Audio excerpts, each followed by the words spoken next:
Recording in progress.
Good morning, sir. Yeah, good morning. Could you please share your screen? Yeah, I'm sure. Sure, sir. Okay. Yes, sir. Just a minute, sir. Yeah.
Okay, I'm using one more to just a minute.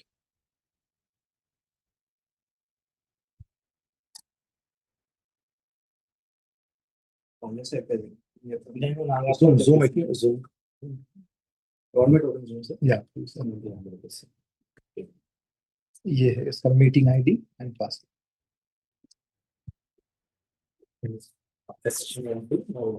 After session.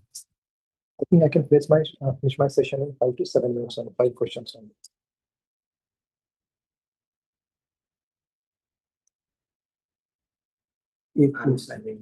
Okay.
Yes, everyone. Good morning. So I hope you people have written a good exam of INI CET, right? So first of all, I'm going to discuss all the questions of psychiatry. So only 5 questions were there, but these questions are same like INI CET, 100% INI CET pattern. Okay, fine. So let's start with the session now. First question: A 10-year-old boy presents with multiple motor tics and intermittent vocalizations for more than 1 year. These symptoms began before the age of 18 years and showed a waxing and waning course. Which of the following statements regarding this condition are true? First of all, we can easily understand here that this is a case of multiple. See here, this is a case of what? Actually, tic disorder. Right? This is a case of the tic disorder only, right? Not tic disorder. So either there can be motor tic or there can be vocal tic. Right? Now, either there can be motor tic or like the vocal tick. So what is the meaning of this one? Sometimes you would have seen, like some, like especially some, pediatric age group, some, school going children. Yes, no, like suppose if a child is using something like this is a type of what vocal tick, right? Now, a motor means sometimes he'll be doing like shrugging or shoulder like this, shrugging, or the blinking of eye, right? Blinking of eye, that is the motor symptom. Motor tick, mixture of motor and vocal tics. Now, can you answer me which type of syndrome it will making? This will be making the Tourette syndrome. This is called as the where multiple tics will be in the same child. That will be called as the Tourette syndrome, right? A Tourette syndrome. And obviously, you can understand like a tic disorder. This will be more common in males. This will be more common in males, right here. See here. Now, after that, now out of these, which symptoms are actually right here? First option, when I read here, 1/2 to 2/3 of affectation show reduction or remission of tic symptoms during adolescence. Yes, okay, correct. See here, there is bidirectional relationship with the OCD. Yes, yes, yes. We have learned in psychiatry also in tic disorder. Yes, in future there can be the risk, right? Remember here, most common initial, no, dopamine, no. So out of these, only 1 and 2 are correct. Next question. A 7-year-old child suddenly sits up during the first third of the night with a loud scream, tachycardia, sweating, and intense fear. He is difficult to awaken and has no recall of the episode of the next morning. First of all, you can easily understand here that this is also related to pediatric psychiatry here. You can understand this is a case of nightmare or night terror. But when he is not able to recall, so I'm sure you would have learned about a REM and a non-REM. REM and a non-REM. See, whatever you do, whatever you see during REM, you will be able to recall, remember. But a non-REM, deep sleep, you cannot remember here, not able to recall. So when I talk about a nightmare, this is the milder form of dreams, milder form of horrible dreams, which you will be able to recall. But during non-REM, you can see night terror, okay, night terror, which is called as the pavor nocturnus. Right now, pavor nocturnus. Remember here, after night terror, a child will not be able to recall anything, and there will be severe symptom, tachycardia, right? See, there'll be sweating, severe fear, and a phobia type will be there. Right now, this much point is clear to everyone. So you can easily understand here that this is a case of sleep terror, which is also called as pavor nocturnus. Pavor nocturnus. This is not a nightmare. A nightmare will be seen during REM, which a person will be able to recall. I'm sure you can rule out the options. Okay. Now, next question. See, in this question, why not narcolepsy? Why not narcolepsy? Narcolepsy is completely different here. Narcolepsy will be seen especially in second to third decade, like excessive sleepiness in daytime, right? Or there can be cataplexy, sudden loss of muscle tone, like again and again person will be sleeping over there, right now. So you can easily rule out all the option here. Answer is A only. Next question. A 20-year-old man is brought to the emergency department with anxiety. See here, perceptual distortion means perception or type of hallucination, fear that people around him are talking about him after attending a party, means a kind of delusion, Fear is there, so delusion of persecution, you can say here, right now, fear, okay, fear type, or other people are actually planning something. Now there is actually was here कि conjunctival injection means red eyes, lal aankheं, where we have seen in which drug abuse? Of course, bhang, ganja, hashish, hash oil. That is the cannabis only, right? Tachycardia, increased appetite. What I have taught you, कि after abusing bhang, when a your home, he can have 6-7 plates biryani alone. He will be drinking a lot of water, right? Which of the following best explains the mechanism of action of the substance? First of all, this is a case of what? Which substance abuse? Can you answer me? This is a case of what? This is a case of the cannabis abuse, most common illegal substance to be abused in India and worldwide. Fine. No? So this is related, which receptor I will be talking about for the cannabis? Of course, this will be related to the cannabinoid. I know cannabinoid. So here answer B is correct. B is correct. All these points are clear. Remember, red eyes, say bhang, ganja, hashish. Okay, fine. Next question here. Yes, match the following mania. Okay, related to the paraphilia. So what is the paraphilia?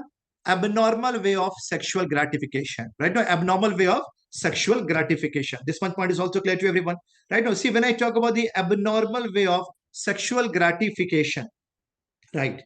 See, exhibitionism means what? Only after exposure of genitals to someone else. Voyeurism means what? Voyeurism means what? Voyeurism means what? After watching the act of sexual intercourse, or if someone is undressing, right? Or someone is actually undressing. So see here, for exhibitionism, one by one, right? Voyeurism, scotophilia, peeping tom, fetishism after using the inanimate objects like undergarments of female, and shoes, sandals, handkerchief. This is also the same. Frotteurism after rubbing against a person in the crowd, rubbing against a person in the crowd, right? And sexual masochism. Masochism means what? Remember here, masochism means what here, right? Means after hurting the partner. See here, like when I talk about sadism and masochism. So sadism means after hurting the partner, after hurting the partner, after hurting the partner, when you are giving pain to the partner, sadism. But after suffering of pain, this will be called as masochism. Masochism is what? After suffering. Sadism and masochism together, this is called as bondage. This is called as bondage. So this is the answer here. So as per the question, your option number 1 is correct. Your option number A will be correct here. Option number A will be correct. This one point is also clear to everyone. Very easy to understand, right? Okay. Last question here. A patient with schizophrenia shows no improvement after adequate time. A new drug has been started, which monitoring is mandatory when minimum 2 or more than 2 antipsychotics are not working for a schizophrenia patient. Minimum 2 or more than 2. Then I can call that patient as a case of resistant schizophrenia. Resistant schizophrenia, right? Can you answer me? What is the drug of choice for resistant schizophrenia? This is clozapine. Clozapine, second generation atypical antipsychotic. What are the grave side effects of clozapine? Can you answer me? Grave side effects: granulocytosis, myocarditis, and a seizure. Granulocytosis means what? Whenever there will be destruction of WBC and neutrophils. Okay, so remember here, destruction of WBC risk will always be there, and you have to keep on monitoring WBC. Remember, when a patient is having less than 3500 WBC, you have to stop using clozapine. When neutrophils are less than 1500, you have to stop using clozapine. Okay, fine. So your answer will be A. A is the right answer. I hope you have done good job in these 5 questions. Thank you so much.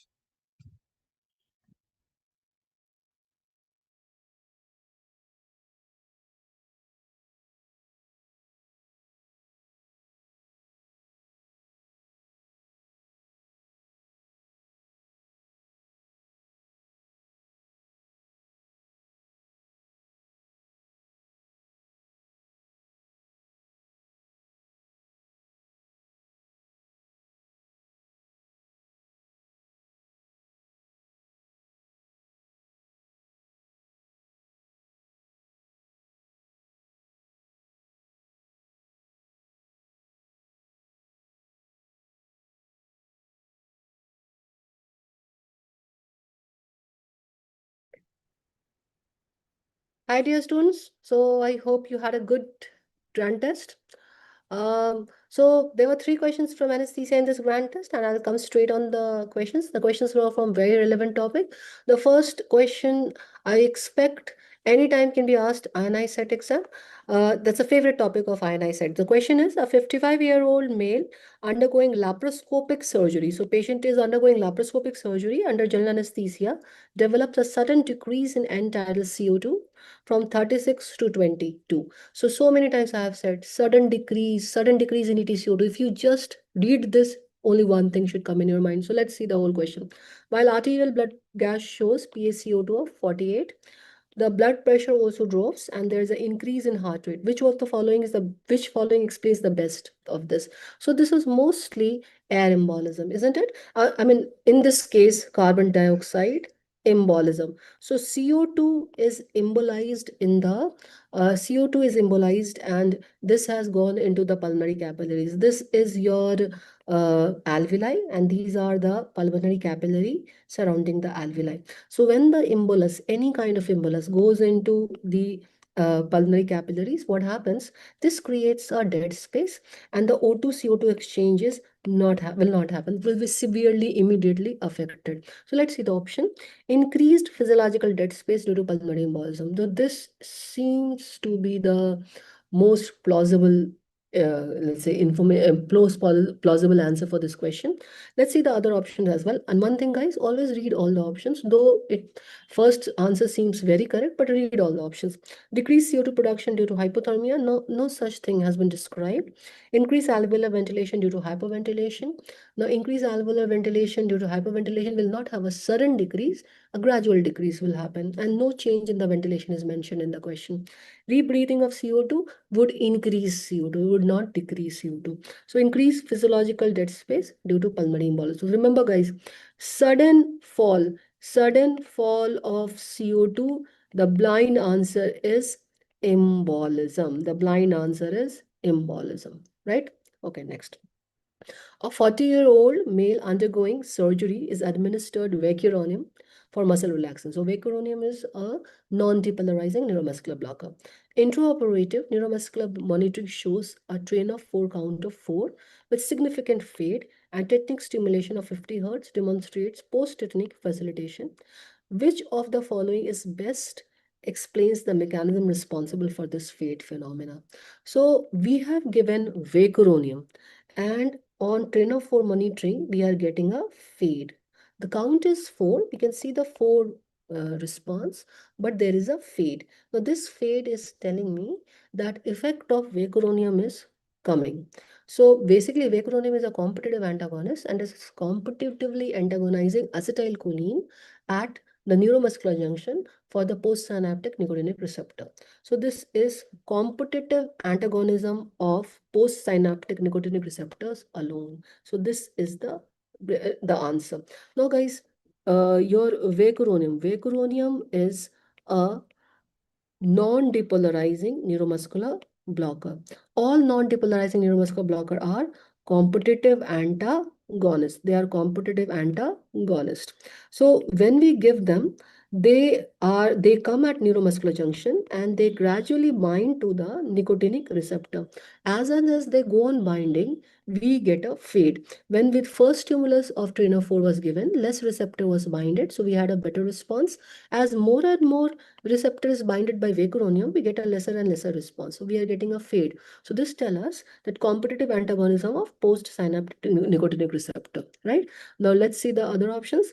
Blockade of presynaptic nicotinic receptor reducing acetylcholine mobilization. Now neuromuscular blocking agent doesn't act by this method. Increase acetylcholine breakdown. Now this also is not mode of action of your neuromuscular blocking agent.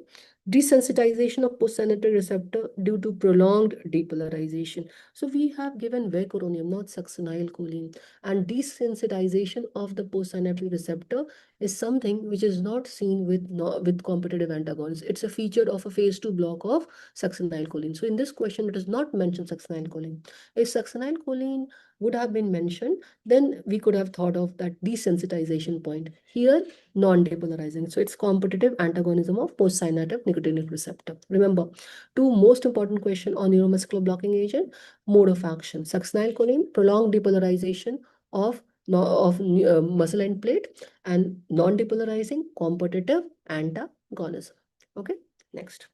A 62-year-old patient is undergoing one lung ventilation. So one lung ventilation, only one lung is getting ventilated for thoracic surgery. Now, during the procedure, arterial oxygen saturation begins to fall despite 100% FiO2. Now, this can happen in one lung ventilation because only one lung is ventilated, area of O2-CO2 exchange is decreased. The anesthesiologist suspects impairment of hypoxic pulmonary vasoconstriction. Which of the following innervation is most likely to worsen the oxygenation in this scenario? So in one lung ventilation, whenever we get a hypoxemia, right, whenever we get a hypoxemia, we try to increase the oxygen, we try to increase the oxygen exchange by several methods, right? Now here in the question it is mentioned that anesthesiologists suspect that hypoxic pulmonary vasoconstriction is impaired. The hypoxic pulmonary vasoconstriction is a innate natural safety mechanism which happens in our lung, in which the pulmonary artery vasoconstrict in response to hypoxia. So alveoli which are hypoxic gets the pulmonary artery vasoconstrict so that the blood flow to those vessels which is surrounding a better ventilated alveoli. Got my point? So remember that this hypoxic pulmonary vasoconstriction reflex is a good reflex. It's a good reflex. This prevents ventilation perfusion mismatch. An inhalational anesthetic agent inhibits this reflex. So if I increase the concentration of isoflurane, further this reflex will be impaired and more hypoxia will happen, right? What are the ways of managing this hypoxemia? Administration of continuous CPAP to the non-dependent lung. When we do this, there is what little exchange of that from non-dependent lung will also start happening. So that non-dependent lung will also start contributing in O2-CO2 exchange. Application of PEEP to the dependent lung, this will prevent any atelectasis which has happened in the dependent lung and which is getting ventilated. Okay, the intermittent recruitment maneuver, this all will increase the oxygenation. This will further inhibit hypoxic pulmonary vasoconstriction. So remember, hypoxic pulmonary vasoconstriction, this is a good reflex and this prevents the ventilation perfusion mismatch, and your inhalational agent inhibits this. So during one lung ventilation, increasing the inhalational anesthetic agent can have a deleterious effect in this circumstances. So this was the third question. So these were the three questions from anesthesia. I hope you have done it all correct. My best wishes for your exam. Thank you.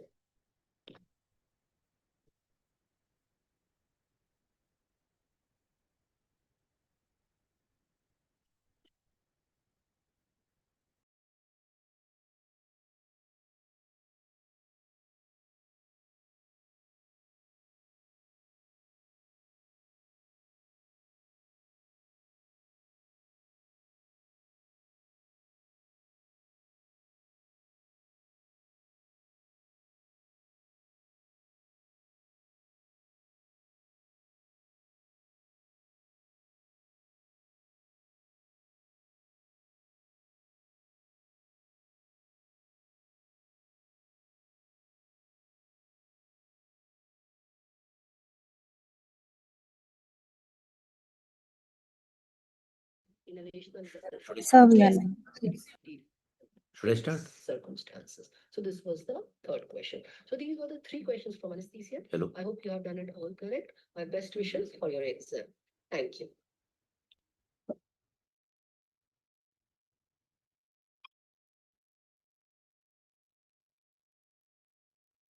Good morning, everyone. Am I audible and visible?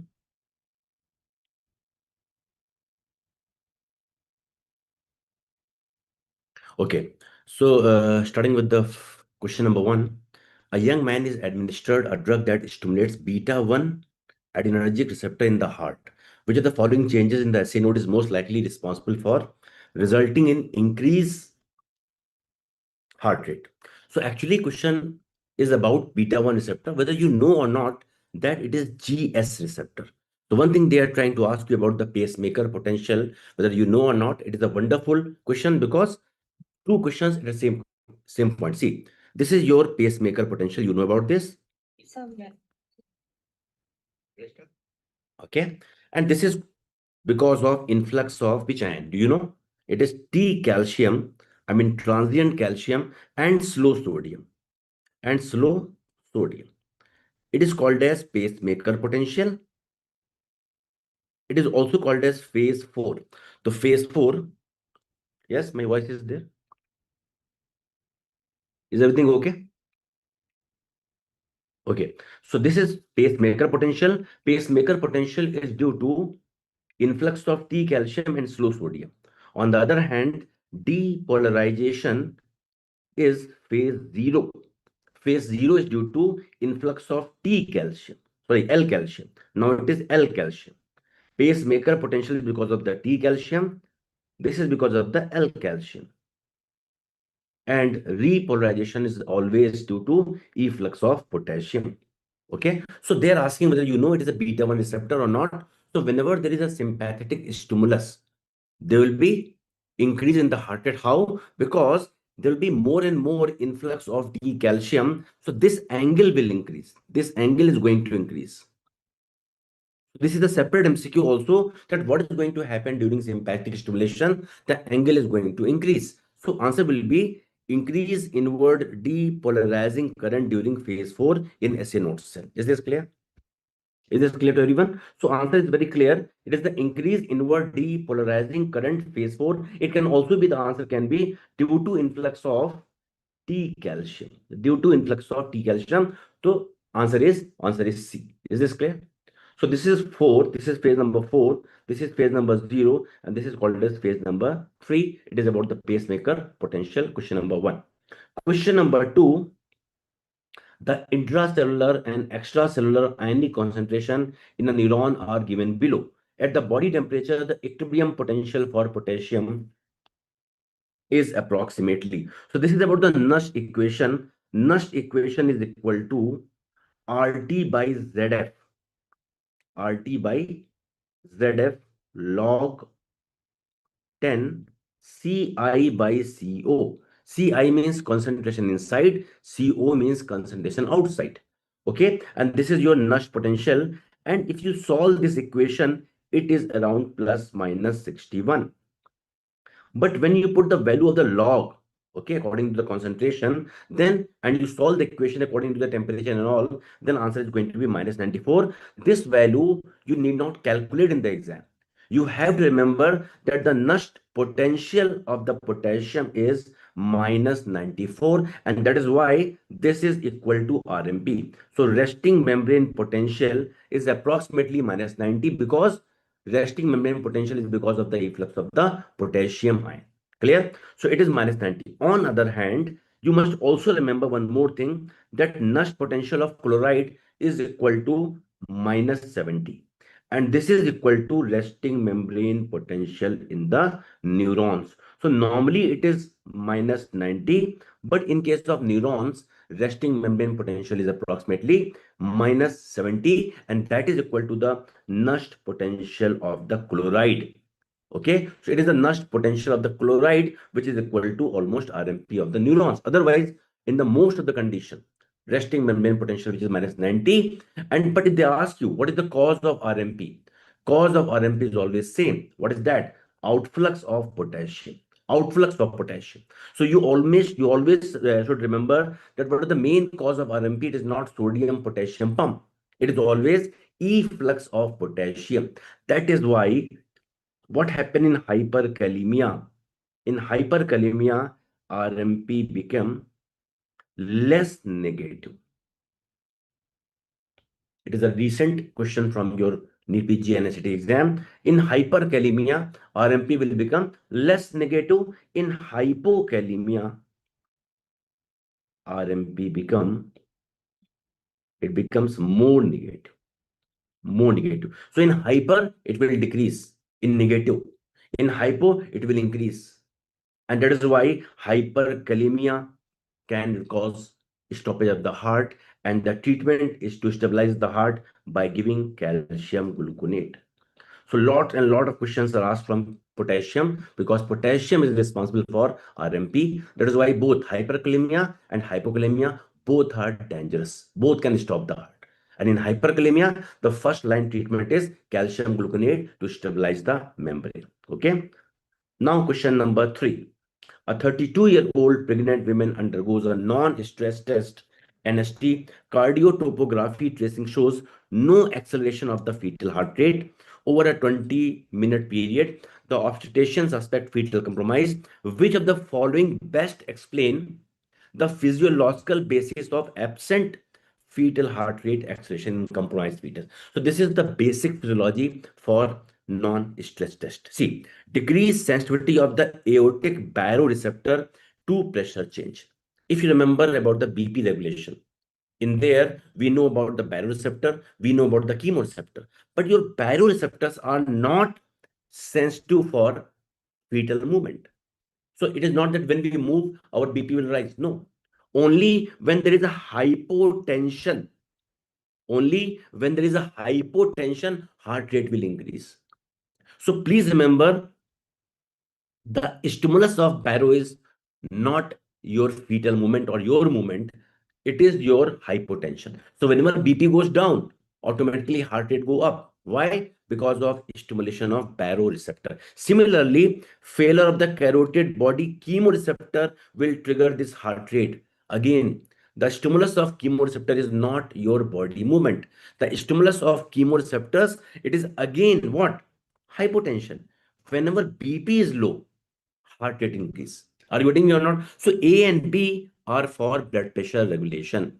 They are for baroreceptor and they are for chemoreceptor. If you remember, the baroreceptors are sinus, aortic sinus and carotid sinus.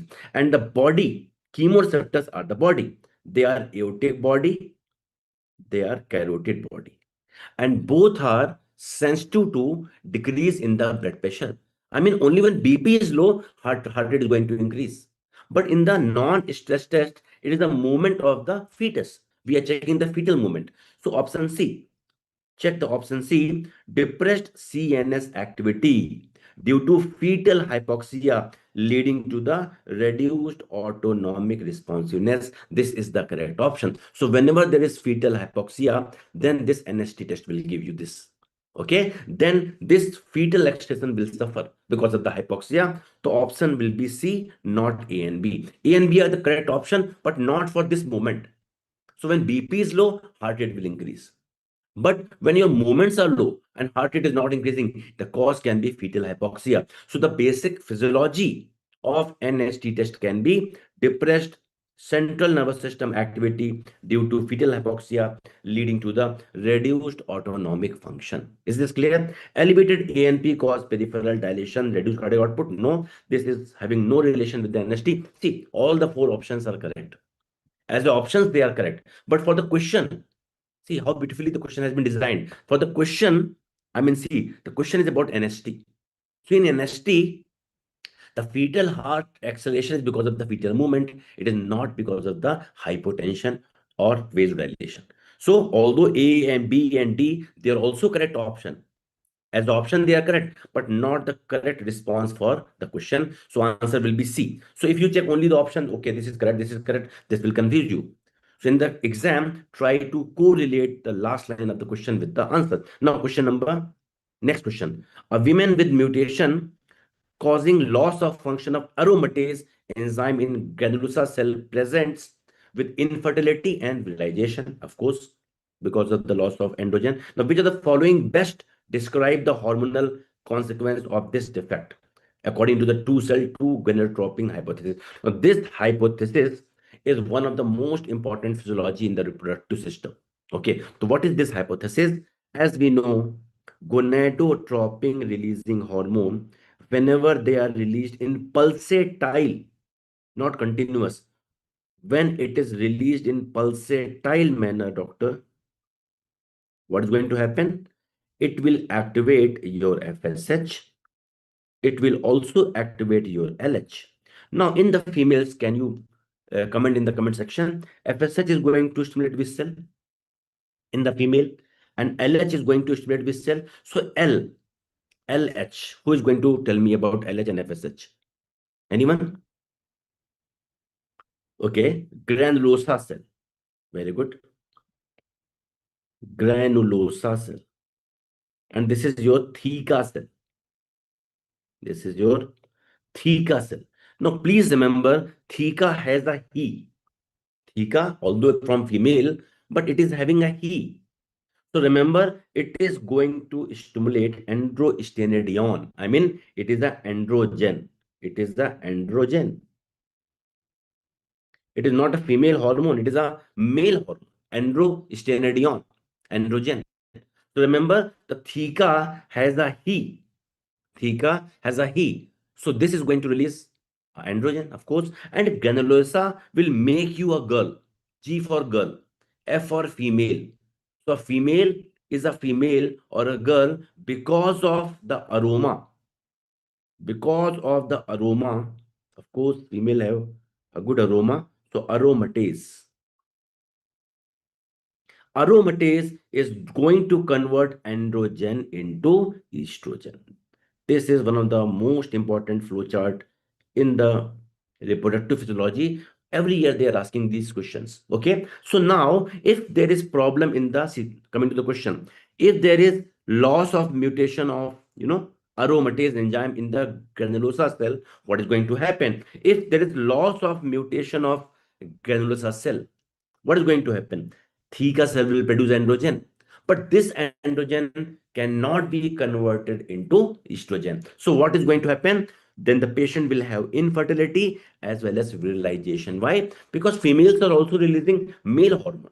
It is the granulosa cell which will make them a girl because of the aromatase. Is this clear? So what is the answer? Decrease androgen production? No. Accumulation of androgen in the theca cell with failure of estrogen synthesis in the granulosa cell. So answer is B. Answer is B. Clear?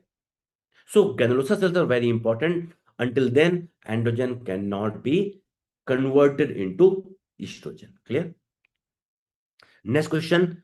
A 45-year-old man suffers a stroke. On examination, he can see object clearly, can name them correctly, but cannot recognize its wife face, even though he immediately identify her when she speaks. So prosopagnosia, MRI shows the lesion in the right hemisphere. No, see, the very important hint is given right hemisphere.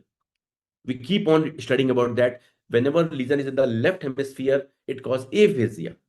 When lesion in the right hemisphere, it causes prosopagnosia. So which of the following additional defect is most likely to be associated with the lesion? Yes, what is the answer? A, inability to recognize family. Yes, answer is A, inability to recognize familiar places and the landmark. It is the problem of right temporal lobe. Right temporal lobe is very important, and if there's a lesion of right temporal lobe, it causes prosopagnosia, and this is because of the right lobe. If question were about the left lobe, it is mainly about the aphasia. We know aphasia.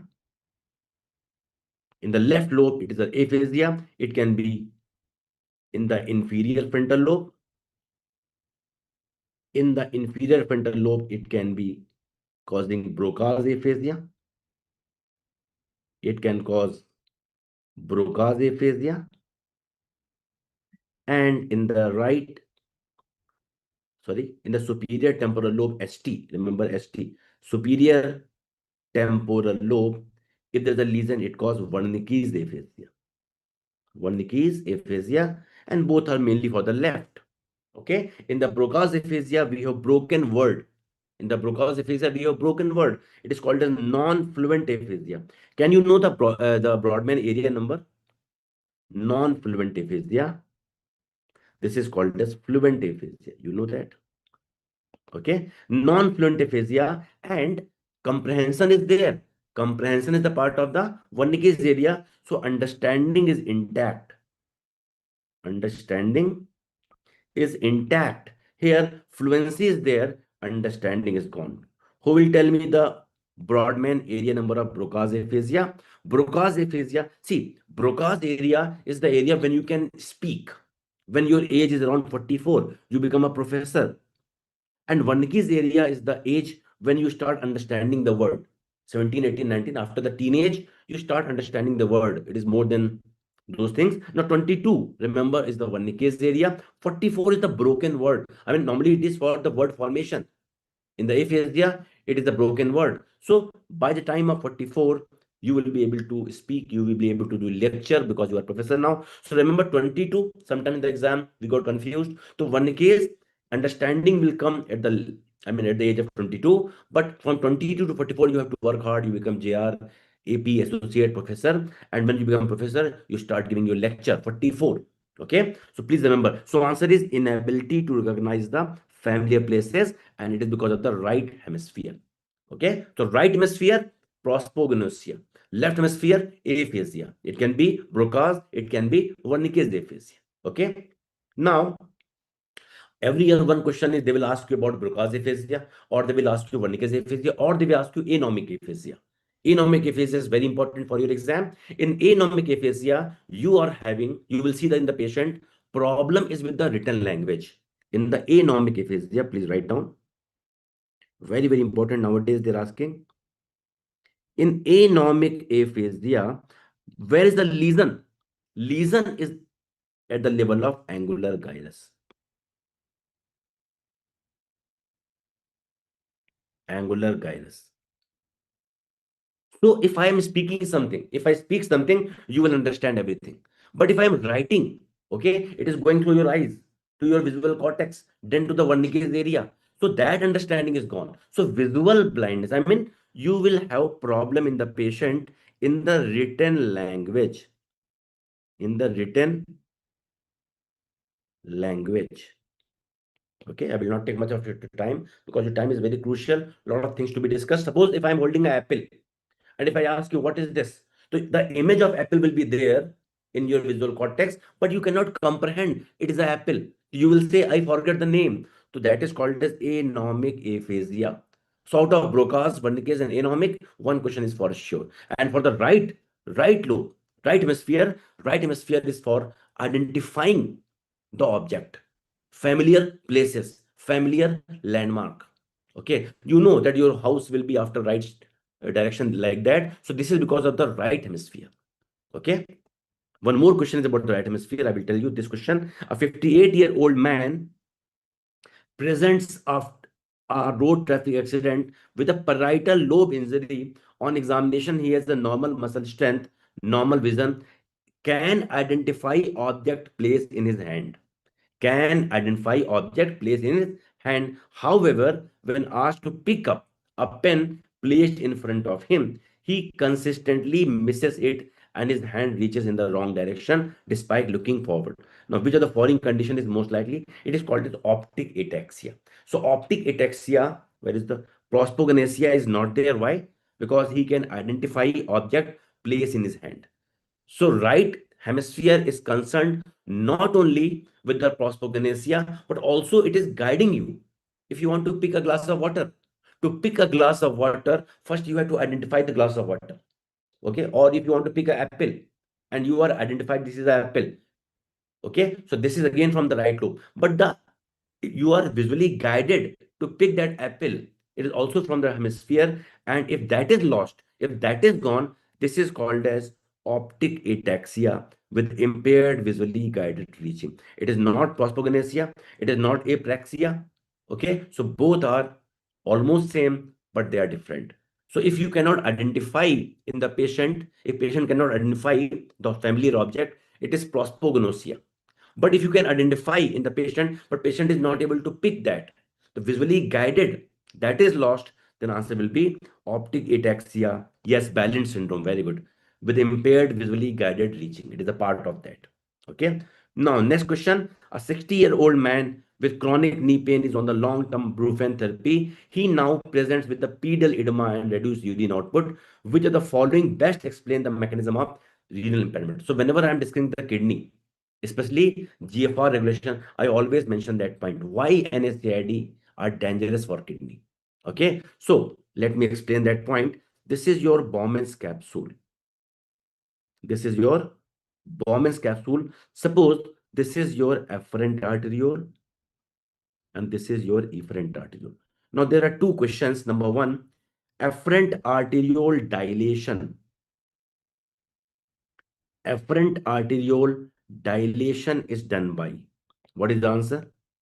This is a very important topic. I will take you to your 2 minutes, but this is very important. See, afferent arteriole dilation is by prostaglandins. Who is dilating afferent arteriole, doctor? You should not forget it is prostaglandins. So when afferent arteriole is dilated, हमारा GFR बढ़ जाता है. Our GFR increases. Our renal plasma flow also increases. So afferent arteriole dilation is very important for the kidney. Why? It is giving blood to the kidney. And if someone is chronically taking NSAID,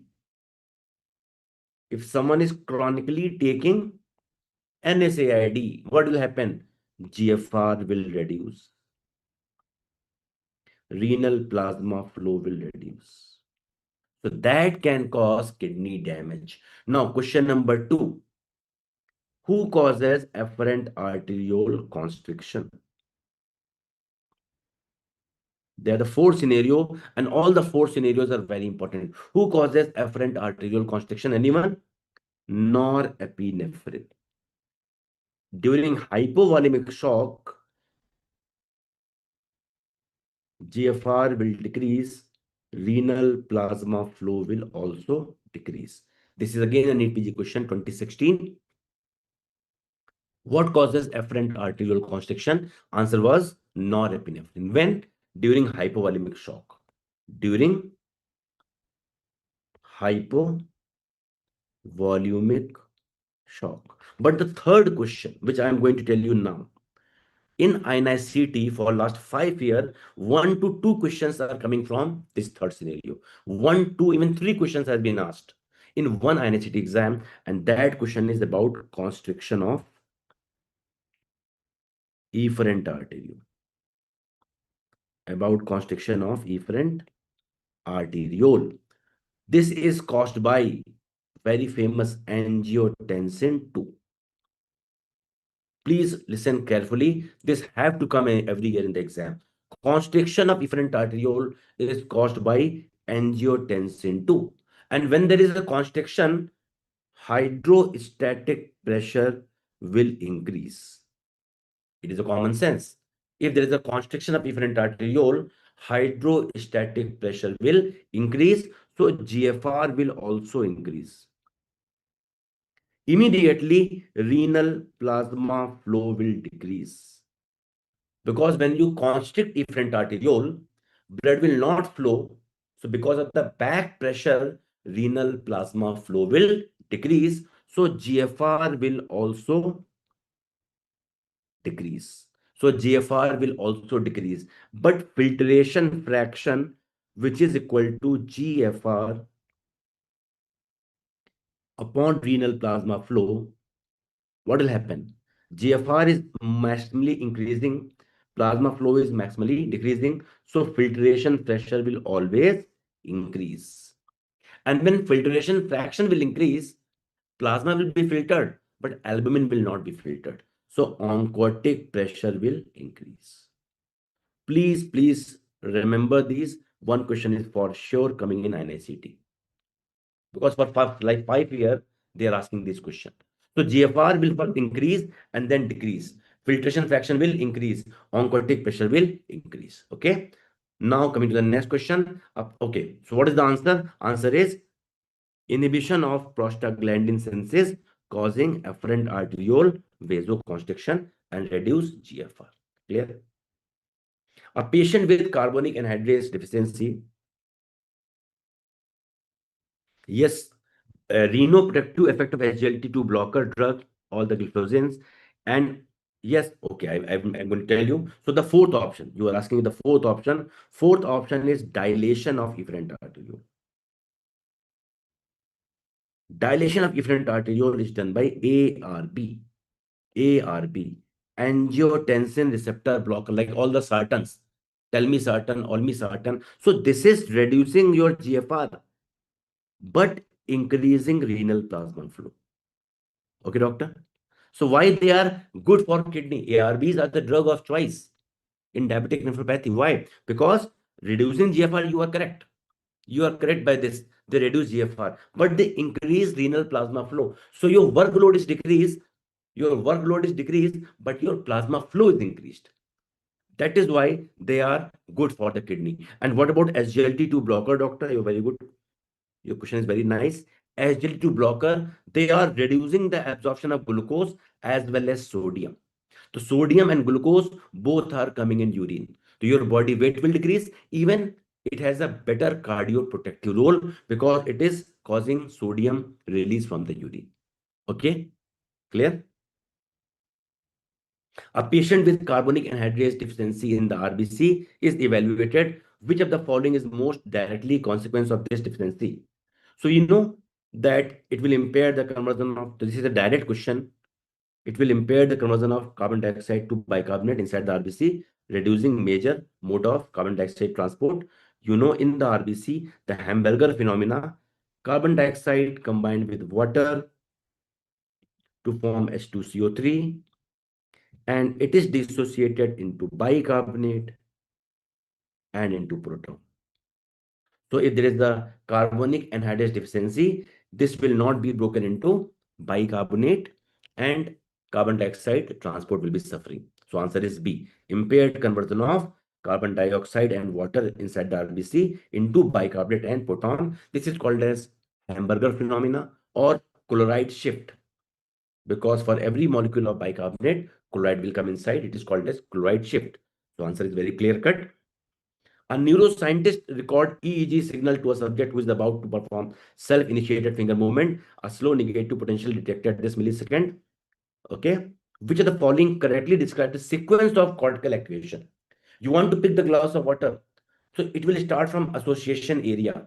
Okay. Then SMA and then primary motor cortex. So it is a clear cut. We have discussed in detail in the main video how association area will work. Then SMA and then primary motor cortex will start working whatever you want to pick. Now, next question is about assertion and reason. Inward rectifier potassium channel are responsible for RMP. Just now we have discussed RMP, resting membrane potential, is due to potassium efflux, due to potassium inward rectifier. Absolutely correct option. Reason, inward rectifier potassium channel allow potassium to flow more easily into the cell, of course, than out of the cell at the RMP. See, this option is absolutely correct. This is absolutely correct that potassium inward rectifier channel will cause more flow into the cell than outside the cell. This is correct. But this is not cause of RMP. RMP is because of the potassium efflux, not potassium influx. Because potassium is going out. So inside will be negative. Potassiums are going out. So inside will be negative. And negative charge inside the cell membrane is called as RMP. So RMP is because of KIR is correct. But it is due to potassium efflux, not influx. So both options are correct. So where is the correct answer? So both assertion and reason are true. Okay, but reason is not the correct explanation of that. So correct answer will be C. Okay. During voluntary muscle contraction, gamma motor neurons are activated simultaneously with the alpha motor. Yes, correct. It is called as alpha gamma co-activation. Absolutely correct. This co-activation prevents muscle spindle from going slack and maintains sensitivity to the stretch. Yes, the reason is also correct. So assertion is true and so both are true. So this is your muscle.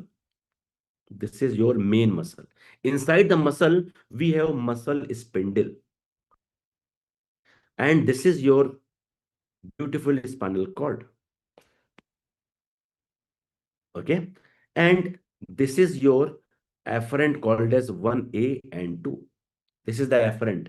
Efferent can be alpha. This is gamma. And efferent can be alpha.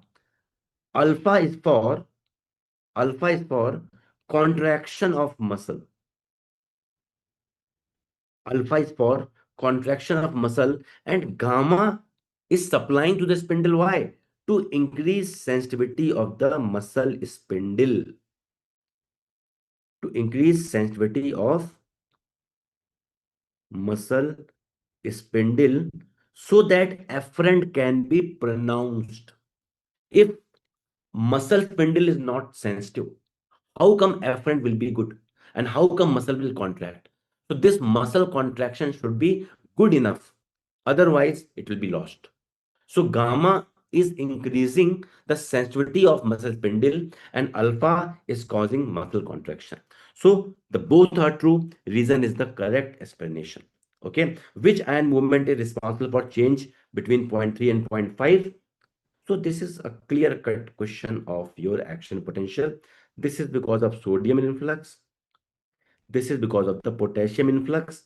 Potassium influx, outflux, potassium outflux, and sodium influx. So potassium outflux is activated and sodium influx will be inactivated.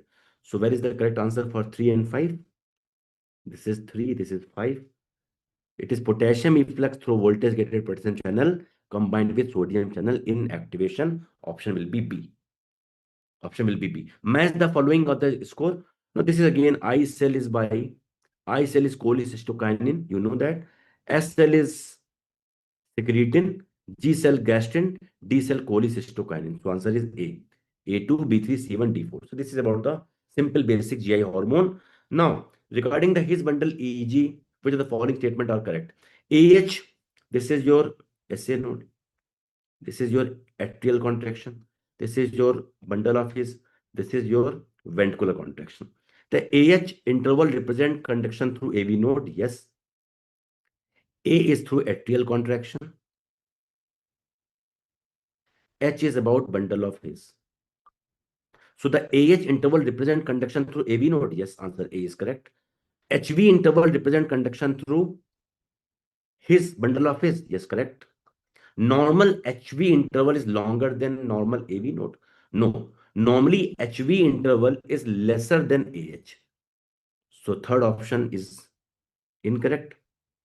Prolongation of HV interval indicate infranodal. Yes, this is for supranodal block.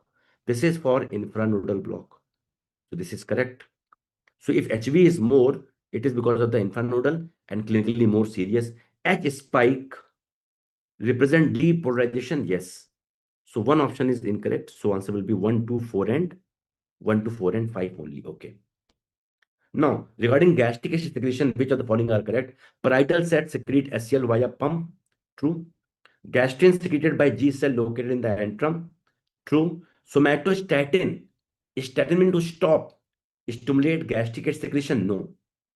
Histamine act via H2 receptor on the parietal cell to increase cyclic AMP and SCL. True. Acetylcholine stimulate acid secretion via N3 receptor. True. So answer will be 1, 2, 4 and 5. So answer will be B. So this is it from my side, I think. This is the last question. We will continue with the next subject. Thank you.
Hello, my dear students. I hope all of you have done very well. Now, let me discuss on these 10 questions from forensic medicine and toxicology.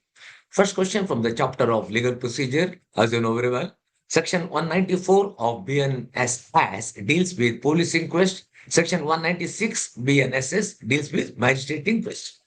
So here, I don't want to read the question again because I already have read the question. What is the first action to be taken by the investigating officer? As I already told, 194 of Bharatiya Nagarika Suraksha Samhita, once the person receives the information about any sudden suspicion unnatural death, immediately he has to inform the nearest magistrate. Now, already got the answer. The first action to be taken is he has to inform the nearest magistrate. Then he proceed to the place where the dead body is lying, and there he select two or more respectable person. They are known as panchas. That means they are witnesses, and in their presence, he prepares a report known as Panchanama or inquest report. So now, here, out of 4 options, the answer is the officer in charge gives intimation to the jurisdictional executive magistrate empowered to the hold inquest. That is the first action to be taken. Number 2, during esophagus culture means the following findings are noted. Now, let me talk on the sacrum, ileum, and clavicle. As you know very well, sacrum is made up of 5 pieces, S1 to S5. These 5 pieces start fusing from below upwards at the age of puberty. They start fusing from below upwards at the age of puberty, maybe between 12 to 14 years, and the fusion completes by 21 to 25 years. That means if all 5 pieces are fused together, that means the age is more than 21 years. So keep that in your mind. I think there is no sound. Is there sound now? I think it is there, no? Sound is there or no? Hello?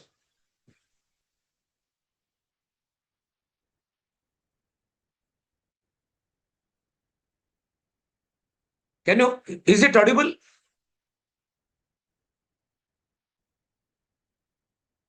I'm not getting the answers. 1 minute.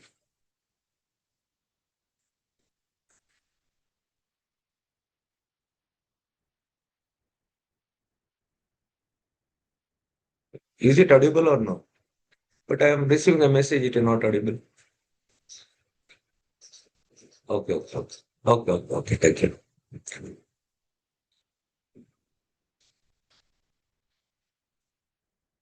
I'm sorry, I just confirm with the technical team that it is audible. Okay.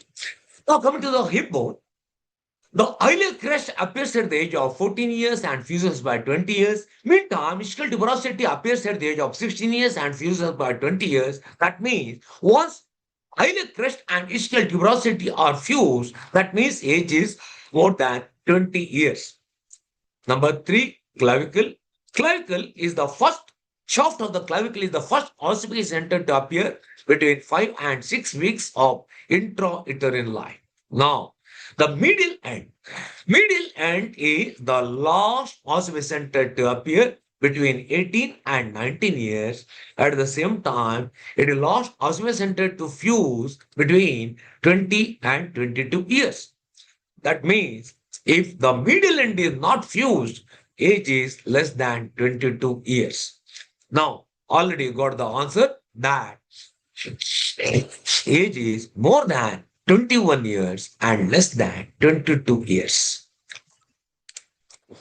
A patient undergoing surgery under general anesthesia develops burns over the thighs at the site of the electrocautery grounding pad. Which of the following best explain this complication? Now, you know very well, what do you mean by therapeutic misadventure? Therapeutic misadventure means it is a mishap, unfortunate accident or incident or an inadvertent act. Okay. It is also known as an act of God. So already you got the answer here. There are no intention to cause any harm to the patient. Unfortunately, the patient developed burns over the thighs at the site of electrocautery. So answer is therapeutic misadventure. The misadventure during treatment is known as therapeutic misadventure. During diagnosis is known as diagnostic misadventure. During experiment it is known as experimental misadventure. Rapes or locutor, you know very well, the thing speaks for itself. For example, operation on the wrong patient. Novus actus interveniens means a new act intervening. For example, if patient is undergoing some treatment in the hospital, is admitted in the hospital, absolutely no negligence by the doctor, but in between dengue outbreak starts in the hospital and he dies of dengue. The dengue is a new act intervening.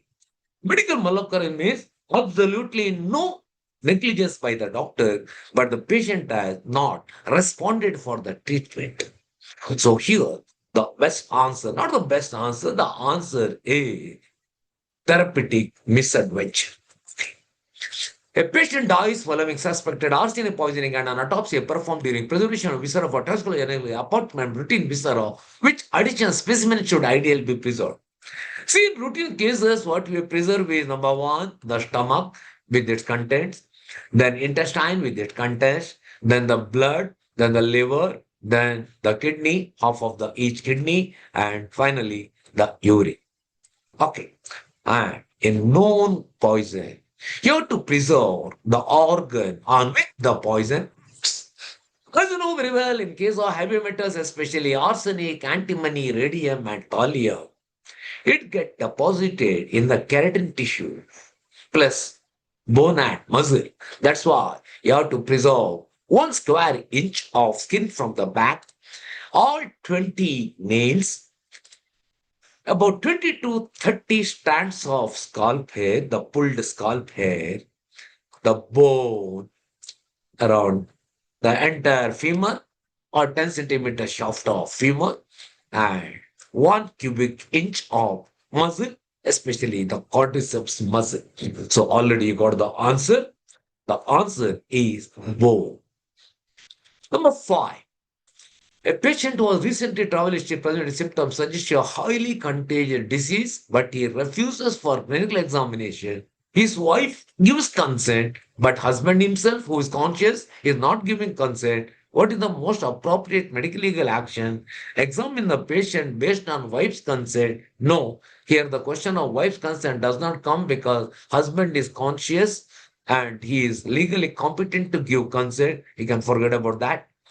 Respect the patient refusal and discharge him without examination. No, no, no. It is a contagious disease. The protection of the rights of each and every citizen of India is very important as per Section 21, Article 21 of the Constitution of India. Wait for a court order. There is no time to wait for a court order because you have to prevent the spread of the disease. That question also does not arise. So, as a doctor, you can examine and isolate the patient despite refusal as it involves public health risk. Okay. Number 6. A decomposed body recovered from water shows changes equivalent to 1 week of decomposition here. The body was most likely submerged for how many days or how many weeks? Here, you should know Casper's dictum. What is Casper's dictum? If the environmental factors are same, a dead body, the rate of putrefaction is always faster in the air, less faster in the water, and even minimal in buried dead body. So, for example, I kill 3 people, or if I bring 3 dead bodies, and if I keep one in the open air, one I submerge in the water, one I bury in the soil, then the putrefactive changes or decomposition changes is in air is as rapidly, twice as rapidly as in water, and 8 times as rapidly as in earth. That means the rate of decomposition between air, water, and soil is 1:2:8. That means it is fastest in air, and it takes 2 times more time to see the same changes in water and 8 times more time to show the same changes in buried dead. So here, answer already got, it is 2 weeks. Okay. A healthy 23-year-old man suddenly dives into cold water immediately after intense physical exertion. He collapses within seconds and is pulled out of the water. Resuscitation phase. What is the most likely cause of death? Because it is very, very important. Frequently, they ask one question from the drowning. I want to explain in detail. The classification of drowning, the most common type of drowning is wet drowning, also known as classical drowning or typical drowning or primary drowning, where person falls into water, he inhales water into the lungs, and water get mixed with the mucus due to violent respiratory effort, which produces copious amount of white, fine, leathery froth, which get collected in the lungs. It gives rise to pulmonary edema, the condition known as emphysema aquosum or drowning lung. Okay. Number 2, submersion of an unconscious person. If an unconscious person falls into water, water enters into the lungs, but proper churning will not take place with the mucus. That's why you get the pulmonary edema, but minimal froth production because respiratory movements is less or inhibited. So there is minimal froth with pulmonary edema. The condition is known as edema cosa. Number 3, dry drowning. About 10 to 50% of the cases are dry drowning. As soon as person falls into water, water triggers the larynx and it go for laryngospasm. Absolutely no froth in the lungs. Number 4, immersion syndrome or hydrofusion or submersion inhibition, especially it's seen in case of children and intoxicated people, especially when they fall into icy cold water or water entering into the tympanic membrane or water striking the epigastrium, immediately he may die of vagal inhibition. Again here, absolutely no fraud. Absolutely no fraud. Most common in children and intoxicated adults. Number 5, secondary drowning or post-immersion syndrome means the person has been resuscitated from the water, but he dies after 24 hours by complications of immersion. Especially the post-hypoxic encephalopathy may be due to electrolyte imbalance, may be due to aspiration pneumonitis, may be due to bronchopneumonia or such other complications. And final, and here again, there is absolutely no fraud. Near drowning means the victim survives the drowning episode, it does not die at all. Then we call it, yesterday I was about to drown. That is near drowning. Now, here he collapses within seconds and it is cold water. Answer is vagal inhibition. Number 8, during a criminal trial, the witness is examined in court. In which of the following stage of examination leading questions are permitted? Leading question means a question which suggests its own answer, where a person can answer in the form of yes or no. Now, recording of evidence. First step is examination in chief after day oath or solemn affirmation, which is done by the same lawyer. No leading questions unless the witness becomes hostile. Then comes the cross-examination by the opposite lawyer. Any question, any sort of question can be asked, including personal questions can also be asked. Then comes the re-examination by the same lawyer. Again, no leading questions unless hostile. Sometimes, rarely, there may be re-cross-examination by the opposite lawyer. Any question can be asked, including leading question. Judge also can ask questions at any time during the trial. Okay. So now we know very well. No leading questions in direct examination and re-examination, but leading questions can be asked in cross-examination and re-cross-examination.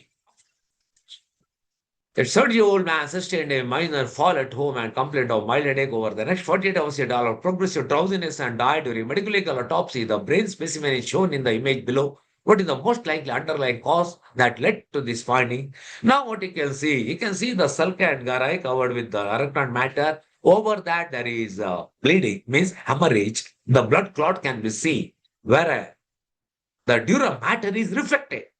The hemorrhage under the dura mater is known as subdural hemorrhage, and you know very well, most common cause of subdural hemorrhage is rupture of the bridging veins. rupture of the bridging veins. At the same time, rupture of middle meningeal artery due to temporal bone fracture give rise to extradural hemorrhage.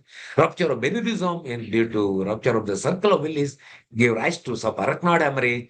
And hypertensive rupture of intracerebral arteries, especially in older individual, what you commonly seen in Buddha gave rise to intraparenchymal or intracerebral hemorrhage.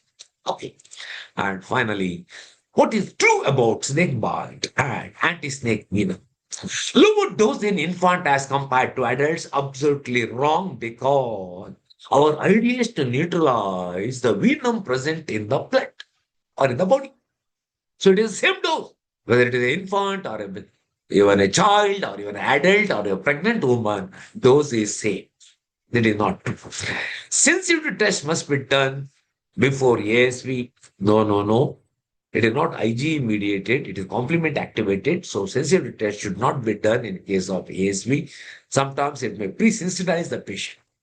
Useful for venom associated coagulopathy and viper bites, yes, because polyvalent anti-snake venom is effective against common cobra, common crate, Russell viper, and saw scale viper. So it is useful in venom associated coagulopathy. Cobra venom also always act as post-synaptic region, not at the presynaptic region. That's why neostigmine is indicated in case of cobra venom. But we should not give neostigmine in case of common crate, because common crate venom is fixed in presynaptic region. Common crate venom causes both internal and external ophthalmologia, that is ptosis.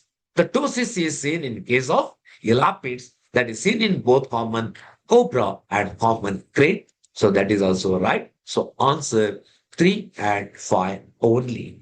I hope all of you have done very nicely in your examination. I wish you all the best in your upcoming INI CET, upcoming INI CET examination. Wish you all the best once again. Bye-bye.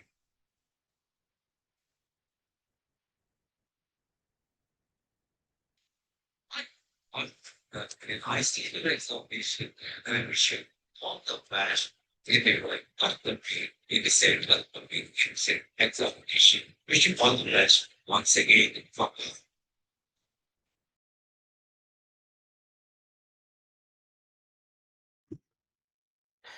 Hi guys, good evening. Sorry, good afternoon, if I'm not wrong. I hope you have done the questions in a proper way, and without any even a second of delay, we'll be starting with the discussion. We'll be keeping it very much crisp because you have already just looked through the explanations and also the answers also. Okay, so I hope I'm audible. I hope everything is clear here. Okay, we'll start with the first question. A 45-year-old man with chronic alcoholism presents with acute paracetamol toxicity. Despite standard dosing, he develops hepatotoxicity due to accumulation of the toxic metabolite. Concurrently, he is on phenytoin therapy. Which of the following statement best explains the pharmacokinetic behaviors involved? Okay, we have 4 different options. Before looking into the options, we'll just have a quick, very much shorter recap of what exactly is paracetamol and how it is going to get metabolized. For example, we have paracetamol. Most of the paracetamol will be metabolized by glucuronidation and sulfation to inactive metabolites, so no worry at all. But the same paracetamol can be a minor part of paracetamol can be broken down to a toxic metabolite named as NAPBQI, which is N-acetyl parabenzoquinone. This conversion will happen because of CYP2E1 enzymes, a cytochrome P enzyme. And this NAPBQI is highly hepatotoxic, might be landing up in fulminant hepatic failure. So to prevent that, this NAPBQI is being bonded up by glutathione, which in turn will be converting it to the inactive components. I hope this is clear till. Now, what happens is if a patient is a chronic alcoholic, like how we have in this case, we have a chronic alcoholic patient. In these patients, these cytochrome P2E1 enzymes are actually getting induced. Not only that, patient is also under phenytoin therapy. Again, there will be some induction of these cytochrome P enzymes, because of which this NAPBQI, N-acetyl parabenzoquinone, is not a minor metabolite. It is a major metabolite in these patients. If you could have that knowledge, you can easily answer the question, buddy. Now let's look into the one-liners. What the option 1, at high concentrations, paracetamol metabolism may shift to zero order kinetics. This is a true statement. because any drug, whenever it is given at higher concentrations, there might be shifted off from the first order towards zero order kinetics. It's called a saturation kinetics. This happens whenever the enzymes are getting saturated. The second statement, enzyme induction by phenytoin increases the formation of toxic metabolites, which is also a true statement. We have discussed it. Phenytoin is a microsomal enzyme inducer that will be inducing that. Third statement, first order kinetics ensure constant drug elimination regardless of the concentration. This is a false statement, buddy. Why? Because the concentration remains same only for zero order kinetics. For first order kinetics, the fraction remains same. So this is a wrong statement. The fourth statement, toxic metabolites may result from alternate metabolic pathways, and that is what your CYP2E enzymes pathway is. So because of that alternate pathway, the toxic metabolites are getting formed, which means this statement also is a true statement. So the answer for the question is option A, 1, 2, and 4 only is the sentence which best explains the paracetamol toxicity associated in a patient with chronic alcoholic and who is also under phenytoin therapy. We'll move to the second question. A novel drug enhances G protein signaling by inhibiting the intrinsic GTPase activity of the alpha subunit. Which of the following effects would most likely result? Okay. Again, this question is regarding G protein coupled receptors, a question taken up from General Pharmac. Actually, we can call it as a physiology question also. But anyhow, see, consider here is where your cellular membrane is. On the surface, we have the G protein coupled receptor 1, 2, 3, 4, 5, 6, 7. As we know, it is a 7-pass transmembrane receptor. And we also have the effector organ. This effector organ might be adenylyl cyclase or it might be phospholipase C, anything it's going to be. Now, inside the G protein coupled receptor, we have the G proteins, which contains 3 subunits. We have alpha, beta, and gamma subunits. Now, alpha usually is bonded up with GDP molecules.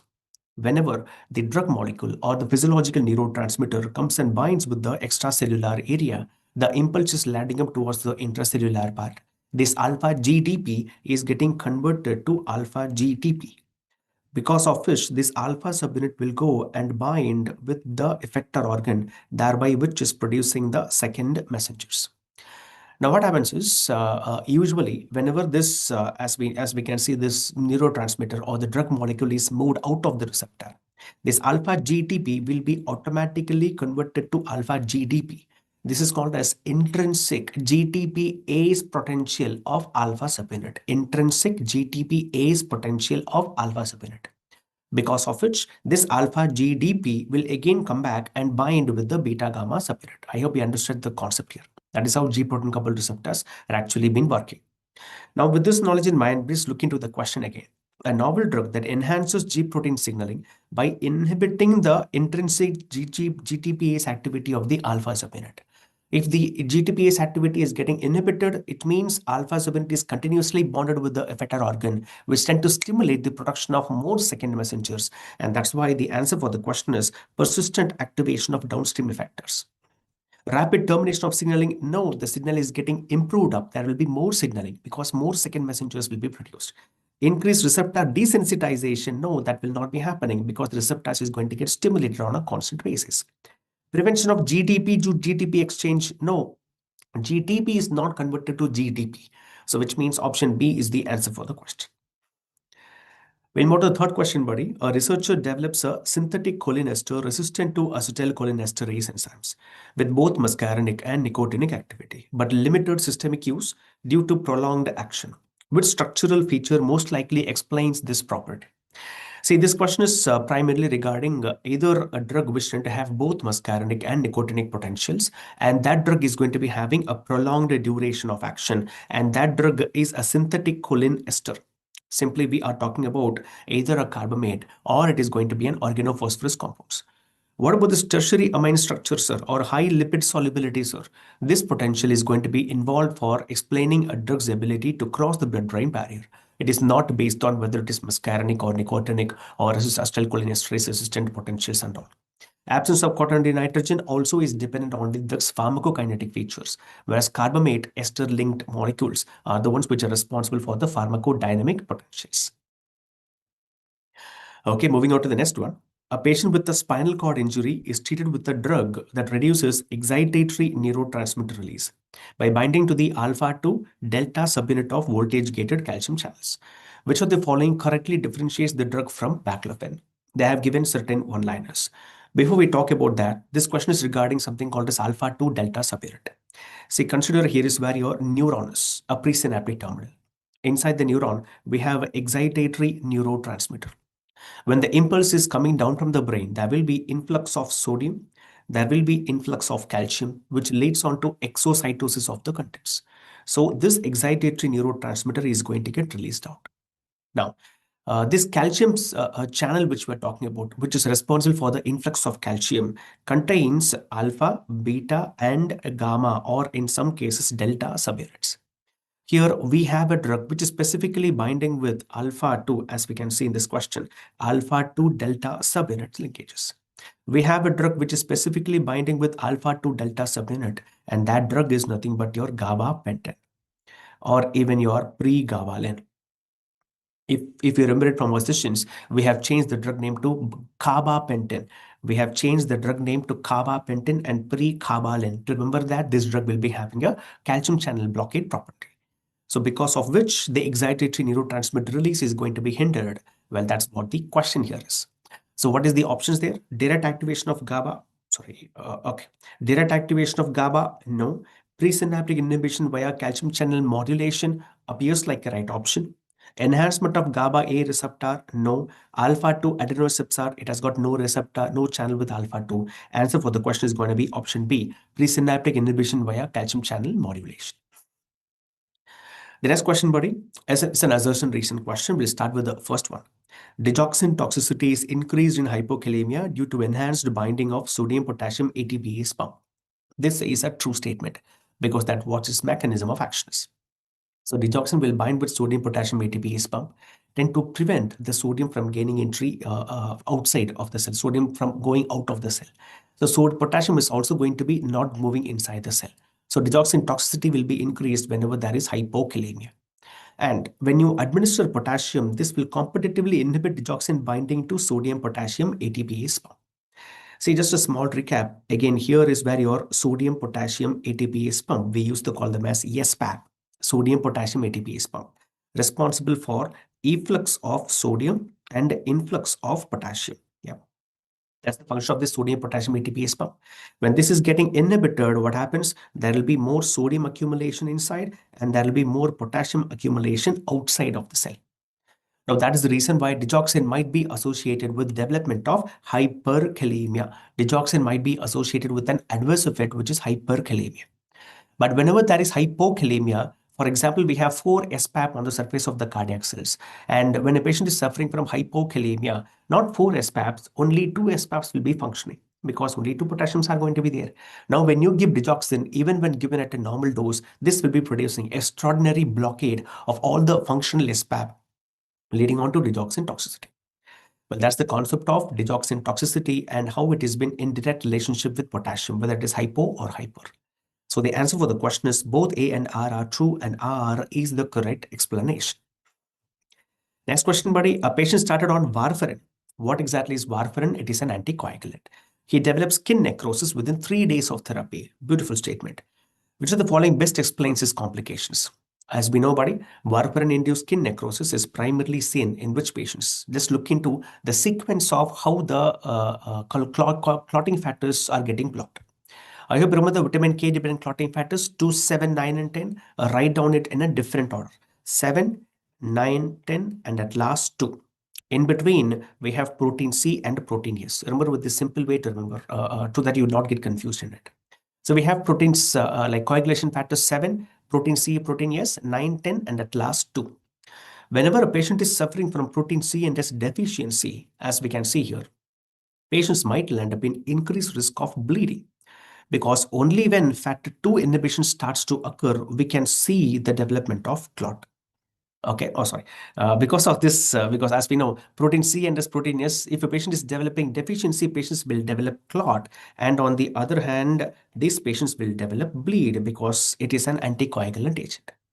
Now, as we can see in this question, warfarin develops skin necrosis within 3 days of therapy, which means patient is having a rapid depletion of protein C. That is a true statement. Whereas delayed inhibition of factor 2, yes, that is also a true statement because factor 2 is responsible for development of clot because it's a coagulation factor. Because of inhibition of that, patients will develop bleed. That is not seen on an initial basis. It will happen at the last. Direct inhibition of gamma carboxylase, no, that is not in direct relationship with how skin necrosis is getting developed. Hypercoagulable state due to initial therapy, well, that is a true statement. Well, the answer for the question is option A, 1, 2, and 4 only. Yep. Simply put, warfarin is an anticoagulant, but for the first 4 to 5 days of therapy, it behaves as a coagulant agent. After 4 to 5 days, we can start seeing the anticoagulant response of warfarin. And why is that? The first 4 to 5 days, why is it developing a coagulative pathway? Because of the inhibition of protein C and protein S. After 5 days, why the anticoagulant response is getting seen? Because the factor 2 inhibition will start to occur. Moving on to the next question, biologic selectively inhibits Th17 mediated inflammation without affecting interleukin-12 pathways, reducing the risk of intracellular infections. Which of the following mechanisms best explains this selectivity? See guys, we are actually talking about certain molecules which tend to inhibit interleukin-12 and 23. I hope you remember from our notes itself, we had 3 different drugs, RUG drugs. R is for risankizumab, ustekinumab, and guselkumab.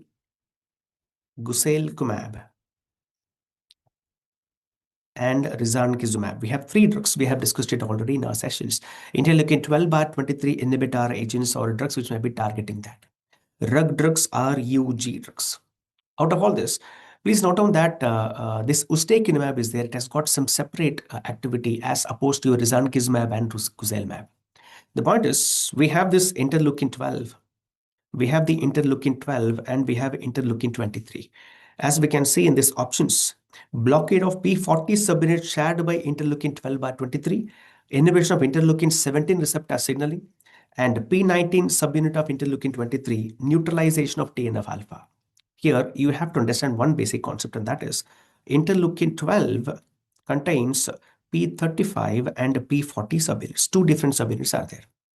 Whereas interleukin-23 has got 2 different subunits. One is P19 and P40, 2 different subunits.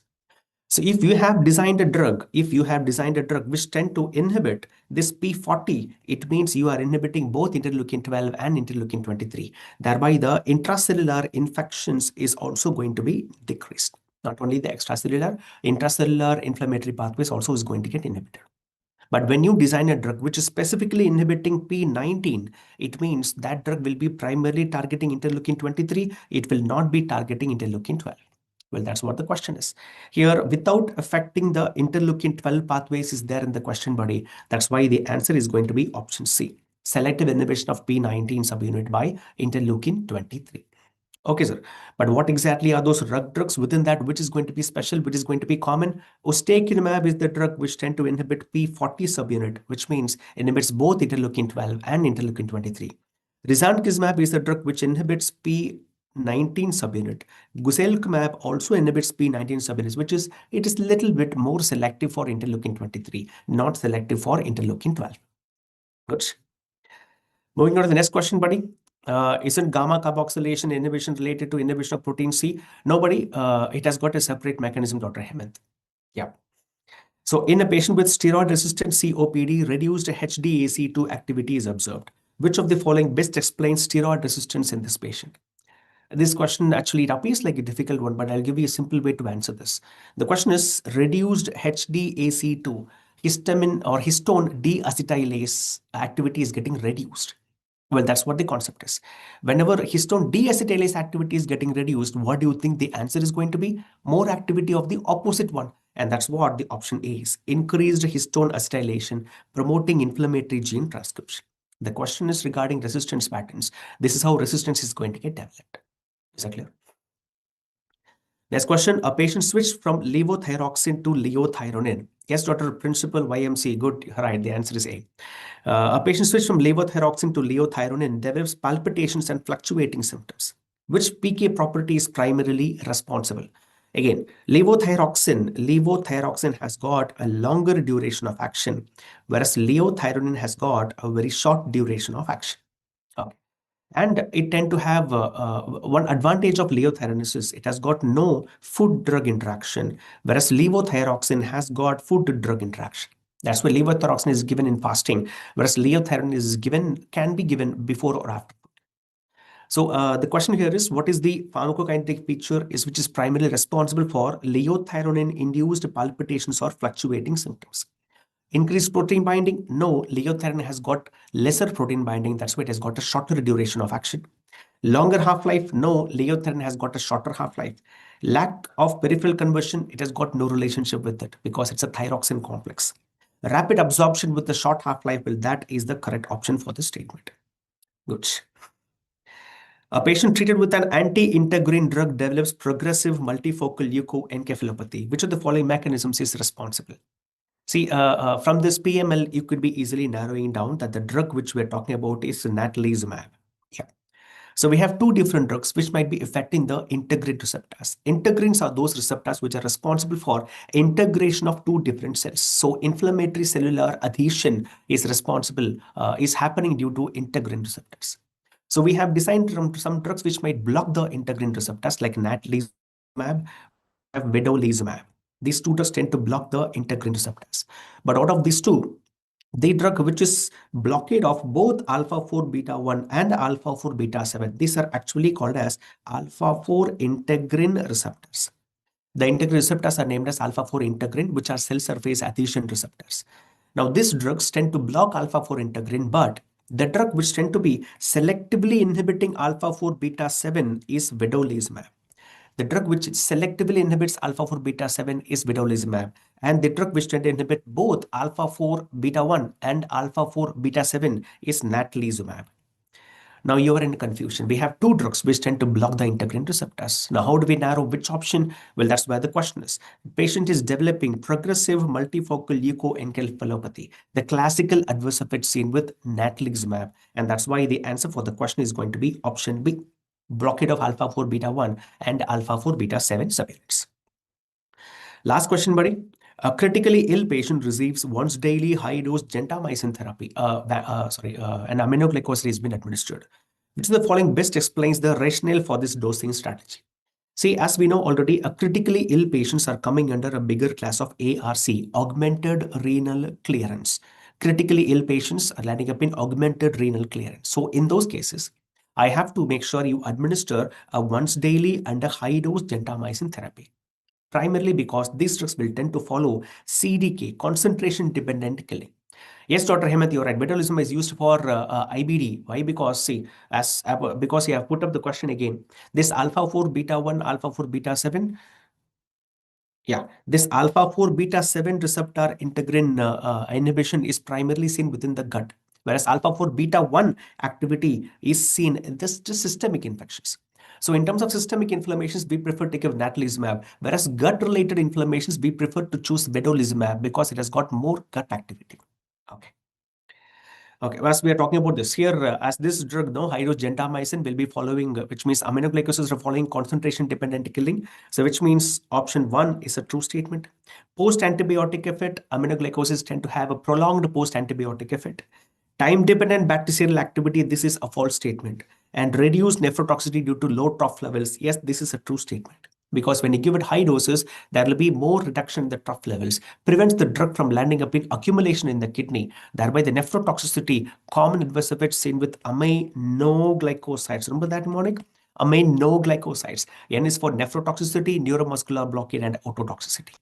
So to prevent that from occurring, we have to make sure you administer aminoglycosides once daily at high doses, or simply high doses as extended interval regimen. Answer for the question is going to be option A, 1, 2, and 4. With this, we complete the critical questions regarding pharmacology. Thank you so much. We'll meet up in the other end.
Hello, friends. Good afternoon.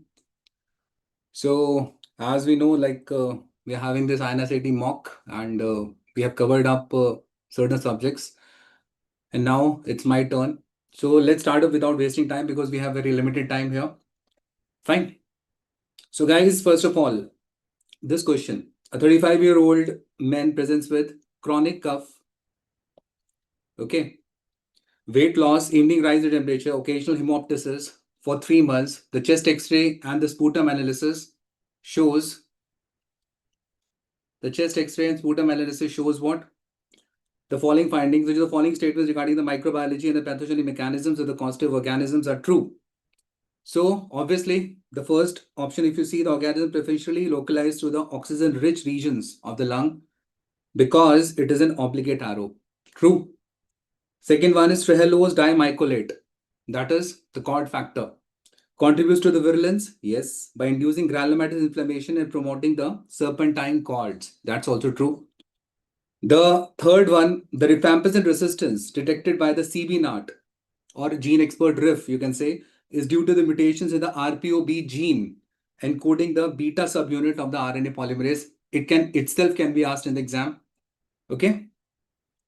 Then the last option you see, the growth of the mycobacterium.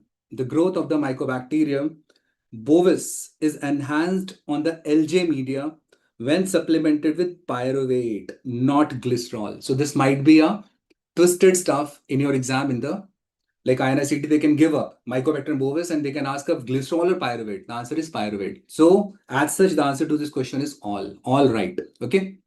All particular points are right in this particular first question. Is it fine, guys? Now, coming to the next one. So it's a straightforward question, and I suppose you must be knowing it also. The CAM test. What is the full form of CAM, guys? The CAM full form is Christie Atkins Munch Peterson. Okay, CAM test positive. Which one is the CAM test positive? You know, CAM test positive is Streptococcus escherichia. Yes or no? Which one is CAM positive? Streptococcus escherichia. Optogen sensitive, which one, guys? Streptococcus pneumoniae.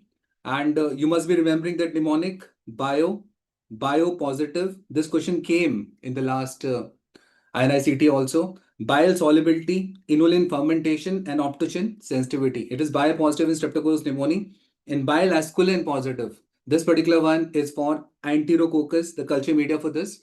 And PYR test positive. That is the pyrrolidinal amylase enzyme detection is a specific reaction for pyogenes. That is P for P. So answer to this particular question is what, guys? Answer to this particular question is first is B, second is C, third is D, and fourth is A. So answer is A. Okay. So answer is A in this particular one. Now coming to the third one. Added thing to tell. Reverse camp is seen in what, guys? So reverse camp is a reaction seen in Clostridium perfringens. Okay, that is observed in whom? Clostridium perfringens. Okay, I'm not able to see your comments. Okay, just a minute. Clostridium perfringens. Okay, reverse camp. And reverse camp is between whom? Group B strep2 and the Clostridium perfringens. Is it fine? Okay, guys. Now coming to the third one. A 6-year-old child brought to the clinic with a 2-day history of high fever, crampy abdominal pain, multiple episodes of loose stools containing fresh blood and mucus. The parents report that the child consumed food from a roadside stall 3 days earlier. On examination, child appears febrile, mildly dehydrated. Stool microscopy reveals numerous red blood cells and pus cells. Which of the following organisms most likely responsible for this presentation? So guys, obviously out of them, Vibrio cholerae, Campylobacter jejuni, Giardia, and Rota. The answer is B. That is Campylobacter jejuni. Because it leads to what? It leads to inflammatory form of diarrhea. It leads to what? Inflammatory form of diarrhea. Fecal leukocytes were observed. Whereas in the Vibrio cholerae, it is non-inflammatory diarrhea. Same story for these also. And as far as the options are concerned, rotavirus is the most common cause of diarrhea in the children. Norovirus is most common cause in the case of adults. Giardia lamblia, this particular one, associates with tituria also. And for your information, it associates with the traveler's diarrhea also. Giardia lamblia. Okay, and which motility? Falling leaf-like. Okay, which motility? Falling leaf-like. Vibrio cholerae. The famous question is what? That cholera toxin. Acts on what? Zona occludens. A and B. B binds to GM1. And A does what? ADP ribosylation of GTP. Increase finally what? Cyclic AMP. Okay, so that's the story of the Vibrio also. So here, Campylobacter jejuni, if you have done my classes, I've told a story actually. A child is there attending a summer camp, that is Campylobacter 1, playing a dart like that and eating what? Or having what? Contaminated water and food along with poultry bird products, and leading to what? Having after having this develops what? GBS, that is Guillain-Barré syndrome. And this particular organism, like Vibrio, also shows what? Darting motility. Okay. It does. That's better reaction for Streptococcus pyogenes 6354. Okay. You're right. Several postal workers develop fever, malaise, and a painless black eschar on the forearm after handling the suspicious male. The male have come. Over the next few days, some patients develop severe respiratory distress. The chest radiograph demonstrated the following findings, and a few patients subsequently develop hemorrhagic meningitis with hemorrhagic medistinitis also. Which the following is the above causative organism. So any suspicious litter or a male of that sort comes, it might be having a powder which is having Bacillus anthracis. Okay, that's spores of it. And these particular ones, that is there. Important here is what is the answer of this particular question? So guys, you know that Bacillus anthracis produce spores, bulging or non-bulging spores. Non-bulging spores can remain viable in the soil for decades, and virulence is mediated by a polypeptide capsule. So this is an exception, guys. Most of the capsules are polysaccharide. This one is polypeptide, and it's a tripartite toxin. And tripartite toxin is made up of what? EPL. Edema factor, protective factor, and lethal factor. So this question can come in several other forms. Then it is classified as category B. No, it is a category A bioterrorist weapon. Okay. Is it a gram-negative rod? You know it's a gram-positive rod that produces this toxin. Which one? Tripartite toxin. Okay. Cullen reaction is for what? Cullen reaction is for pneumococcus. Which of the following is the most characteristic finding on the peripheral blood smear of the babesiosis patient? So guys, this is a famous question which you must have done also, that in the babesiosis, we observe Maltese cross. Okay, and Maltese cross is this which you are observing here. This is what is termed as Maltese cross. And this one, we confuse with what? We confuse with Plasmodium falciparum gametocyte arrangement. And that gametocyte arrangement is given in here. That is banana-shaped gametocytes. They arrange themselves sometimes like this, like a Maltese cross. So it is being observed that wherever the babesiosis and Plasmodium is there, you should not be going for what? You should not be going for blood smear. Otherwise, you will remain confused. And what is arranged like this? The merozoites. Okay. What is being arranged of this particular Babesia microti? The merozoites. And it's a tick-borne disease. It's a tick-borne disease. Now, this particular picture and the first one is a tick, and tick have brought a burger. After having that burger, what happened? Lyme's disease. Borrelia burgdorferi is the organism. Then this is the fly which associates with Kala-Azar, sand fly. Sand is black kala. Okay. This is a mosquito associates with what? Filariasis. And this one is mite associates with what? Scriptyphus. And what is it in the Scriptyphus? Black eschar. And you need to know the wheel phalanx test. OXK is strongly positive for this. As far as the Lyme disease is concerned, erythema chronicum migrans. As far as the Kala-Azar is concerned, RK39 antigen card test is a favorite of examiner again and again. Okay. So remember that also. Is it fine?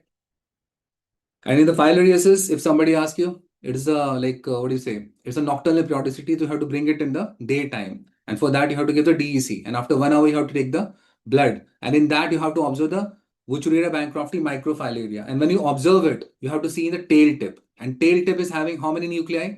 No nuclei. Okay, there is a ban on the nuclei in the case of Wuchereria bancrofti microfilaria. And I suppose you know that. Okay. So obviously, what is the answer? The first is B. Okay. second is A. So first is B, second is A. The answer is A. Is it fine? Now coming to this. This particular one is Chinese letter pattern having metachromatic granules and it is green color. And obviously you know the Albert staining it is, and it is done for Corynebacterium and diphtheria. I already told you in the classes how to remember it. Albert have gone to China, eaten up the corns after having which chutney? Green chutney. So that is Corynebacterium and diphtheria. Okay, I suppose you'll not forget. As far as the second one is concerned, second one is regarding the Plasmodium. Okay, and the third one is greenish stuff, Pneumocystis xerovasi. That is the trophozoite, they look like that. And this one is oocyst, acid-fast oocyst. It is for Cryptosporidium parvum. It is for Cryptosporidium parvum. Is it fine? So remember this particular one. The fourth one is Cryptosporidium parvum. And what is the size of the oocyst of the Cryptosporidium parvum, guys? The size of the oocyst is 4 to 6 micron. And what about the Pneumocystis xerovasi? GMS staining, it is gomorimethylene silver, and it stains green. It exists in trophozoites and cyst form. Okay, and this one is the Plasmodium, and this particular one is Corynebacterium diphtheria, Albert staining. Okay, this is what is termed as Albert staining. And Albert staining is the best stain for Corynebacterium diphtheria. Why? Because it stains the bacteria as well as the metachromatic granules as bluish black. Is it fine? Now, which of the following statements regarding the culture media and their organisms are true? Might be coming in the exam. Lowenstein-Jensen media is used for culture of Mycobacterium TB, everybody knows, and it contains malachite green to inhibit the growth of contaminants. Very true. So this is very true. And LJ does not have agar. That's why it is cultured like it is, what do you say? It is sterilized by inspeciation, not autoclave. Okay, and it have this malachite green because of which it is green in color. Sebrodextrose agar has a high pH of 7.4. No, it have an acidic pH because fungus loves to grow in the acidic pH. Thea-Martin media is actually a chocolate agar, and chocolate agar with what? Vancomycin, colistin, and statin. These are inhibitory agents which you put up, and it is used for Neisseria gonorrhoeae, that is gonococci, as well as meningococci. TCBS agar is used for what? Vibrio cholerae, and this particular Vibrio cholerae, very right, this is there, but it does not produce blue-green colonies due to sucrose fermentation. Okay, it produces yellow colonies due to sucrose fermentation. And what is the full form of TCBS, guys? Thiosulfate, citrate, bile salt, sucrose. Okay, it's a green color media changing to yellow. It can be asked, and this is what is the best selective media. So what should be the answer here, guys? The first is a correct statement and third is a correct statement. So first and third only will be the answer in this particular culture media based question. Is it fine? Now, telling about this again, I will just put them up. CAM test. Again, had come Krusty Atkins, Munch Peterson, enhanced beta hemolysis. It is done for what, guys? It is done for group B strepto, that is Streptococcus echinacea.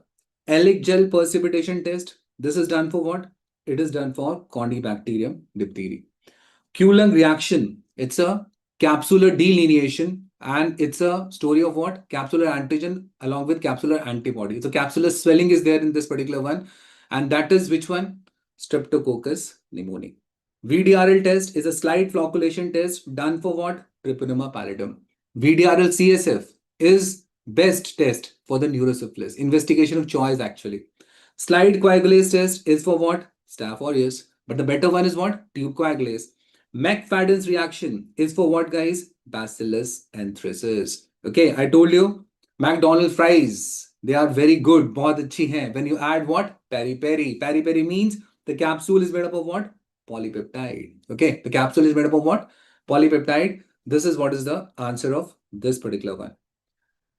10th one.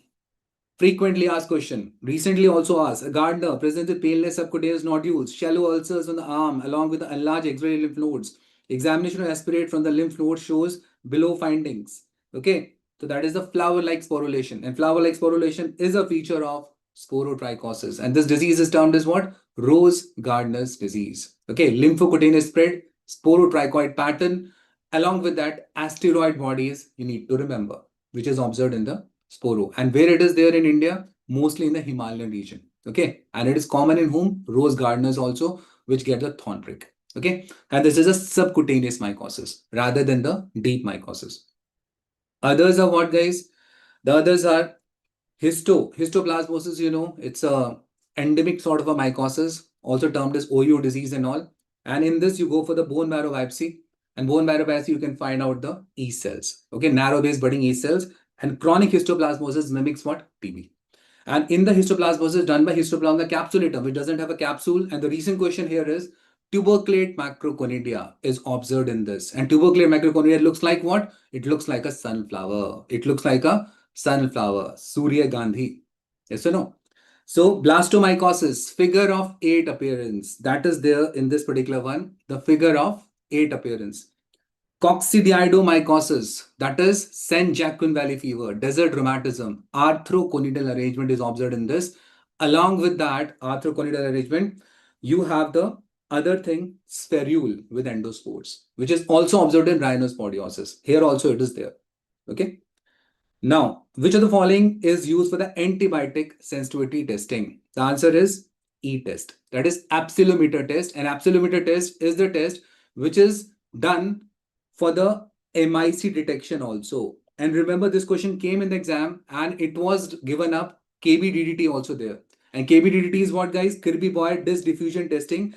By this, you can't find the MIC. And what is KBDDT? Kirby-Boyer disc diffusion testing. Kirby-Boyer disc diffusion testing. By this, you can't find MIC. MIC can be found by E-test. It can be found by micro and macro broad dilution test. And along with that, the recent machines are Vitek 2 and all. Okay. All others, you already know what are the names and all. Coming to this, which sterilization method is appropriate for a wire loop in a bacterial culture? Recent NEET PG question. It is the dry heat, and you have to put the inoculating loop into that particular lamp. Okay. Until it becomes what? Red hot. Okay. So this is what is the story. That this is the dry heat sterilization, and you have to keep up that inoculating loop until it becomes what? Dry hot. So this is the story of the wire loop, which you need to remember. And dry heat sterilization includes what? Flaming, incineration, and hot air oven. And what about the moist heat sterilization? All those pasteurizations, inspissations, okay? Those are there in the moist heat sterilization. Along with that, autoclaving. Then you have those radiations and everything. They all are important, guys. Important here is biological control. And 3, I tell you, out of them, one will come for sure. Hot air oven, that is Bacillus atrophius now, not subtilis. Okay, that is spores of that is used. In the case of autoclave, it is Bacillus styrothermophilus. And in the plasma sterilization, also the same. Bacillus styrothermophilus, latest one. H2O2 is used in that. Okay, then you have Bacillus atrophius, subspecies globigi. For what? It is for the ethylene oxide. It is for the ethylene oxide, and that too should be remembered by you. Okay. Coming to the 13th one, a 28-year-old lactating woman, painful lump. Lump is firm and tender, no systemic symptoms. Imaging reveals an inflammatory mass. The biopsy shows granulomatous mastitis. This is the change here. If it is mastitis only, the answer would have been Staph aureus. But the answer here is what? Corynebacterium minotissimum. Okay, this is what is the answer for this granulomatous mastitis. And I told you this also does one more disease that is termed as erythrasma. Okay, and how we have remembered that? Minu's mom have prepared of what? Red rasam. So that is minotissimum, erythrasma, and is having what? Coral red fluorescence. Okay. Coming to the 14th one, guys. The dark field microscopy is the method of choice for visualizing trypanosoma pallidum. Yes. It uses reflected light because it can't be seen by the gram staining. It can't be seen and it can't be cultured also properly. But now we have cultured it in the Noguchi media. This can come in INI CET. But this is one of the examples, which is an exception for what? Koch postulates. Electron microscopy visualizes the viruses and has lower resolving power, not lower. It transmission electron microscopy has the highest one and it visualizes the viruses. So the statement is wrong. Okay, phase contrast microscopy used to visualize the living unstained specimens by converting differences in refractive index and difference in light intensity. Very right. The third one is very right. Okay. And the fluorescent microscopy using Oramin rhodomin is more sensitive than gene Nelson staining detection of Mycobacterium. This statement is also correct. The answer is A in this particular one. And you know Oramin rhodomin is what? It is a fluorescent microscopy. It is what? Regarding the fluorescent microscopy. As far as the dark field microscope is concerned, the background is dark. And against that, you could able to visualize these particular troponines shining. Okay. Dark field or dark ground, both are same thing. 15th one, guys. A 4-year-old male child brought to the emergency department with high-grade fever, difficulty in swallowing for the past 1 day, appears anxious, sitting upright, leaning forward with his mouth open, drooling saliva. Mother reports that he has refused to eat anything since morning. On examination, is a muffled voice, marked inspiratory stridor, appears toxic. What is the most likely causative organism? So answer is what, guys?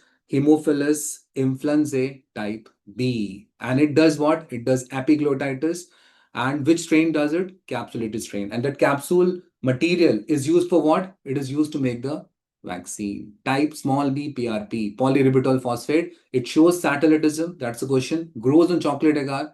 And it is catalase and oxidase positive. Okay. And it is catalase and oxidase positive. And in the last, see this particular picture, guys. Okay. Regarding the various eggs. As you can see, the first one is scarus. This one is round. This one is elongated, unfertilized, elongated. Trichuris trichiura, you have mucus plugs and barrel-shaped or dumbbell-shaped. Antrobus vermicularis is plano-concave. So that is D-shaped, having a tadpole-like larvae. Hookworm, having blastomeres. And last time it came with a friend of it, that is Nicator americanus. They look like exactly the same. Remember that. Okay. Tinea, the tinea egg looks like this. H. nana is having polar filaments. And cystosoma, terminal spine, hematobium, lateral spine, Mansoni, lateral knob, japonica. Okay. So guys, remember all these important ones and very best of luck from my side. The next is surgery and sir will take up the surgery questions. And thank you so much. Okay. And if you have any problem and all, do contact me up in my Insta also and in the DocTutorials group also. Okay. So thank you so much.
Hi friends, Dr. Rajamendran here, the surgery faculty.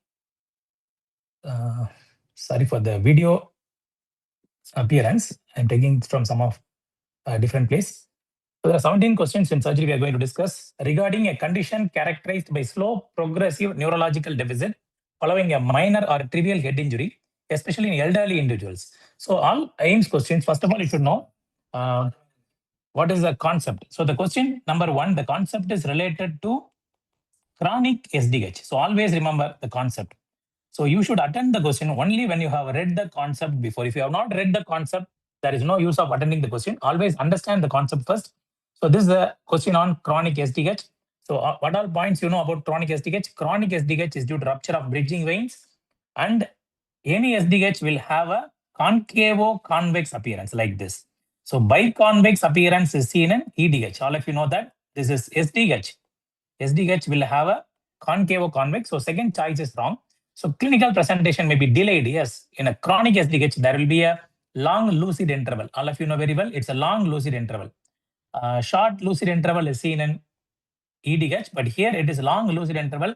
From the time of trauma, the patient comes to hospital after so much of time, maybe after 10 days, 15 days like that. And the major reason is due to anticoagulant, and it is simply treated by burr roll. Please remember, just burr roll and craniotomy, you should know the difference. So if this is the skull, if I put a hole only, it is called as burr roll. If I put some burr rolls like this, and if I remove this part of cranium out, and after surgery, if I keep it back, it is called as craniotomy. So burr roll means putting only hole. Craniotomy means removing a segment and then keeping it back. Craniectomy means removing but not keeping back. So for a chronic SDH, craniotomy is enough. Sorry, burr roll is enough. Okay, the answer here is only 2 is wrong. So 1, 3, 4, 5 are correct in this question. So please read the explanations in the choice. You will understand. But don't forget, this is a question on SDH, chronic SDH related question. So the answer is 1, 3, 4, 5 are correct. So the wrong answer is it's not biconvex, it is concavo-convex. Okay, this is all direct questions. All the questions are taken in from Bailey directly. So please remember. So next question is related to inherited disorders of the skin. It is a partially surgery question, partially your dermatology question also. A condition characterized by multiple cutaneous neurofibromas and capsulate spots is nothing but neurofibroma 1. It is autosomal dominant, that is true. A condition characterized by multiple basal cell cancer is Garland syndrome. Okay, it is Garland syndrome. It is with chromosome 9q mutation. A condition with a defective nucleotide excision repair of DNA damages xeroderma pigmentosum. So these are 3 clinical conditions: neurofibromatosis 1, Garland syndrome, and xeroderma. Please see these pictures. So this is a capsulate spot in neurofibroma 1, and these are the multiple neurofibromas in neurofibroma 1, and this is multiple basal cell cancer in Garland syndrome, multiple basal cell cancer in the face, and this is a xeroderma pigmentosum. They have excessive risk of cancer. It is due to DNA nucleotide defect. So that is, so 1, 2, 3 are already correct. So all conditions having a strong association with UV radiation induced melanocyte leading to melanoma as the primary malignancy, no. So some cases lead to squamous cell cancer and basal cell cancer also. Not all of them lead to melanoma only. So answer 4 is wrong here. Some of these disorders may be associated with skeletal abnormalities, neural tumors, yes, von Recklinghausen disease and all will be having all those issues. Okay. So the answer here is 4 is wrong. Okay. 4 is wrong. Don't forget this. Answer 4 is wrong. So in these type of AIMS question, you should know which is wrong. Catch out which is wrong. Naturally, you will be able to answer the other questions easily. So here 4 is wrong. So don't forget neurofibromatosis 1, Garland syndrome, and xeroderma pigmentosum. So question number 3 is a simple, straightforward repeat question. 58 years old male, progressively increasing oral swelling, difficulty in articulation, occasional bleeding for 4 months. He has history of tobacco chewing and alcohol use. Tongue mobility is reduced, means naturally it is a oral cancer only. So the concept related to oral cancer. So what is the investigation of choice for oral cancer? It's a very clear-cut, straightforward question. You should take, if this is an ulcer or a cancer, you should take a biopsy like this, representing normal tissue also. This is called as wedge edge biopsy. You would have read in your final year, but Bailey and Love mentions incisional biopsy from the edge of the lesion.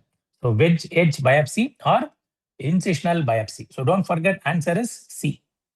Okay, the answer is C here. There is no other doubt. So oral cancer investigation of choice is incisional biopsy. So there is the next concept related to total thyroidectomy. Total thyroidectomy is routinely preferred over lobectomy in many differentiated thyroid cancers. Assume papillary cancer thyroid we are discussing. The concept is related to papillary cancer. In papillary cancer, there are two treatments. You can either do total thyroidectomy or you can do lobectomy. You can also do lobectomy. So total thyroidectomy, lobectomy, both can be done based on many grading systems. AG's grading, AMI's grading, Massey's grading. There are multiple grading systems. For papillary cancer, lobectomy can be done. So therefore, assertion A is wrong. So total thyroidectomy is routinely preferred is wrong. We can sometimes do lobectomy also. But what is the advantage of total thyroidectomy? When you do total thyroidectomy, it facilitates post-operative radiation iodine therapy and helps us for lifelong follow-up, because if I don't do total thyroidectomy, if some amount of thyroid gland is remaining like this gland will take up the radioiodine and will not be sensitive to pick up the meds in future. Therefore, R is true, A is false. So the total thyroidectomy, R is reason is true, but assertion is false. So there's two statements you consider as two different statements, and you read A, it is wrong, but this R, it is completely correct. Radiation therapy can be given or can be used as a diagnostic only when there is no thyroid gland. So the answer is D here. So don't forget the low risk cases. What are the low risk cases of papillary cancer? Size less than 4 centimeter, female sex, no extra thyroid invasion. So like that, there are so many low risk features. In all these cases, we can even go for lobectomy. Please go through our material. In our regular videos, I have explained about when will you do lobectomy for a papillary cancer thyroid. So the answer here is D. A is false, but R is true. So read the explanations. Don't forget the tumor marker of papillary cancer and follicular cancer is thyroglobulin. Okay. So 42 years old female patient presents with long-standing hypertension. So the moment you see this question, most of you would have thought it is a pheochromocytoma, but the question was made not with the pheochromocytoma, it is a different disease. Controlled on multiple anti-hypertension drugs. She also reports muscle weakness. That's a clue due to hypokalemia and metabolic alkalosis. And there is an adrenal lesion here in this picture. So they have done a unilateral adrenalectomy. For what is this case? This is Con's syndrome. Con's syndrome is a tumor arising from the adrenal gland and it is producing more of aldosterone. So it's a primary hyperaldosteronism. There will be hypertension, hypokalemia, and metabolic alkalosis. So we will go with the answer of unilateral adrenalectomy. Lifelong therapy will be needed for patients who have bilateral disease, or for bilateral disease only we do bilateral adrenalectomy, and radiofrequency ablation is not a part of treatment of adrenal gland. So unilateral adrenalectomy is enough for a single adenoma. If it is a hyperplasia involving both adrenal gland, we can remove both. But here it is only one gland involved. So we will go for unilateral adrenalectomy. So please go through the choices. You will understand. And coming to the nipple discharge. So the concept is related to nipple discharge. The next concept is related to nipple discharge. A unilateral spontaneous single duct serosanguinous discharge is more suggestive of an underlying. See, this is a duct. Assume these are the multiple ducts. 1, 2, 3, 4. Like these are multiple ducts. So unilateral spontaneous serosanguinous discharge is more suggestive of underlying pathology. Yes, there is an underlying pathology. Single duct serosanguinous discharge is more suggestive of an underlying pathological cause like a duct ectasia or a duct papilloma will be the answer. That is correct. Cytological examination of nipple discharge is reliable. No. For a cancer, if you have to take biopsy. The discharge is not reliable. So intraductal papilloma, if there is a papilloma like this, it will produce blood stain discharge. That is correct statement.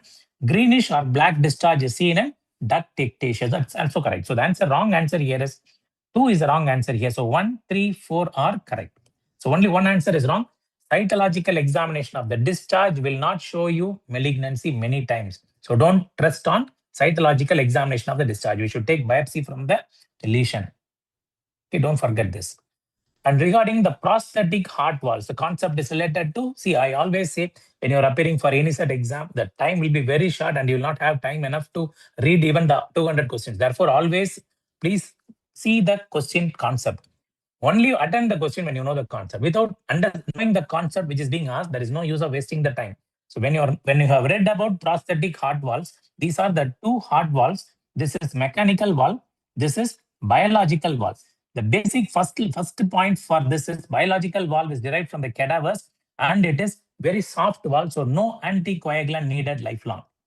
No anticoagulants are needed if it is a biological valve. But if it is a mechanical valve, you can see it is like a metal, it can rupture the RBC, so they need anticoagulants, lifelong anticoagulants needed. So lifelong, they have to be on anticoagulants, but biological valve, no anticoagulants needed. And biological valve can be used only for 8 years, whereas mechanical valve can be used even for 20 years. This is a basic concept you should know before attending the question. So mechanical valves are highly durable. Yes, that is correct statement, and require lifelong anticoagulant.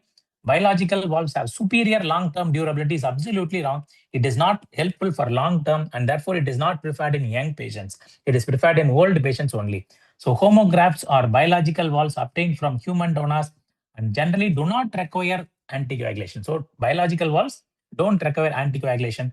The risk of thromboembolism is highest in prosthetic valves in mitral position, because in the mitral position there is a stasis. So stasis is more common. So the thrombus is also common in mitral valve compared to aortic valve. So the 1, 3, 4 are correct here. Second is the wrong answer here. So please remember, please read the wrong answers and correct it. That's all. That is what you have to learn from this test series. And coming to the next question, 60 years old male presents with progressively worsening lesion over the toe for 2 weeks. Initially, it was painless, but recently developed swelling, serous discharge. He has long-standing history of long-standing metabolic disease. History of long-standing metabolic disease, they didn't tell, but it is diabetes. And reports reduced sensation in both feet. Distal pulses are palpable but decreased. Maybe there is a formation of thrombus. Capillary refill is delayed. No signs of sepsis are present.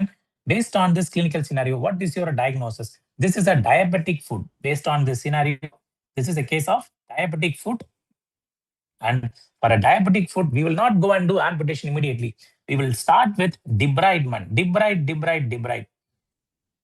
Debridement is a primary treatment. So they're asking, what is the next step? So the next step will be urgent surgical debridement with antibiotic coverage. So therefore, they will not get a systemic sepsis. There is a localized sepsis. Let it not become a systemic sepsis. We should do surgical debridement. Yes, I will work out on other things also. I may need amputation in future. This may need revascularization. Everything will be needed. But first thing is debride the infective wound. That is what you would have done in your internship. So diabetic wound should be debrided. Okay, don't forget this. Next question, 9th question is on obstructed hernia. A swelling demonstrated cough impulse, strangulated. A swelling demonstrating a cough impulse reliably excludes the possibility of strangulated hernia. See, strangulated hernia may occasionally have cough impulse. So the A is wrong. Transmission of cough impulse requires a pattern communication between hernial sac and the peritoneal cavity, which is typically lost once the vascular compromise is happening. So reason is partially true. So we can consider A is false, but R is true. So this is a little complicated question, more like a clinical question. So understand, if this is the hernial sac, if you have a cough impulse, what does it mean? That means the bowel is coming out like this. Bowel is coming means there will be cough impulse. But sometimes in an obstructed, this bowel may be gangrenous. Some other bowel may come. Therefore, cough impulse may be present in strangulated hernia also. And in strangulated hernia, when there is a complete obstruction, the cough impulse may be reduced. That is what given in the reason. So therefore, A is false, R is true. Don't get much confused about this question. Just remember, in a strangulated hernias, the cough impulse may be reduced, but not completely absent. That is what you have to carry home in this topic. The 10th question is a 100 times repeat question. Physiological constrictions of esophagus. So 15 centimeter on endoscopy, you have the cricopharynx. 25 centimeter, you have aorta and left bronchus. 40 centimeter, you have the diaphragm and the sphincter. So this is 3. So diaphragm and the sphincter. So the diaphragm is not a mechanical constriction here. It is a physiological LES. So please remember, upper esophageal sphincter at 15 centimeter is cricopharynx. Middle constriction is aortic arch and left bronchus at 25 centimeter. Lower constriction corresponds to diaphragm hiatus and located at 40 centimeter from the incisor. So the 3 statements are correct. 1, 2, 3 are correct. See the 4th statement. Lower esophageal sphincter represents a distinct anatomical thickening. No. that coincides with diaphragmatic. It coincides with diaphragmatic constriction, but it is not a thick anatomical thickening. That's a physiological sphincter that is seen there. So just remember the answer here is 1, 2, 3 are correct. Fourth statement is wrong. So you can see we have focused questions from corresponding chapters. We have distributed equally in all the sections. So this is the next question on peptic ulcer disease, complications of peptic ulcer. So understand the peptic ulcer. All of you know the peptic ulcer has a lot of interesting complications. See, for example, this is the duodenum. If there is an anterior wall ulcer, it will go for perforation. If it is a posterior wall ulcer, it will go for bleeding. No doubt in that. It goes for bleeding. This goes for perforation. And anterior ulcers can go for perforation and leak the contents into the abdominal cavity and can cause peritonitis. A long-standing ulcer in any of these areas, long-standing ulcer in any of these areas can cause pyloric stenosis. That also can happen. It's another complication. Now let us see the question. Posterior duodenal ulcer causes bleeding. Anterior duodenal ulcer can cause anterior duodenal ulcer. Chronic pyloric ulcer can cause GOO. Perforated peptic ulcer can cause generalized peritonitis. So in this question, if you see, A is 2, B is 1. Anterior duodenal ulcer also can cause generalized peritonitis. So there are 2 questions. Anterior duodenal ulcer can cause peritonitis, and therefore A2, B1, C3, D4. Okay, C3 is chronic pyloric ulcer causes GOO. Perforated peptic ulcer also causes peritonitis. And another point is perforated peptic ulcer also causes metabolic acidosis due to shock, and sepsis. So D4 can be one of the best other options. So D4, B1. So this is a question. Just know the complications. Each one what complication can cause. Liver investigation. So what are the investigations in liver? There is a new update in Bailey and Love 28th edition. For liver, ultrasound itself, they are doing by a special technique of contrast enhanced ultrasound. There's a new update in Bailey and Love. It improves sensitivity for focal lesions. So don't forget this point here. There's a new update. It's a very important point. Which of the following statement is true is contrast enhanced ultrasound. What is this contrast enhanced ultrasound means? It uses microbubble contrast agent and significantly improves detection and characterization of focal lesions, improving both sensitivity and specificity. So therefore, that is correct answer. MRCP is not good for vascular. MRCP is good for bile duct. ERCP has diagnostic accuracy for sclerosing cholangitis, but since ERCP is an invasive investigation, MRCP is now equally effective to ERCP. PET scan cannot distinguish cystic lesions so accurately like a solid lesion. So B, C, D are wrong. Single best answer is A is the single best answer in this question. Okay, PET CT has limited role in cystic lesions and cannot reliably differentiate benign from malignant cystic lesions. Okay, so MRCP is good for bile duct. CT scan, angio is good for vascular lesions. Okay.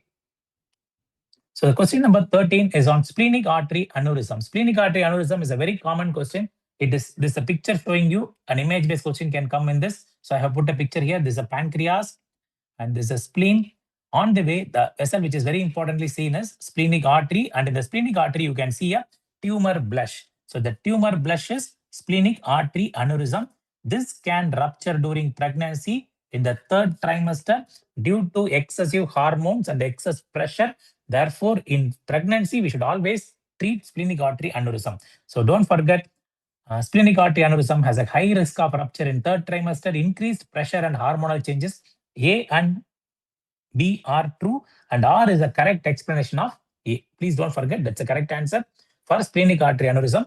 Conventionally, splenic artery aneurysm, we will intervene when the size is more than 2 centimeter. We should either do angio embolization is advised, or if not possible, we should do even a splenectomy can be done sometimes. So splenic artery aneurysm more than 2 centimeter needs intervention. So which of the following statement regarding congenital anomalies of gallbladder and bile ducts are correct? Phrygian cap deformity may mimic a pathological mass on imaging. So this is a Phrygian cap. It is a normal finding. It's a most common anomaly of gallbladder. It looks like a fundus folded like this, and this is a normal anomaly. May mimic like a pathologic mass is true. Read the 3rd choice, accessory cholecystohepatic ducts. See, please remember, this is a gallbladder, bile duct, And these are small ducts called as ducts of Luschka, which can drain into the liver itself. This can leak and can cause bile leak in the postoperative ducts of Luschka. They are called as accessory ducts. Floating gallbladder can go for volvulus is correct. And the second choice is wrong. Low insertion of cystic duct. Please understand what is this concept. If you see in this concept, there's a gallbladder. Usually it will get inserted like this. No, sometimes it will not get inserted like this. It go and insert like this. When it goes and insert like this, and if I try to put a clip up to this place, I may need to dissect this. I can injure the bile duct. So therefore, low insertion of cystic duct has more risk of bile duct injury. So second answer is wrong here. Only 1, 3, 4 are correct. Second answer is wrong in this. Okay. So next concept is 52 years old man with acute onset of pain radiating to the back. That means we are going to deal a case of acute pancreatitis. Acute pancreatitis, one of the complications is SIRS. So SIRS is characterized by elevated liver enzymes, leukocytosis, raising blood urea, and decreasing calcium levels. All these are features suggestive of SIRS. Which of the following best explains the progression of this condition? SIRS leading to microvascular permeability and organ dysfunction is the single best answer in this. So direct bacterial translocation can cause late features of septic shock. Obstruction of the duct causing enzyme secretion with inflammation will be there, not without inflammation. Autoimmune destruction causes chronic pancreatitis, not acute pancreatitis. One interesting point you should remember here is in acute pancreatitis, there is decreasing serum calcium level is also given here as a clue. So this is the case of SIRS. A is the single best answer. All others are not the correct answer here. So here is the classical question of Meckel's diverticulum. A straightforward repeat question. A child presents with abdominal pain and episodes of rectal bleeding. This is a Meckel's diverticulum. What is the cause of bleeding in Meckel? So all of you know the answer. If this is a Meckel's diverticulum in children will have associated ectopic gastric mucosa like this, which gets H. pylori infection and it can cause bleeding. So the ulceration due to ectopic gastric mucosa secreting acid is the reason for bleeding in Meckel's diverticulum. So it's a most common complication of children. It's the most common complication in children. This ectopic gastric mucosa. Don't forget this. Which of the following statement regarding acute intussusception is correct? Most cases in children are having a pathological lead point. So in children less than 1 year, many times there is no lead point. It is usually due to, what is the reason for intussusception in small babies? Peyer's patches. This is a Peyer's patches. Many times due to Peyer's patch or any sudden diarrhea, this ileum can enter into the cecum like this. So the most common type is ileocolic type is common. So most cases of children are associated with the lead point is wrong. There is mostly no lead point. So venous congestion happens and it can go for gangrene. And in children less than 1 year, the treatment of choice will be air enema. Air or saline enema is the correct answer for this. Actually, I want you to change one point in this question. We cannot consider this as children only. So this question should have regarding acute intussusception in infants should be the correct question. This is actually missing this word infants. So if you have infants, this all choices are correct except one. So I feel the question missing a 1 year baby with an intussusception should be mentioned there in this patient. Okay, therefore, in this 2, 3, 4 are correct. Only one is wrong. That is, it's not having a pathological lead point. It is having a Peyer's patch, which is usually not an important thing. So this is a classical showing you intussusception image. So it is usually ileocolic type of intussusception. So this will be available in the recorded version also. And also, please, if you have not appeared for the exam and you are seeing the video directly, don't see the videos. Just appear for the exam and then appear for the videos later. Okay, I want you all to do the exam, find out what mistake you are doing, and correct that mistake and do well in the upcoming exam. So INI CET exam is a highly predictable exam, unlike other exams. If you study well, definitely you can crack the exam well. Please try to answer 180 questions minimum. That is very important for getting a top rank in INI CET. So all the best. Thank you for this session. I thank DocTutorials for providing me an opportunity to take a class on this. Thank you. This will be available as a recorded session. Don't worry.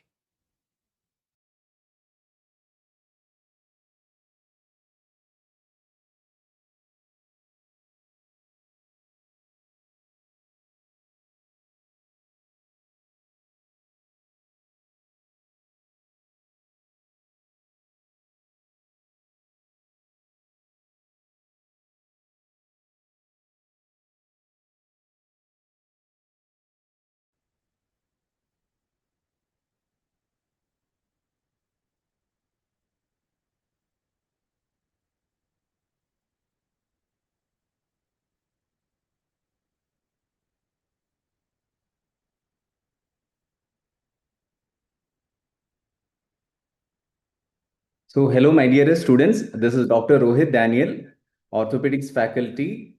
So, this time we were conducting this INI CET mock exam, and we wanted to prepare exams questions that would exactly mimic what you can expect for your upcoming INI CET exam. In orthopedics, also the pattern, the selection of topics, everything has been done in such a manner to mimic the upcoming INI CET exam.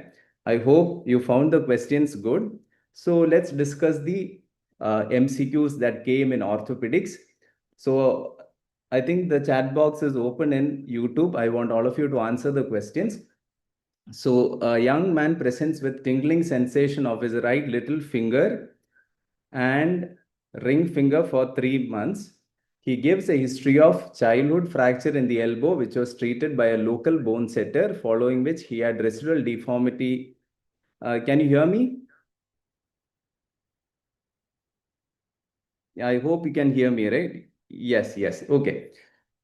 There is a residual deformity of his elbow, which fracture could have caused these symptoms. See, in INI CET, nothing would be straightforward. You'll have to think in layers, not 1 layer, 2 layers, or sometimes even 3 layers deep into the question to get the answer. So the first clue here is, can see that there is tingling sensation where in the tingling sensation in the little finger and the ring finger, which means that what nerve is affected? Which nerve supplies the ring finger and the little finger? It is your ulnar nerve, isn't it? So this patient has some sort of ulnar nerve palsy. Now, is it an acute or a chronic or a delayed onset ulnar nerve palsy? Look at the question once again. The patient develops symptoms when he is a young man, but the fracture actually occurred during his childhood. So this is a delayed onset ulnar nerve palsy, or what we call as tardy ulnar nerve palsy. So this man also has a residual deformity. Which residual deformity can lead to tardy ulnar nerve palsy? Very good, guys. You're absolutely correct. You have cubitus valgus, isn't it? Cubitus valgus. Cubitus valgus results in tardy or delayed onset ulnar nerve palsy, and cubitus valgus, the most common causes non-union of fracture of lateral condyle of humerus. So non-union of fracture of lateral condyle of humerus is what results in cubitus valgus and tardy ulnar nerve palsy. Now, what is the common complication of supracondylar fractures of the humerus? You get malunion, isn't it? Malunion. Malunion will result in what? You have cubitus varus deformity. Cubitus varus deformity. Monteggia fracture can be associated with pin palsy, posterior introitious nerve palsy, and not your ulnar nerve palsy. Okay, so these are the kinds of questions that you can expect for your INI CET exam. Okay. Second question, this is a match the following question. Again, lot of match the following questions come for INI CETs. So here you have to correlate the tumors with their most appropriate treatment. So what is the most appropriate treatment for a simple bone cyst? What will you do? It is a cyst. So you put in a needle, aspirate and give steroid injections. For giant cell tumor, very, very important topic. The treatment of choice is something called as extended curettage. Then for osteoid osteoma, remember osteoid osteoma has a small nidus with surrounding sclerosis. So what is the treatment? You have to destroy the nidus. How? By a CT guided insertion of a radio frequency probe and doing a radio frequency ablation. And finally, osteochondroma, the treatment is simply excision or extraperiosteal excision. So it is A4, B3, C1 and D2. So this is the correct answer. I hope you got this correct.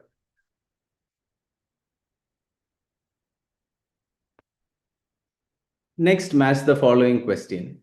Here, you have to match some very important metabolic bone disorders with their radiological findings. Okay, again, these can be asked as one-liners or sometimes even image-based questions.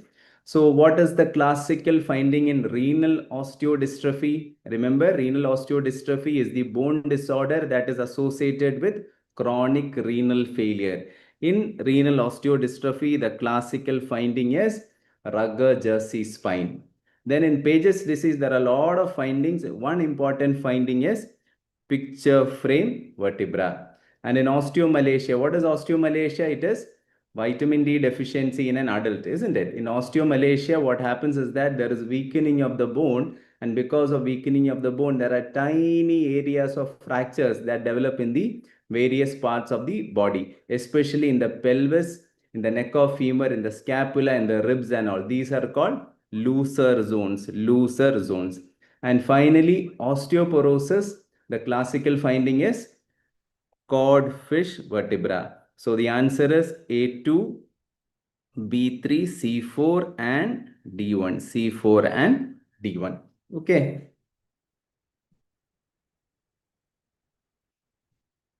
Next, very, very important question. This image has been asked multiple times previously. Unless you know what this image is about, you will find it difficult to answer this question.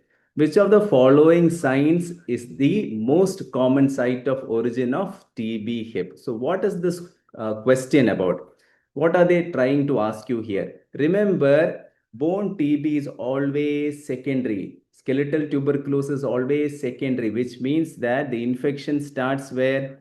The infections will start either in the lung or in the GIT, and then it will spread via the blood and reaches the bone. Here we are talking about hip TB.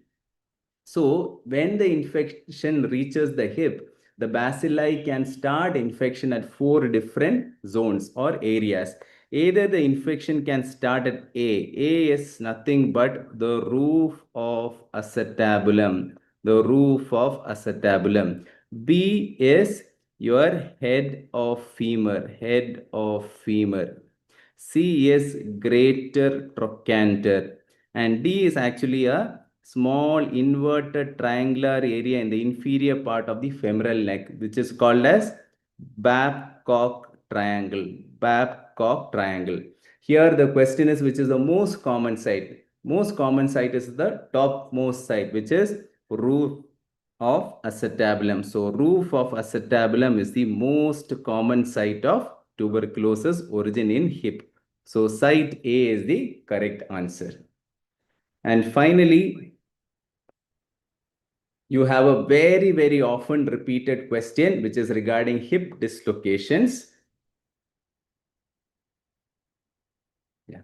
A 45-year-old male presented with history of RTA and complaints of pain in his left hip.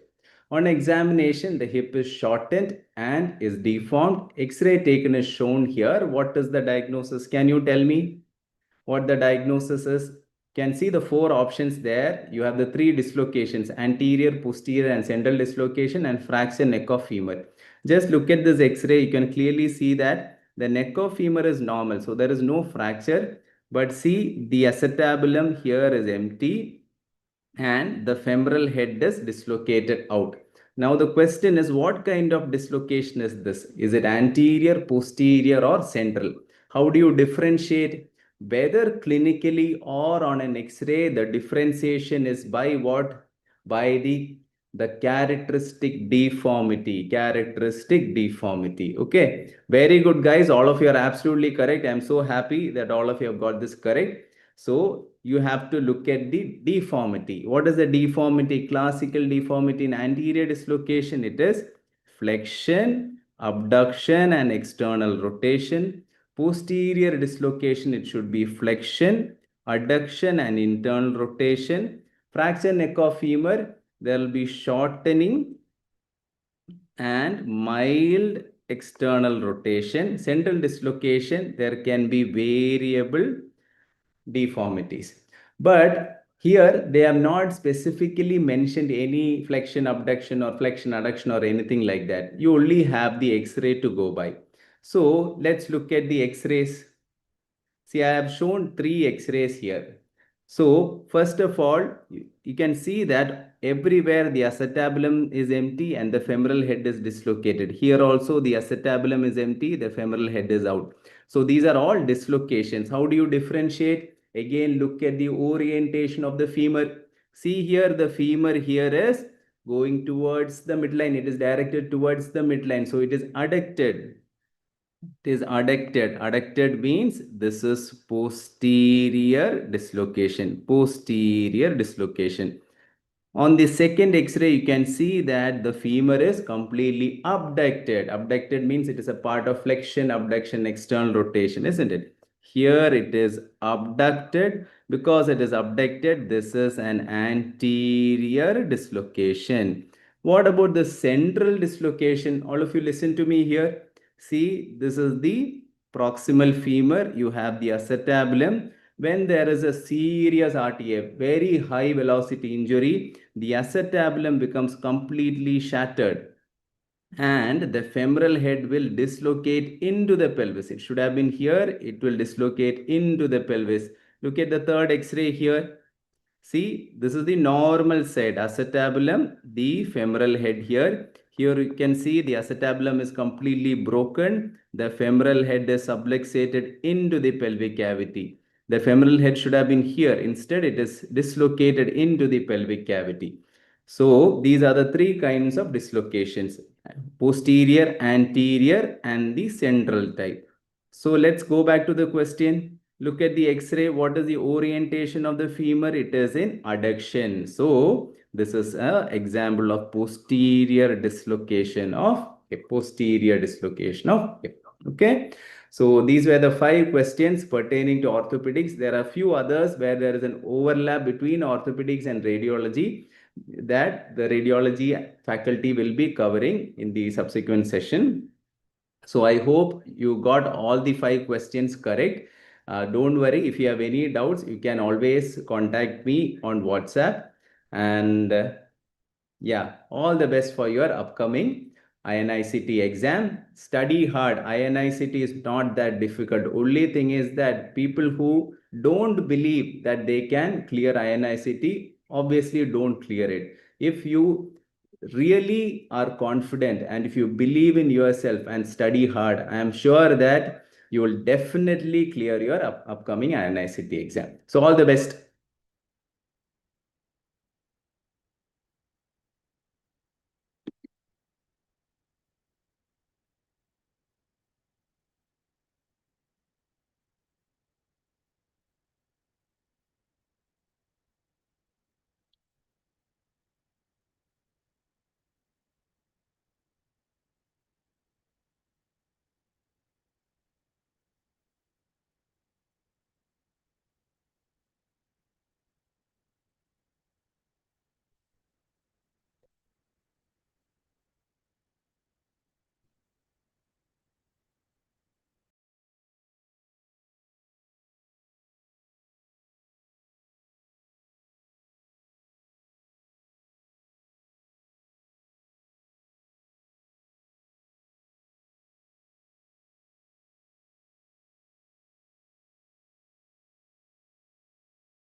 Okay, guys, so how did you do your pathology? I hope you've done it nicely only.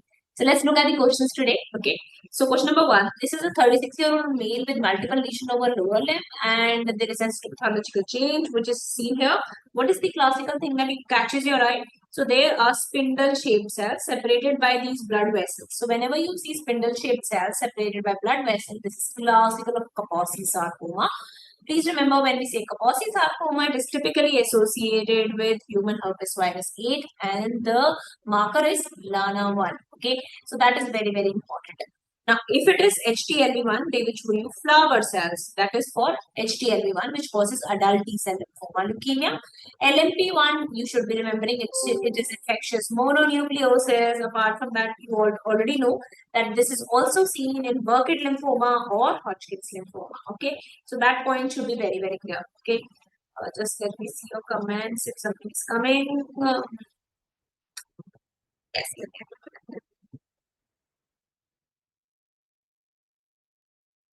Just send me the link also. So that is about that. And human papilloma virus usually has E6 and E7. So these are the pointers that you should be super clear with. Okay. So once we are clear with this, now let's go to the next question here. Okay.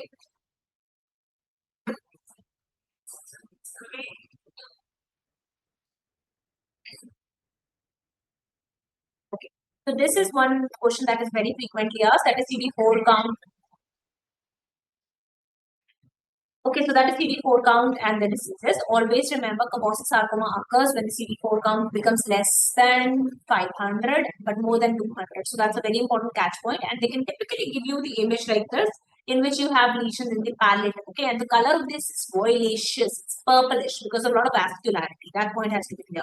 Apart from that, please remember, they can give you this is your pneumocystis, which is cup and saucer appearance, or they can give you on the top of the spores like this. This is cryptosporidium. Both of these occur when your CD4 count becomes less than 200, and that's an important question which is asked. And they can give you this mucicarbon stain with cryptococcus, which occurs when your CD4 count falls less than 100. So that point should be super clear to everyone. Let's go to the next question here. So this is a patient of acute leukemia who keeps on receiving random donor platelet. Initially, the platelet count is high. Later on, with subsequent transfusions, now the platelet is not rising. What has happened to the patient? So this is a very typical case of platelet refractoriness, which occurs when you give repeated random donor platelets. This is because you are exposing the patient to so many platelet antigens that the patient develops antibodies against the platelet antigens, and it destroys the platelet.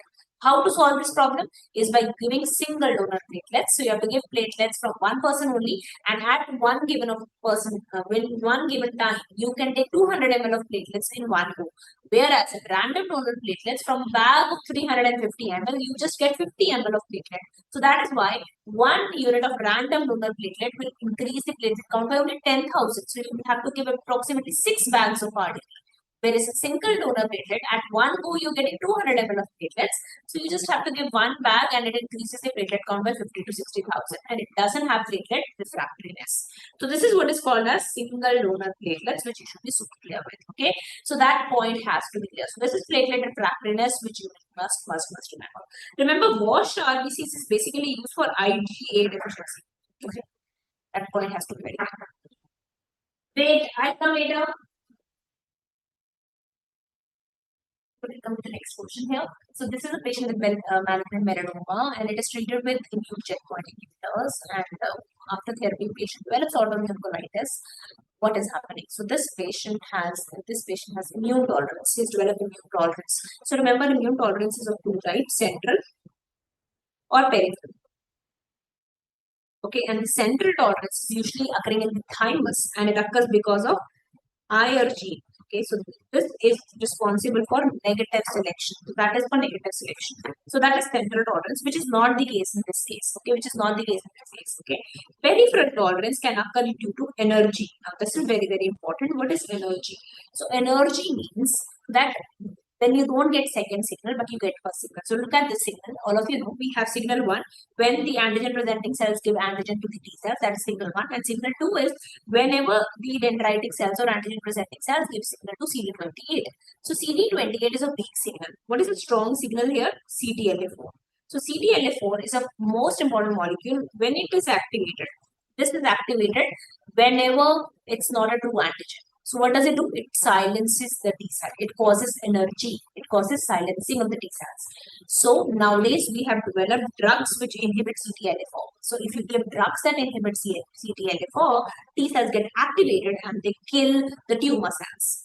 That is what is happening here. So this is the patient. They typically give you patient has melanoma.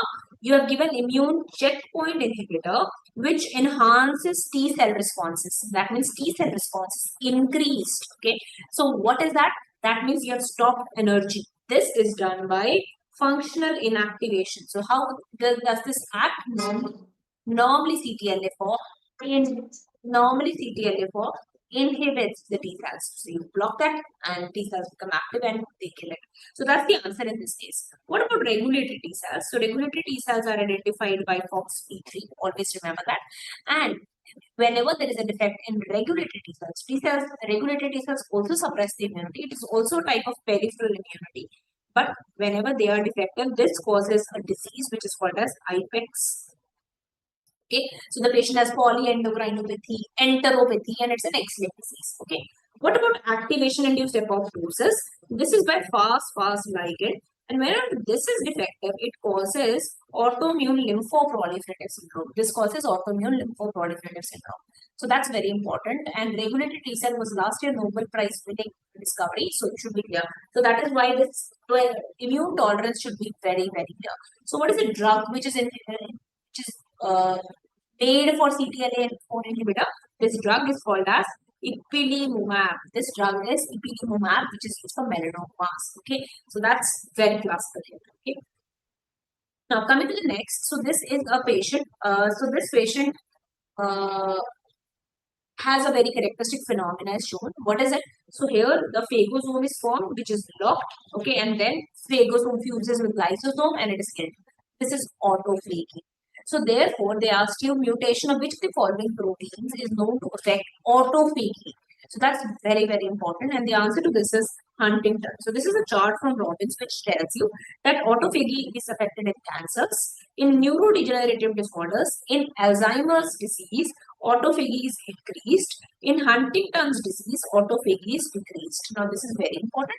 Some infections like Shigella and herpes simplex virus also show you autophagy effect.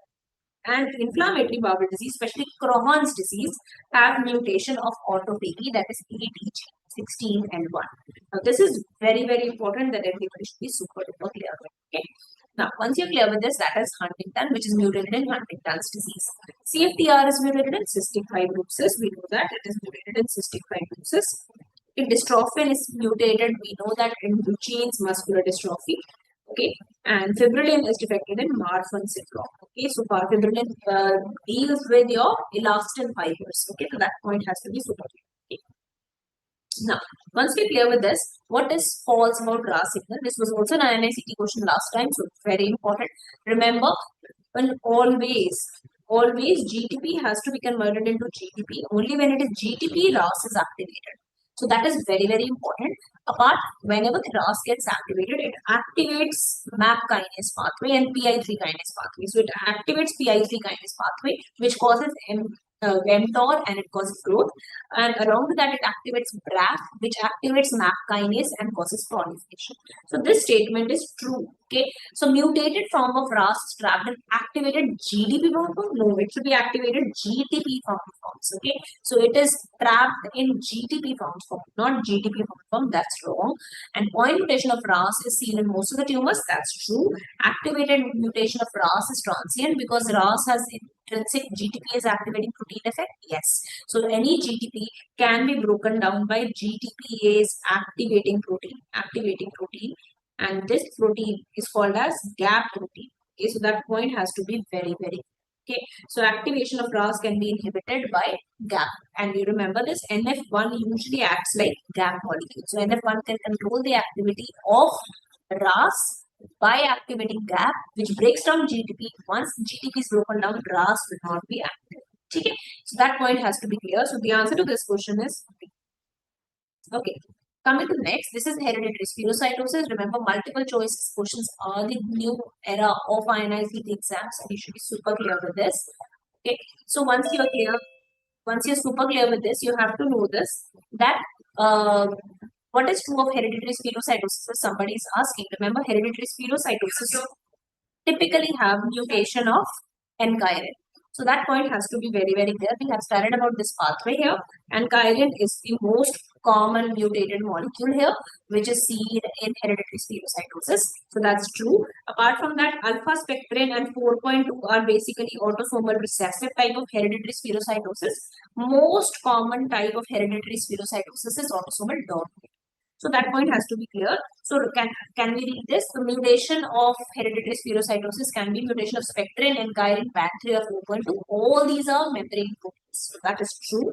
Okay. Presence in the childhood. Remember, any extravascular hemolytic anemia will typically present with JUS. That is jaundice, anemia, and splenomegaly. That's very, very typical. Diagnostic method of choice for hereditary spherocytosis for screening is osmotic vigility.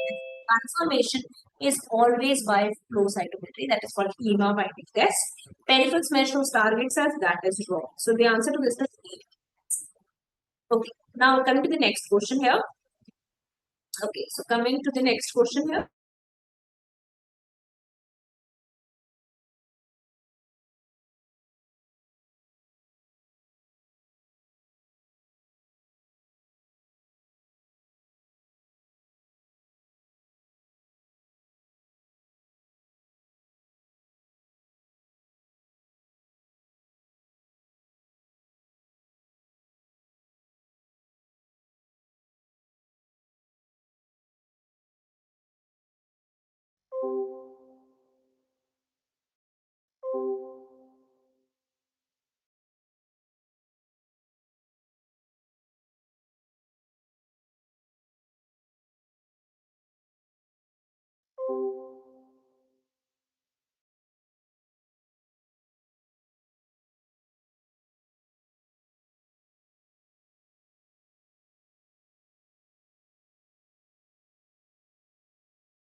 Okay, so which of the following mutation is best suited for detecting point mutation, guys? Okay, so which of the following mutation is best suited for detecting point mutation, guys? This is a very important question. Please know that karyotyping is done whenever we have some chromosomal disorders. Okay, so whenever we have a chromosomal disorders, you will do chromosomal disorders. It's karyotyping. Okay, whenever we have fish is done whenever we have some known mutation. So if you want to identify the translocations, amplification, for that fish is very good.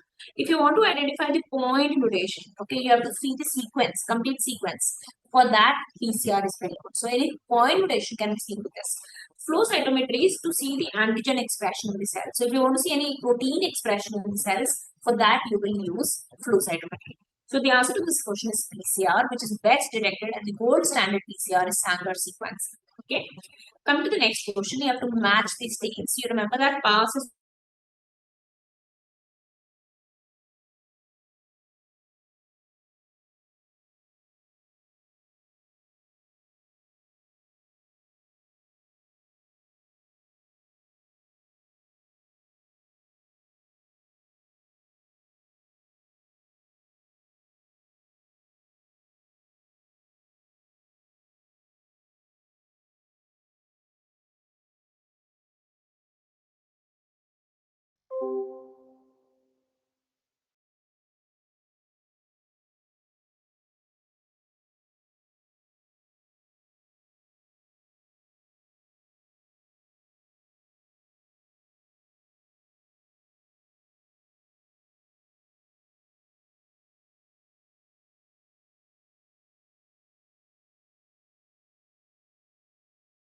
Gordon reticulate stain, which is used for version type 3, and VGE is for elastic fibers, and it also gives you black color. So that is the stains that we have to know. And remember, there are some stains that they can give you an image, like diabetic nodule, that is given to Wilson lesion, beautifully passed positive, and Congo red is salmon red color, that is an orange red color stain, which when you see it in a polarizing microscope, it will give you apple green by reflections. Now, FGFR mutation is classically seen with achondroplasia and bladder cancers. Remember, CML is always due to PCR labial translocation, retinoblastoma is RBG mutation, and neuroblastoma is typically seen by either endemic or ALK mutations. So that point has to be very, very clear. Look at this chart here, which says FGF mutations are typically associated with bladder cancer, but it can also be associated with stomach, breast, and melanomas. Okay, and it is amplified because it is a growth factor. Now, microRNA typically functions by inhibiting the mRNA translation. Look at this diagram. You will always understand that microRNA is a knockdown technology. It's a double-stranded RNA. It comes out from the nucleus. It sits in its RISC complex. If it is a perfect match, it will break the mRNA. If it is not a perfect match, it will stop the translation. In any way, the gene will be silenced. So it either does an mRNA cleavage or it stops the protein synthesis. These two pointers should be very clear for microRNA. And look at this next question here. So the patient has decay. This is a female with decay lesions, but hemoglobin is normal, TLC is normal, only the platelet count is decreased, and there are large platelets. There are no blasts, no schistocyte, coagulation profile is normal. So when no other cause is found, no splenomegaly is there, then the patient has ITP. So whenever the patient has ITP, you have to give steroids as the first line of therapy. If the patient is profusely bleeding, profusely. This is occasional bleeding, profusely bleeding. Then you have to give IVIG. So whenever the patient is profusely bleeding, then you have to give the answer to IVIG, and the steroids is the answer. Look at this. This is a hepatic adenoma. Okay, and when we talk about hepatic adenoma, so they ask you which hepatic adenoma has maximum risk of malignant transformation. It is always beta catenin. Please remember this. So whenever we classify hepatic adenoma, either we can have HNF1 alpha inactivated. This is usually seen in oral contraceptive pill users or maturity onset diabetes. It's not pre-malignant. Beta catenin is always pre-malignant. It compares to 100% malignance. Then we have inflammatory adenomas, which are usually associated with metabolic dysfunction associated fatty liver disease, and there is GP113 mutation here. The new type of hepatic adenoma which has now been added is sonic hedgehog adenomas, which has very high chances of bleeding, and they have GLI1 as a marker. Remember that, okay?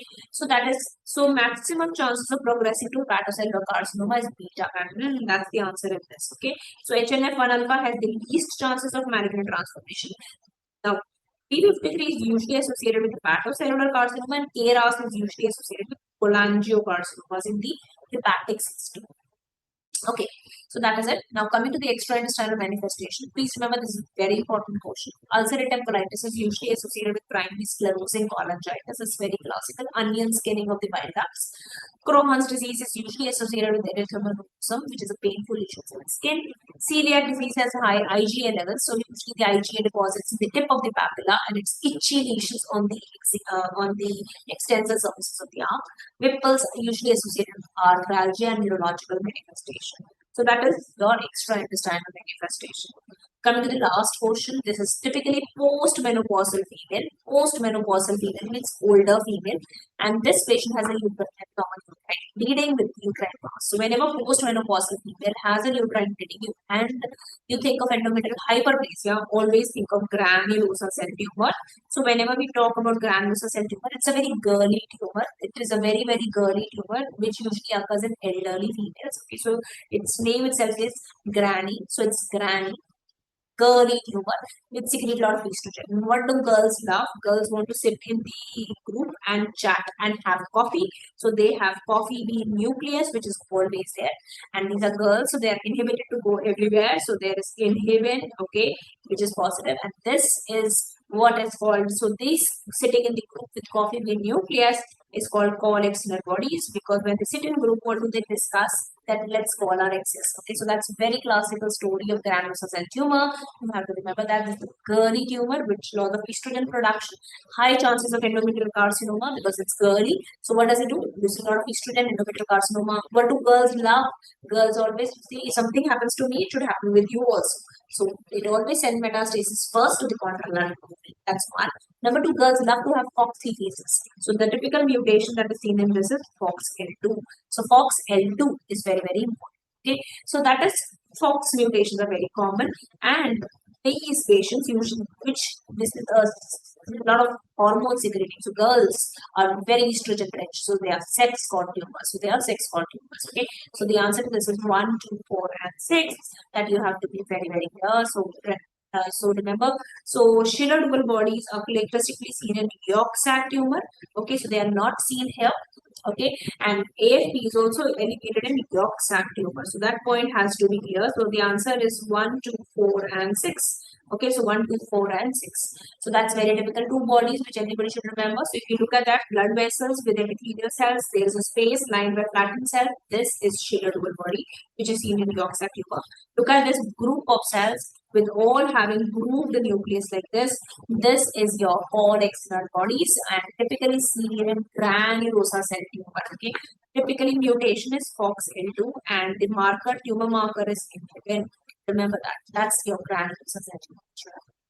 So that's all for this today, guys. I hope you have done your session well. All the very best for your INI CET exam, and I'm sure you're going to do it very well. Bye-bye, guys.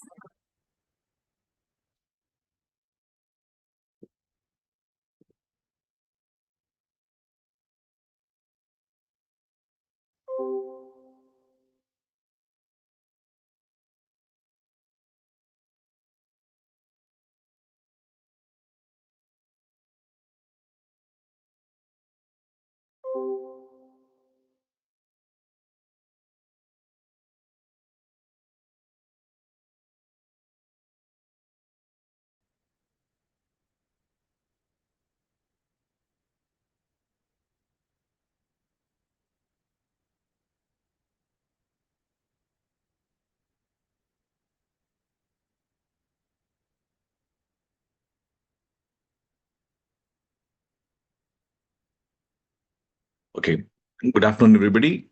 And I hope you have done the radiology part of the INI CET mock exam well. Very straightforward questions, very simple questions. I hope you have done well. Just quickly give me a confirmation if I'm audible, and I'll get started. Yes, okay. The first thing, which of the following condition requires emergency radiotherapy? Is it supravenicable syndrome due to non-small cell lung cancer? Malignant epidural spinal cord compression due to multiple myeloma, malignant pericardial effusion with cardiac tamponade, tracheal compression with stridor due to anaplastic thyroid carcinoma, or tumor lysis syndrome following chemotherapy? What was your answer that you have planned here? Good afternoon, Zia, and can you tell me which one was the answer? Now, please understand, radiotherapy is usually palliative, right? To increase the lifespan, right? Usually radiotherapy whenever there are brain metastasis, bone metastasis.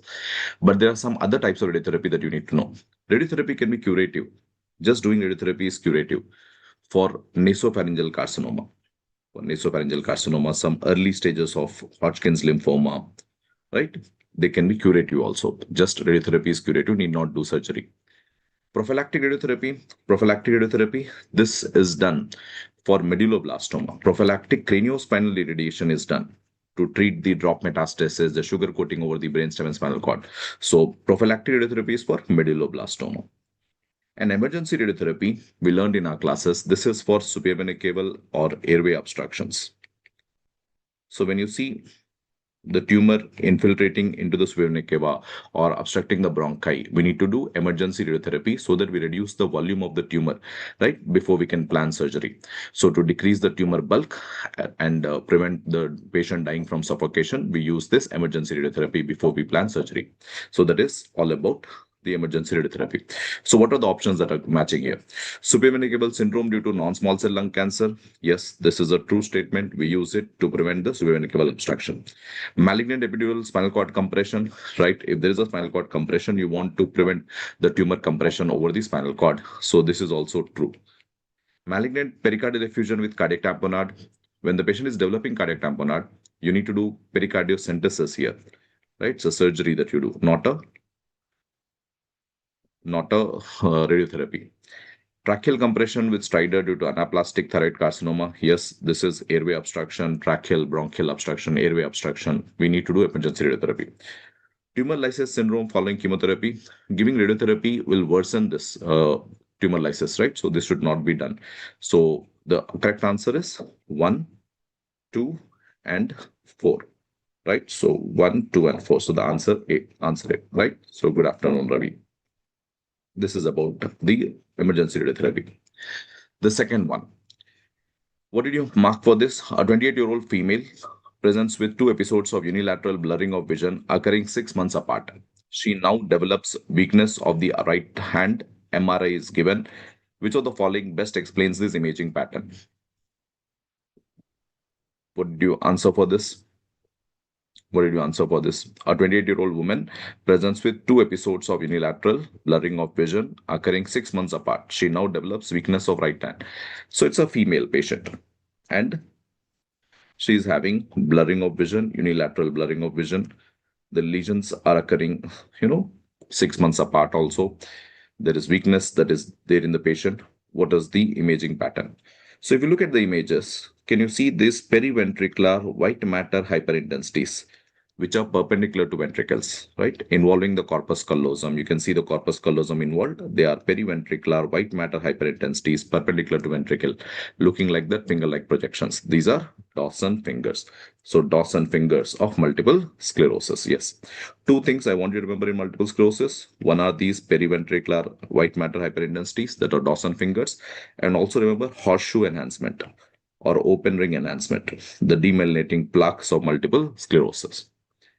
Look at the other options. Dilated Virchow-Robin spaces. These form the soap bubble appearance of cryptococcosis. The soap bubble appearance of MRI. This is because of cryptococcosis. Dilated Virchow-Robin spaces can also be seen in mucopolysaccharidosis and also in cryptococcosis, the soap bubble appearance. Lacunar infarcts, these are small vessel, small infarcts that you see in the basal ganglia region due to lipohalinosis of the lenticulostriate branches. Acute disseminated encephalomyelitis, ADEM. Now look at the age. This is not matching the age. This is usually in children, mostly in children. And there'll be history of post-infection or post-vaccination, right? And this is an acute episode, a single episode, not a relapsing, remitting type of episode that is given in the questionnaire. So the correct answer here is what? Dawson fingers, right? So differentiate these things, right? I hope this was easy for most of you. Now, this is a previous INI CET question. I hope you have done this right. What is the investigation of choice for detecting ureteric calculi? What is the investigation of choice for detecting ureteric calculi? What did you mark for this? Yes, simple. This is non-contrast CT, non-contrast CT. Let me quickly revise you the indications of non-contrast CT and the indications of CECT. Something which is already white, like for example, you have to look at hemorrhagic stroke or you have to look at calculi, calcifications, right? Which is already white. It is seen easily on a non-contrast CT. So the indications of non-contrast CT are any patient with head trauma. CECT, to know the organ of injury, go for In patient of abdominal trauma, go for CECT. To know the organ of injury in abdominal trauma, go for CECT. Acute subarachnoid hemorrhage. To look at the blood in the sulci, non-contrast CT. To look at coronary calcifications. To look at stroke patients. To differentiate hemorrhagic stroke and ischemic stroke. Right? A non-contrast CT. Salolithiasis. Submandibular salivary gland duct stones. Right? Coronary calcifications we discussed. Renal calculi, ureteric calculi. Or any kind of fractures you want to see. Right? So you go for non-contrast CT. Whereas CECT is when you want to look at tumors like RCC, lung cancer. Remember, tumors will have a lot of neovascularization, new vessels there. So when you give contrast, the contrast goes more into those areas. So to look at any small bowel tumors, anterior and middle mediastinal masses,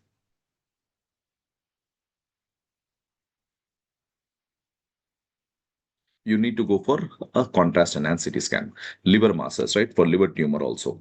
You go for triple phase CT, right? The triple phase CT, it's a contrast CT patterns, arterial phase, portovenous phase, delayed phase. So triple phase CT for the liver tumors. All of these are contrast CT procedures. Even for infections and inflammations, which have vasodilation, right? So infections and inflammations have a lot of vasodilation. When you give contrast, the contrast will come into that area and differentiate the pathological area from a normal area. For example, you want to look at appendicitis. You want to look at diverticulitis. You want to look at renal tuberculosis. So all of these are infections and they are better seen on a contrast enhanced CT scan. Inflamed areas, for example, pancreatitis you have. So any itis that causes vasodilation, right? So inflammation. So the contrast will go more into that area, shows the inflammation, shows the infected areas, shows the tumors better. So have a rough idea, which is the indication for non-contrast CT and which is the indication of CECT. Head trauma, non-contrast CT, abdominal trauma, CECT will show you the organ of injury, right? I think this is fine. Now, what did you do for this fourth question? A 60-year-old woman presents with inability to bear weight following minor trauma.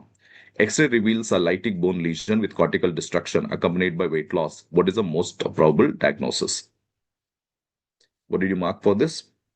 Is it eosinophilic granuloma, disseminated TB, brown tumors, metastasis?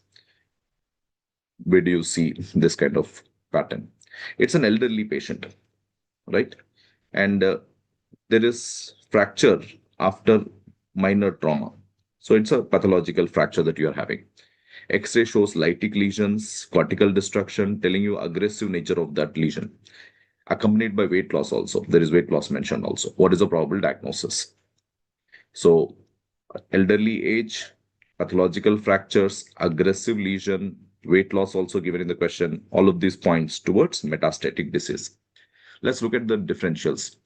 Eosinophilic granuloma, this is usually in children, right? So the age group is not more than 60 years, usually children. And remember two important things here, right? They have multiple, lytic lesions in the skull with beveled edges. They have beveled edges.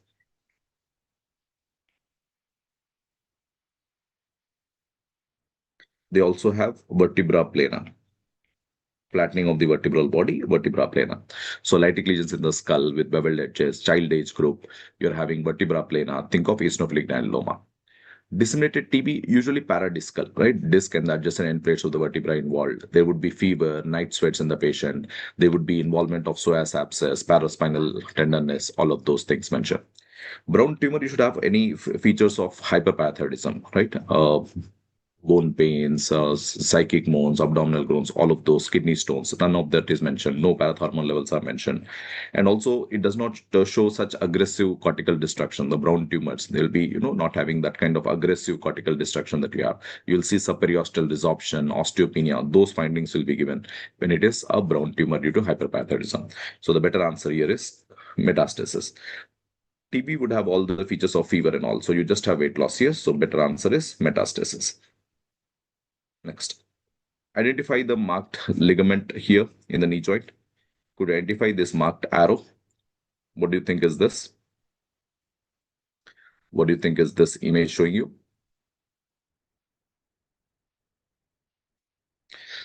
So I hope you have got this right. So this is an MRI of the knee showing the posterior cruciate ligament. Posterior cruciate ligament. Now coming to the cruciate ligaments, you can see these are the labeled image showing you the ACL and the PCL. The ligaments, they are dark both on T1 and T2. So when you look at T1 weighted MRI or T2 weighted MRI, dense fibrous tissue like ligaments, tendons, menisci, all of them will be dark both on T1 and T2 unless there is an injury. If there's an injury or edema, it appears more whitish. Otherwise, they are always dark both on T1 and T2 weighted images. This is quadriceps tendon. This is the ligamentum patella that you are seeing. So this is the quadriceps tendon attaching to the patella, and this is the ligamentum patella, right? So this is the ligaments and tendons also that are appearing dark. And this is ACL from the anterior part of the tibia and going posterior like this. This is PCL. This one is a PCL. A PCL is classically having that question mark like appearance. A PCL, this PCL normally has a normal PCL has a question mark like appearance.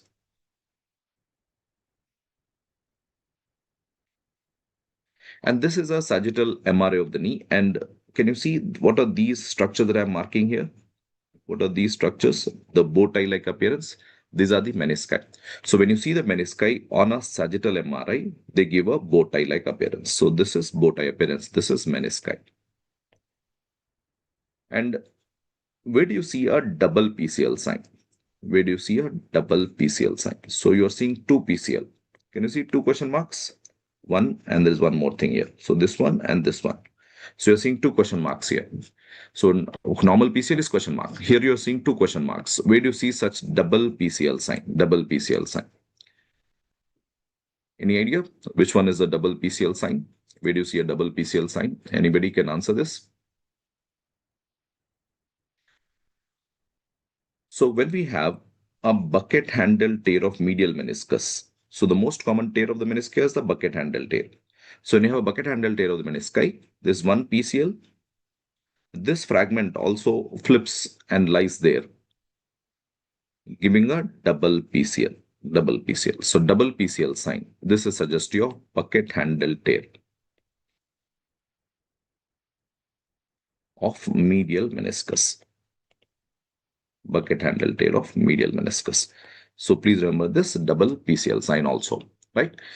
So I hope you've got these questions correct. Most of it we have discussed in the sessions also, and very straightforward questions that we have kept in. And I hope you have done most of these questions right. I think we'll have the next session followed up after this. Thank you so much, and best wishes for your exams. Okay, take care.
Good afternoon, dear students. Welcome to the session. Let us move on to the anatomy section. So what you find is there is one question in front of you. You see, 5-year-old boy is brought to the pediatric surgery clinic. Painless discharging sinus on the lower third of the anterior border of right sternocleidomastoid. Lower third, and there is painless discharge. Cleidomastoid. Lower third, and there is painless discharge. So it could be parenchymal fistula. Surgical excision, tract is traced upward to pass deep between internal and external carotid artery. That is why when we are operating, we have to be careful not to damage these two arteries which are coming from common carotid artery bifurcation, and inside it will be opening into tonsillar fossa. So regarding this anomaly, which is branchial fistula, what statement is correct? And there are multiple statements given to you. So is it representing persistence of the second pharyngeal cleft pouch anomaly? 95% of the cases it is second pharyngeal cleft and pharyngeal pouch anomaly, so no doubt about that. Internal opening of the tract is related to tonsillar fossa. Yes, because tonsillar fossa is pharyngeal pouch 2 where tonsil will develop. The pharyngeal pouch 2 will give tonsil epithelium, so that is correct. Now, embryonic pouch involved normally forms epithelium of palatine tonsil, as I mentioned. Yes, that is correct. The same pouch is giving inferior parathyroid thymus. This is actually wrong because we know PP3 tip. Now, what is this PP3 tip? Pharyngeal pouch 3, thymus comes ventral, whereas inferior parathyroid comes dorsal. So they are not coming from the second pouch, they are coming from the pouch number 3. That is why we have to now let us just quickly revise what we mentioned. You see, second branchial fistula is the commonest, as I am mentioning 95% of the cases, and external opening is on the lower anterior border of sternomastoid in the lower neck. If it is higher neck near the angular mandible, it will be a branchial cyst. Cysts are higher, sinus fistula are lower. The tract is ascending characteristically between internal external carotid artery. You can see here, this is outside, some saliva coming from tonsillar fossa. This is the tonsillar fossa here, and from there, as the saliva is coming, external opening is on the lower part of sternomastoid, but internal opening is into the tonsillar fossa. When you are operating, you have to be careful because it is passing between the common carotid artery bifurcation, external internal carotid artery. So as we are mentioning, internal opening tonsillar fossa and near the palatine tonsil. And when we are talking about the second pouch, it will give tonsillar epithelium, not the inferior parathyroid thymus because it is from third pouch. So it is quick revision basically.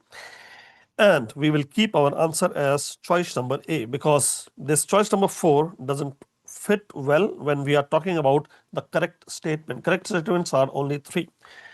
Let us now move on to the next question. So as we move on to the next question, it is asking us 45-year-old patient developing multiple cranial nerve deficits after complex skull base fracture. There are so many nerves which are coming out from the skull base through various foramina. So examiner keep asking about those details. List 1 and list 2. You have to choose the correct matching. Anesthesia of the upper lip and cheek and lower eyelid. If you are telling about this, even lateral nose, this will be maxillary nerve passing foramen rotundum. So you have to choose maxillary nerve passing foramen rotundum. If it is inability to protrude the mandible against resistance, you are talking about lateral pterygoid, so mandibular nerve. If it is lateral pterygoid mandibular nerve, it will be passing through foramen ovale.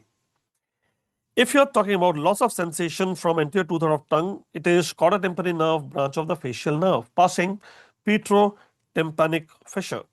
And when we are focusing upon inability to close the eye tightly, and it is asking about efferent, that is a motor facial nerve it will be, and that is why we'll choose our answer as the facial nerve stylomastoid foramen. So that will be the matching. Understand, maxillary nerve which is exiting through foramen rotundum is supplying upper lip, cheek, lower eyelid, as you can see here. Upper lip, cheek, lower eyelid, maxillary nerve, foramen rotundum is the place where it will pass. It might be damaged in a fracture, base of skull. When we are talking about mandibular nerve which is exiting foramen ovale, it is for muscles of mastication, especially lateral pterygoid. Lateral pterygoid is the one which will protrude the mandible, and if there is a problem here, there might be some fracture related to the foramen ovale. Now, if you are talking about chorda tympani, which is carrying taste from the anterior two-thirds of tongue, then it is petrotympanic fissure. It is exiting from the cranial cavity.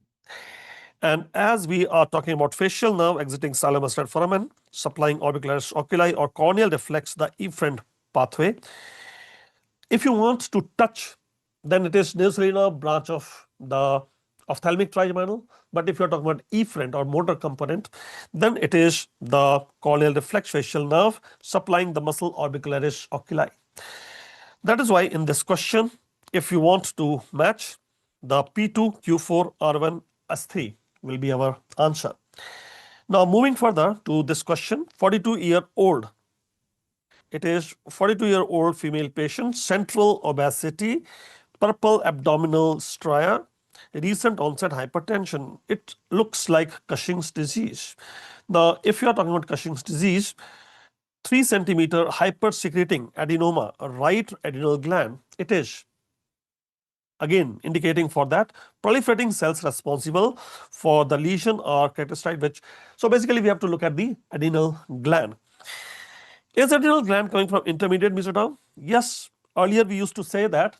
More specifically, it is coming from the coelomic epithelium, which is in the coelomic cavity, and that will be better answer, but this is acceptable. Many authors give that.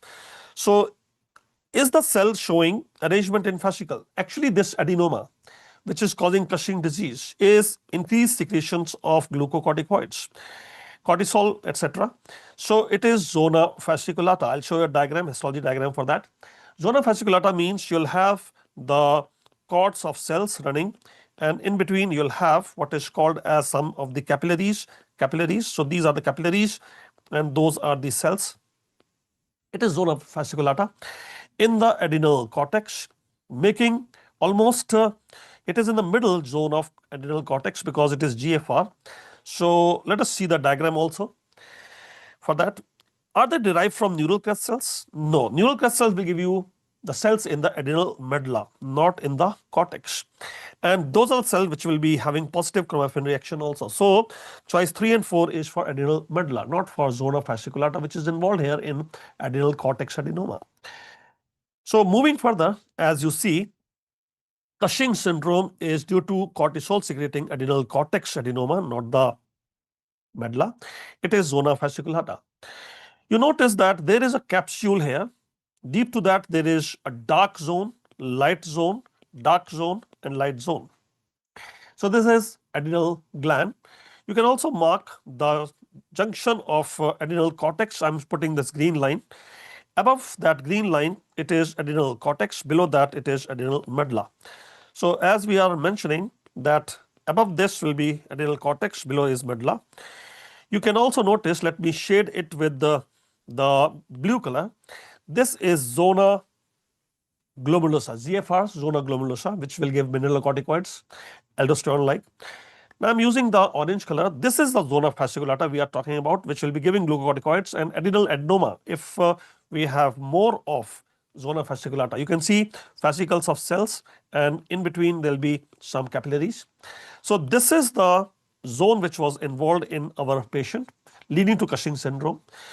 I am using now say pink color to, let us use black color to zone, to demarcate the zona reticulata. So this will be the one which will be giving us some weak sex steroid like DHEA. But if you are looking at this is adrenal medulla as identified by a lot of blood vessels, and the cells will be sympathetic cells which are enterochromaffin, or as we are mentioning it will be chromaffin cells which are not in the cortex but in the medulla. So adrenal cortex is developing from mesoderm, intermediate mesoderm, coelomic epithelium more specifically in the posterior abdominal wall. If you are talking about zona fasciculata, steroid secreting cells, they are spongiocytes having a lot of lipids, that's why yellow color, and there will be a lot of mitochondria also secreting those cortisol like substance. Adrenal medulla, as you see, is here, is coming from neural crest cells. Chromaffin reaction is positive and they are chromaffin cells, enterochromaffin cells. So as we can understand, only choice 1 and 2 are fitting well, because choice 3 and 4 they belong to adrenal medulla. This question is not on adrenal medulla.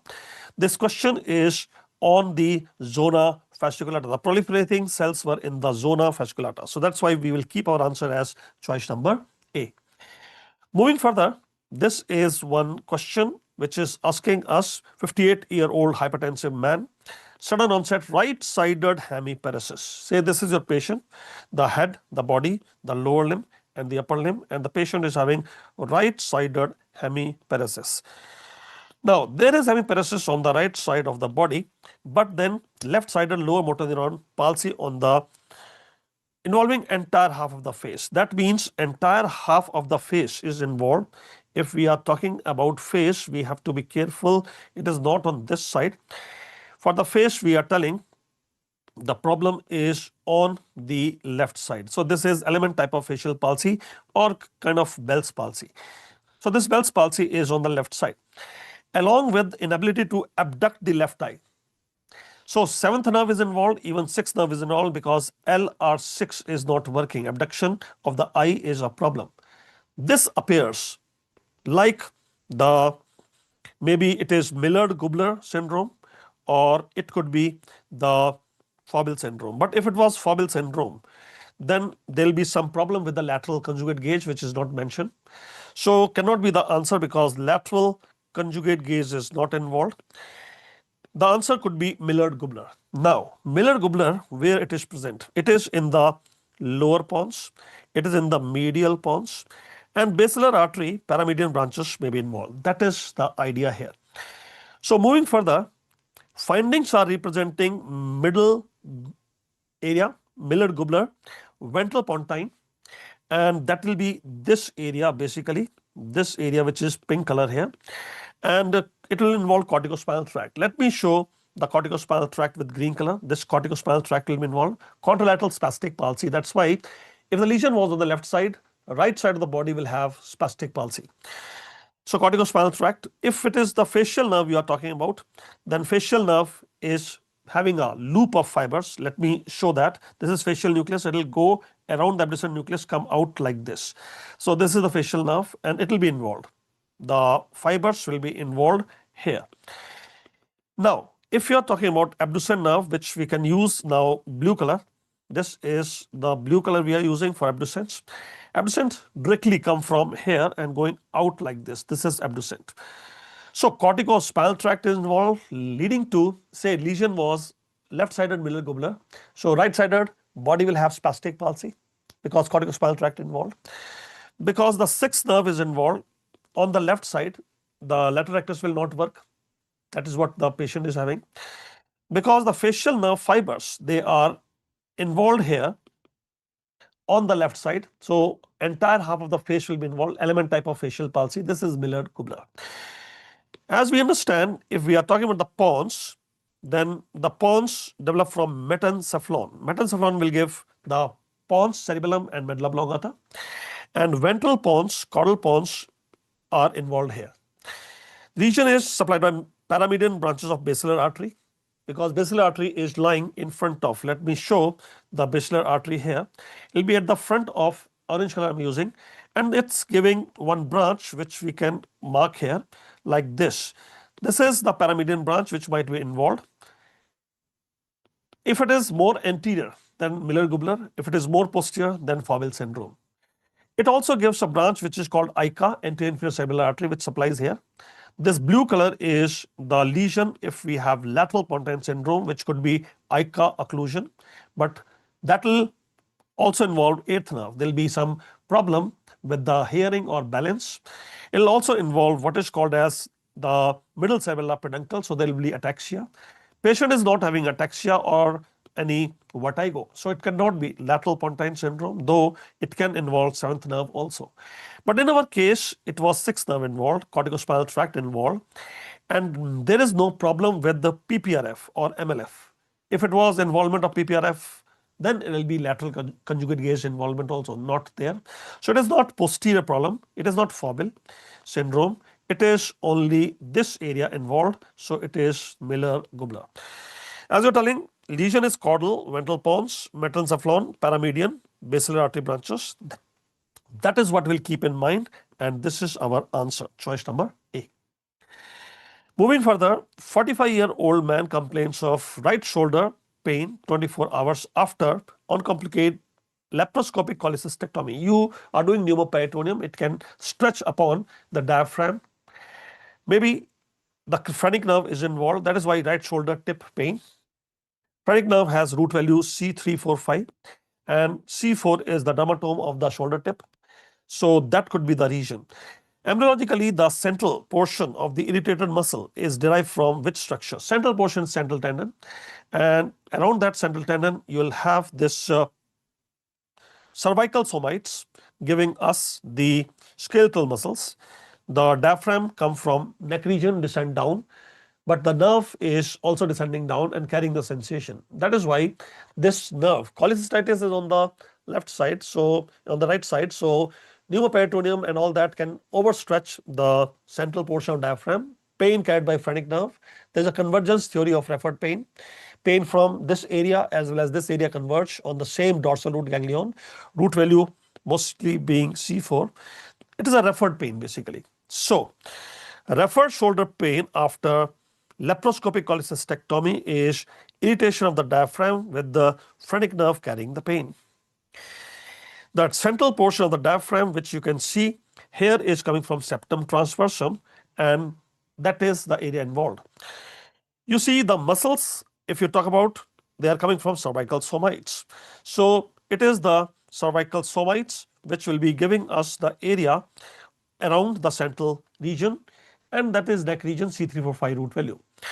If you are talking about the phrenic nerve, it is also sharing the dermatome with supraclavicular nerve C4, phrenic nerve C4.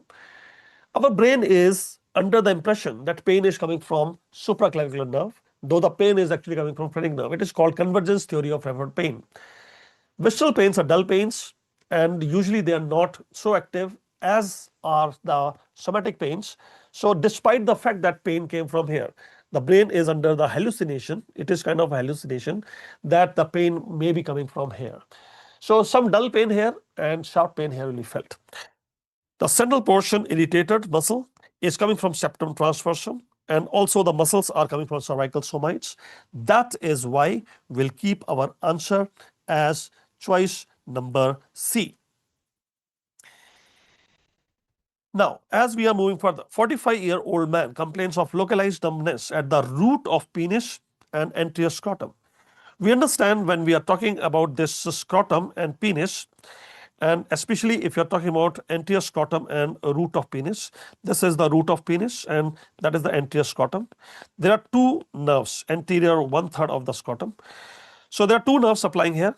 Their names are ilioinguinal nerve with the L1 dermatome and genital branch of genitofemoral nerve, which is also L1. Now, if you are talking about ilioinguinal nerve, it will be involved in anterior open surgeries for hernia. The most common nerve involved in open anterior surgery of hernia is ilioinguinal nerve. But if you are talking about genital branch of genitofemoral nerve, it may be involved in open surgeries, but it can also be involved in laparoscopic surgery. Or if a laparoscopic hernia repair is mentioned, your first answer should go towards genital branch of genitofemoral nerve. Now, what about this L1, which is a nerve piercing interoblique? That is ilioinguinal nerve, no doubt. It will enter the inguinal canal, but it enters the inguinal canal not through the deep inguinal ring. Then which nerve enters the inguinal canal through deep inguinal ring? That would be L1, L2, and passing deep inguinal ring is the genital branch of genitofemoral nerve, which has two functions. One, I told you, supplying root of penis anterior 1/3 scrotum. Second, it supplies cremaster muscle. It is working for cremaster reflex also, motor as well as sensory. What about this S234 glessosciatic foramen? That you may be talking about perineal nerve S234, and it is not involved in any hernia repair injuries. So what about this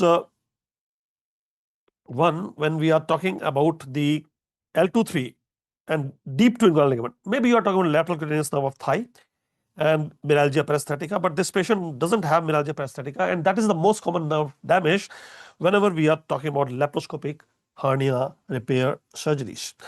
Now moving further, you see genital branch of genitofemoral nerve is the one which we should be talking about. Localized numbness at the root of penis and anterior scrotum after laparoscopic surgery is suggesting damage to this nerve. If you are talking about genital branch of genitofemoral nerve, it has L1-2 root value. It enters the inguinal canal through deep inguinal ring because it is inside the spermatic cord basically. Unlike the ilioinguinal, which will puncture the internal oblique to enter the inguinal canal later. It is not ilioinguinal which passes deep inguinal ring. It is the femoral branch of the genital branch of genitofemoral which passes. Laparoscopic hernia repair, triangle of pain, can damage this nerve, lateral femoral cutaneous nerve, resulting in myalgia paresthetica, or this nerve resulting in root of penis, and anterior scrotum problems. Remember, let me zoom this area. Endoscopic repair, basically laparoscopic repair, lateral gradient nerve is the earliest to get involved, and that will be meningeal paresthetica, number 1. And which is the next one in sequence? Genitofemoral nerve, and that was the case in our case. Genital branch of genitofemoral nerve, anterior scrotum, root of penis, and even upper medial thigh is the area it involves. Then what about this main trunk femoral nerve? Can it be damaged in laparoscopic surgery? Yes, and in that case saphenous nerve territory will be involved. So, but it is rare. So I'm telling number 1 here, and number 2 is here, and number 3 is here. These are the nerves which will be involved in laparoscopic surgeries. Most commonly lateral femoral credence nerve, second genital branch of genitofemoral nerve, third the saphenous nerve. What about the open anterior repairs? Most commonly ilioinguinal nerve, which supply upper medial thigh, and it also supplies anterior 1/3 of scrotum and root of penis. What about the second nerve involved? Ilioepigastric may be involved. The suprapubic region will be having problems. The third in sequence is genital branch of genitofemoral nerve. As I mentioned, that it may be damaged even in anterior approaches, and then of course femoral nerve, which is rare, can be damaged in anterior approaches. So that means 3 and 4, they are matching here. In both the cases, maybe it is laparoscopic surgery or anterior surgery, they can be involved. But in laparoscopic surgeries, first is always lateral femoral credence nerve, meningeal paresthetica. Second is genitofemoral nerve, root of penis, anterior scrotum involved. Keeping all that in mind, we should keep our answer as choice number B, because L1, L2, deep neural ring, we are talking about genital branch of genitofemoral nerve, which is a content of spermatic cord, and it is the one which is involved. Laparoscopic hernia repair, and there is problem at the root of penis and anterior scrotum. That is how. So we'll keep our answer as choice number B. As you move on to the next question, 55-year-old man, hypercoagulatory, there is dilated superficial abdominal veins. Then there is chronic obstruction of the inferior vena cava. So if inferior vena cava is obstructed, there will be collateral circulation sending blood into superior vena cava. From the inferior vena cava, blood will go back into external iliac femoral. From femoral, it will come into inferior epigastric, superior epigastric, and trying to enter superior vena cava. Superficial veins will be dilated, even the deeper veins will be dilated. Say this is the case we are having. This is the diaphragm. So body of diaphragm drain into superior vena cava. For example, the esophagus vein. But body below diaphragm drains into inferior vena cava, and that is the one which is obstructed. Now, if IVC is obstructed, we will find that the blood of the inferior vena cava will try to move into esophagus vein into superior vena cava. That connection we can have. And these veins which we are talking about are ascending lumbar veins, because ascending lumbar vein will continue as esophagus vein. It is on the left side also, but left ascending lumbar vein will become the hemiesophagus vein, and which drain into esophagus vein. That's the question. So there is venous blood centered cephalad, massive dilatation of the posterior mediastinal vein, which is arching over root of lung to enter superior vena cava. They are talking about esophagus vein. So esophagus vein embryologically come from where? That is the point. Now, if you are talking about that, you know, when we are talking about inferior vena cava, it will have 4 contributions. The hepatocortic portion of inferior vena cava come from right-sided Bartholin vein. Inferior vena cava is on the right side. All the contributions are from right-sided veins only. If you are talking about the renal and the suprarenal area, it will be coming from right-sided subcardinal vein. If you are talking about infrarenal IVC, it will come from right-sided supracardinal vein. If you are talking about the beginning, that is iliac vein joining to form the inferior vena cava, that will be the right-sided sacrocardinal vein, which is kind of replacement of posterior cardinal vein. So posterior cardinal vein is replaced by sacrocardinal vein, forming beginning of the IVC. That is what is mentioned here. Point is, infrarenal IVC, which is coming from supracardinal vein segment embryologically, is the one which forms esophagus vein also, even hemiesophagus vein. So supracardinal veins, which contribute to infrarenal IVC, also contribute to azygous venous system, and this azygous venous system drains into superior vena cava. That was the point. Chronic IVC obstruction can result in caval anastomosis, that is inferior vena cava trying to send blood into superior vena cava with the help of azygous vein. Dilated superficial veins can be there, epigastric veins like we have, thoracoepigastric veins which can be dilated. The large posterior mediastinal vein arching over the root of right lung is the azygous vein trying to enter superior vena cava. The main trunk of azygous vein is developing from right-sided supracardinal vein. That is what we are showing here. And this is the azygous vein we are talking about. So right ventral vein, if you say, it will be contributing to hepatocardic portion of IVC. If you are talking about the right subcardinal vein, it will be contributing to renal segment, which we have shown here, renal segment. So none of the options fit well. Only right supracardinal vein is fitting well, because right supracardinal vein is not only giving infrarenal IVC, but it is also giving azygous vein. The question is on azygous vein. That's why choice number D should be the answer. 28-year-old rock climber, difficulty shoulder weakness, especially body pulling upward. If you want to pull the body upwards, you'll use latissimus dorsi, but that is not the question is asking. Question is asking glenohumeral movement of ADD adduction. Say this is the midline of the body. You are looking at the right scapula from posterior view. And if you want to do ADD adduction at the shoulder joint, you should also do medial rotation of scapula. Not only medial rotation of scapula, also ADD adduction of scapula, and that will be done by muscles which insert here. There is levator scapulae, rhomboid muscle, major, rhomboid and minor and major. They are the one which can turn the glenoid cavity down also. So all of them supplied by what is called as dorsal scapular nerve, coming from the C5 root value and coming from roots of C5. That is what the examiner is asking. This marker A, let us zoom it, will be dorsal scapular nerve coming from C5 root. That is what is compromised. That is why rhomboid muscles are compromised. That is why the kind of problem the patient is having. What about this marker B? It is suprascapular nerve supplying suprascapular muscles, supraspinatus and infraspinatus muscle. So that is not the case here. What about the marker C? That is coming from, you can shade it, root of C5, C6 and C7, that is long thoracic nerve. So long thoracic nerve to serratus anterior, and this is not a problem of serratus anterior. What about marker D? Marker D, if you see, let us mark it with blue color, it is continuation of the posterior cord and it is radial nerve. So radial nerve, wrist drop and all that will be there, but not a difficulty to climb up. That is why you see, as we revise, it is problem of adduction of the humerus during climbing, which requires retraction and downward rotation of scapula done by rhomboid muscles, levator scapulae. The rhomboid major, minor, they are doing it, prime muscles, and they are the one which were compromised. Muscles are supplied by dorsal scapular nerve, which you can see here, coming from the roots of C5. Dorsal scapular nerve come directly from the roots of C5. That was the answer. The other marker was on suprascapular nerve, which supplies supraspinatus and infraspinatus, but they were not involved. Other marker was on C5, C6, 7 root, which is long thoracic nerve to serratus anterior, but that is not the one which is involved.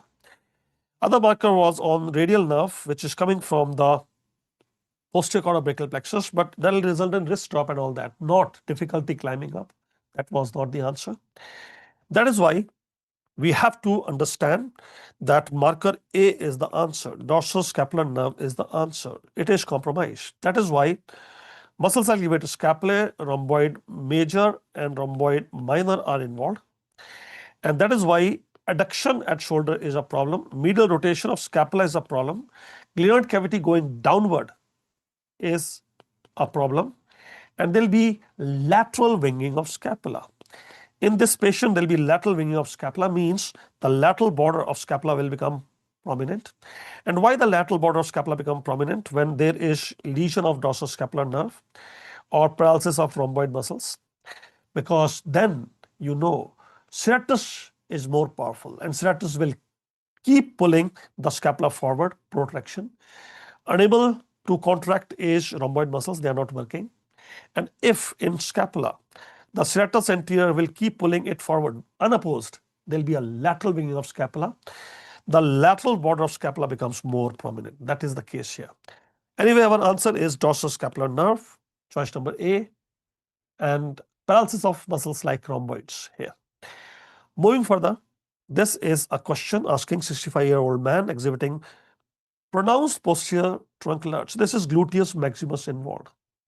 That is how you will have pronounced posterior lurch at heel strike, means stance phase.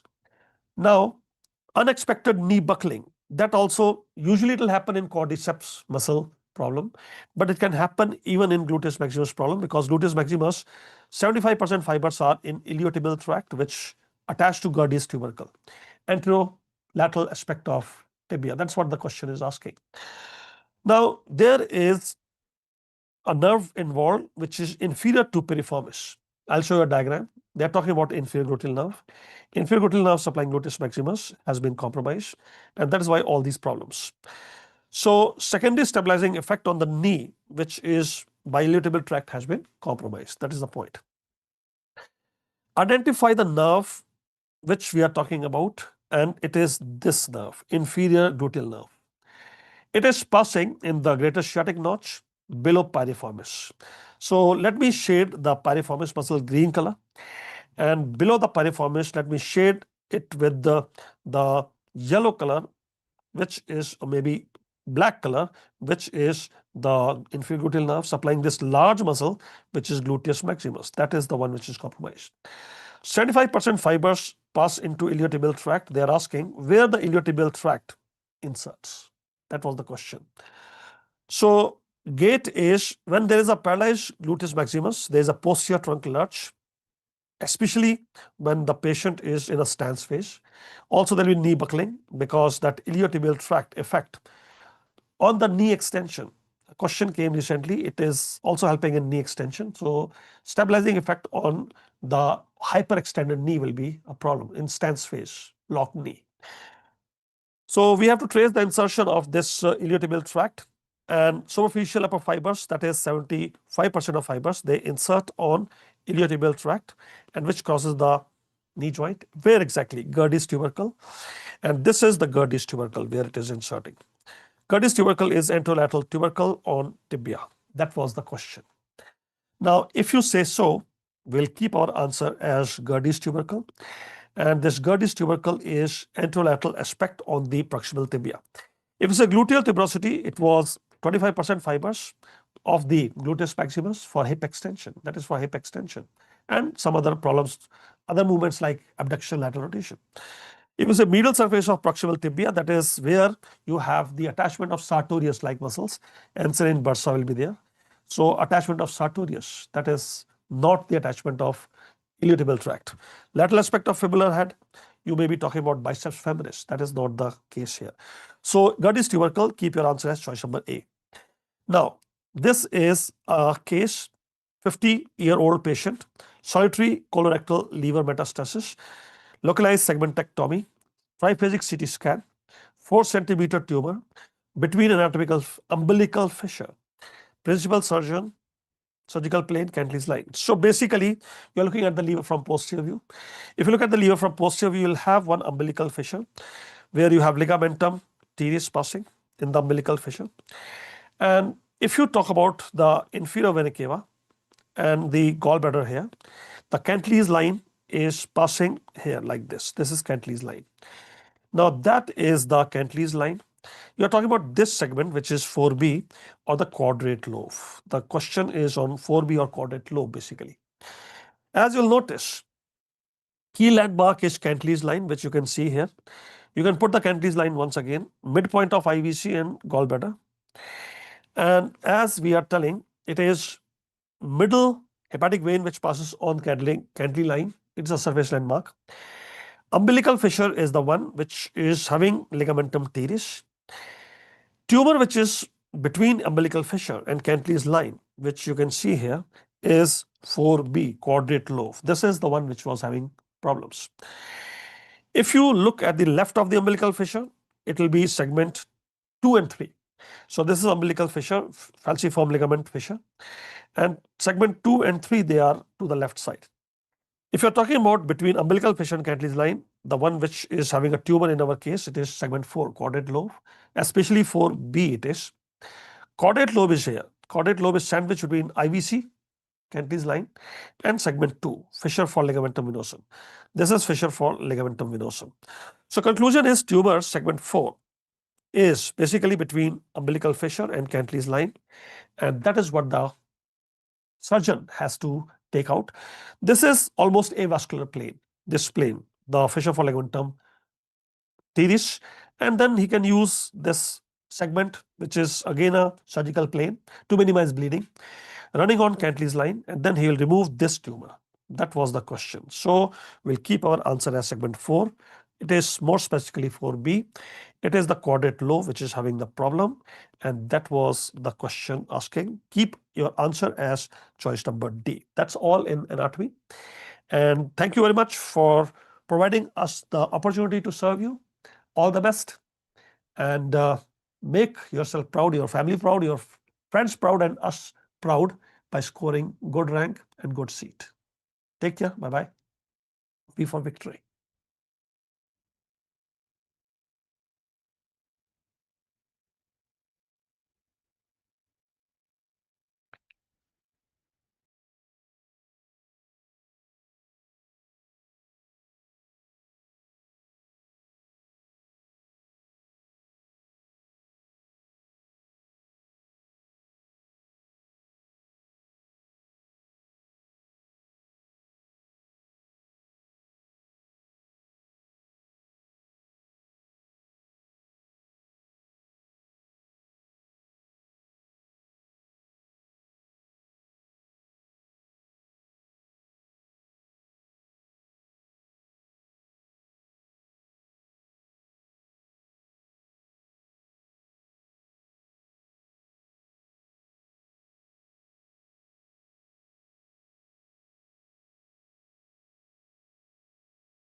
So, hello, good afternoon, dear students.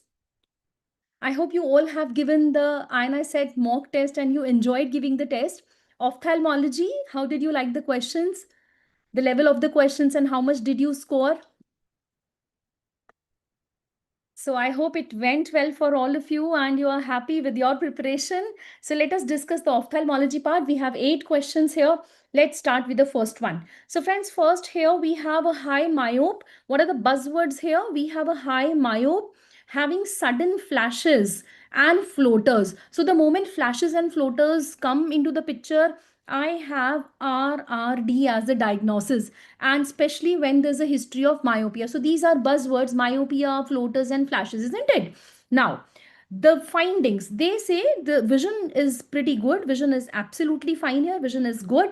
And you used direct ophthalmoscope to see the findings. First of all, please tell me, will direct ophthalmoscope be helping? Absolutely not. Now, considering the suspected diagnosis, which of the following is the most appropriate next step? So friends, we all know that direct ophthalmoscope gives us a very little view of the retina, just the central retina. Though it is very useful because magnification is 15 times, it gives you a erect image, but it gives you only the view of central retina. So when I am suspecting a rhegmatogenous retinal detachment, I will not be able to see anything from my direct ophthalmoscope. So the next I want is indirect ophthalmoscope. Yes, everyone. OCT here has no role because we are not talking about macular detachment. Visual field testing, why will we see visual fields? Because we have the diagnosis straightforward with us. Rheumatogenic RD, FFAB क्यों करेंगे, है ना? This is not a vascular pathology. So all of them can be ruled out very easily. Now, the only thing which I wish to tell you here is what is scleral indentation. So friends, when we do indirect ophthalmoscopy like this, most of the time it is done under 1 meter distance using this 20 diopter lens, and patient is in supine position, and we sometimes use a scleral indenter. Please see, the doctor is using a scleral indenter. So once you put this on the sclera, it is going to give an indentation to the sclera. So the most peripheral part of the retina, especially the ora serrata, the most peripheral edge of the retina, we can also see that. That is the beauty of indirect ophthalmoscopy. We can see the entire retina. So guys, this is the use of scleral indenter. Please see, scleral indentation can be done when we want to see retinal detachment and the tear is hidden. I'm not able to locate the tear. Okay, I'm expecting a tear hai, but मुझे दिख नहीं रहा है. So I will quickly do a scleral indentation and find out where is the tear. Okay, so that was a pretty easy question. Now here, the next question. So guys, we expect one question from visual acuity assessment in any way, because we recently had one question from OKN. Yes, you remember OKN, optokinetic nystagmus drum. So can I say, if you are done with your PYQs, PYT, this OKN drum is used for assessment of vision in very small children. Please remember, it can be used for neonates as well. So I am sure you know that this OKN, how does it work? Once we rotate the drum, it will induce a nystagmus. If child has some kind of visual acuity, he'll be looking at the drum and there will be a nystagmus. So it gives us an interpretation that child has some useful vision. Yes or no? So can I say this is a correct statement? Yes, of course, this one is correct. Okay. Now, what about the rest of the statements? It says that HOTV chart are easier for assessing vision in a 3 to 5 year old child. Yes, guys, this is again a correct statement. What are this HOTV chart? Let's talk about Snellen's visual acuity first. Guys, this can be used for school going children, isn't it? They are able to read and write. They are well versed with the letters. But what about children who are not yet started the school? They are familiar with, some kind of letters, but they cannot read all the alphabets. Yes. So for them, we have another chart. This is called as HOTV chart. So I'll just show you what is this HOTV chart. This is it. This is a counterpart of Snellen's where the letters are only HOTV. These letters are very easily identifiable by children. Okay, so HOTV can be used for smaller children, for preschool going children. Now coming back to this Snellen's chart. Guys, please remember Snellen's chart visual acuity will be reaching 6 by 6 only once the child is 4 years of age, not before that. Okay, don't expect a 2-year-old child having a 6 by 6 vision on a Snellen's chart. No, the development is like that. It will take 4 years for the child to develop this much vision. Okay, so this was about your Snellen's chart. Now, let's talk about the next one. So it says Snellen's chart is expected after 4 years. Yes. Now, guys, if I rule out everything, this is my correct answer because this is an incorrect statement. So let us talk about what is this teller acuity test. So friends, if you see, you are a small child, if you see, there is one test which is called as preferential looking test. Ye preferential looking kya hai? So guys, preferential looking means that if I show a child a dull, plain background and I show a child a striped kind of image, don't you think the child will be more interested in looking at this striped wala picture? Yes, this is called as preferential looking test. That means child prefers to see a pattern background rather than a dull, boring kind of background. Okay, so this is your preferential looking test. If the child is able to look at that this kind of arrangement, that means child has some useful vision. Now, what do we do in Teller's acuity test? We gradually start showing children finer lines, thinner lines. So if the child is able to see those thinner lines also, that means he has a better vision. So that incorrect statement is, in Teller's acuity test, the finer line, if the child is able to see, that means the child has a better vision. So this was the answer. I hope you got it correct, everyone. Was that correct for all of you? So guys, we expect a question from visual assessment this year. Okay, kindly prepare this. Now, what about Bruckner's test? So guys, this is also one very, very useful test, which is useful for all age groups actually. Once we show the light from direct ophthalmoscope, we see a red glow, a uniform red glow. If there is a uniform red glow, that means patient has some good visual acuity. Okay.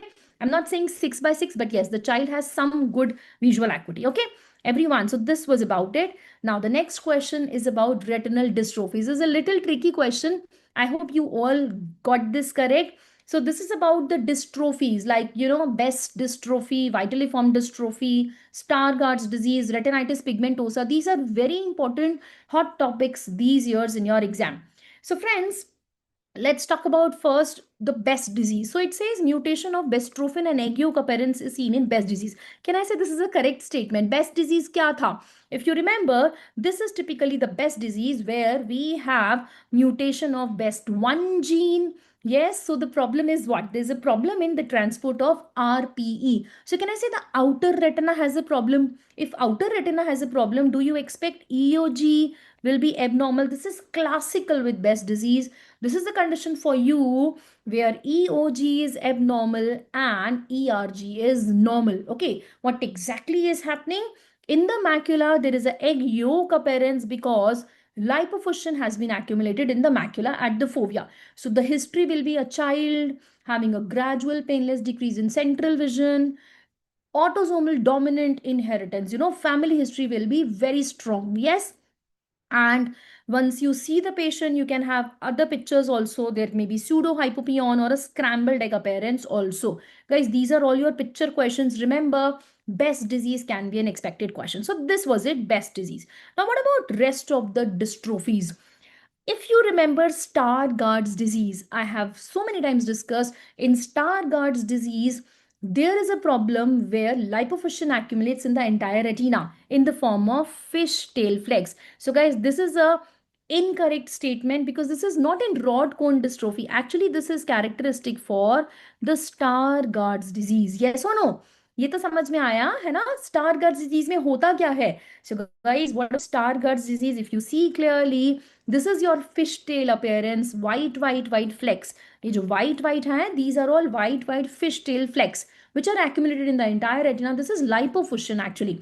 Now, what are the other pictures? You can have a bronze beaten appearance of the macula, and you can also have a dark choroid picture once you do FFA. Okay, so this was about your Stargardt's disease. Now, guys, another very important topic is about ERG in RP.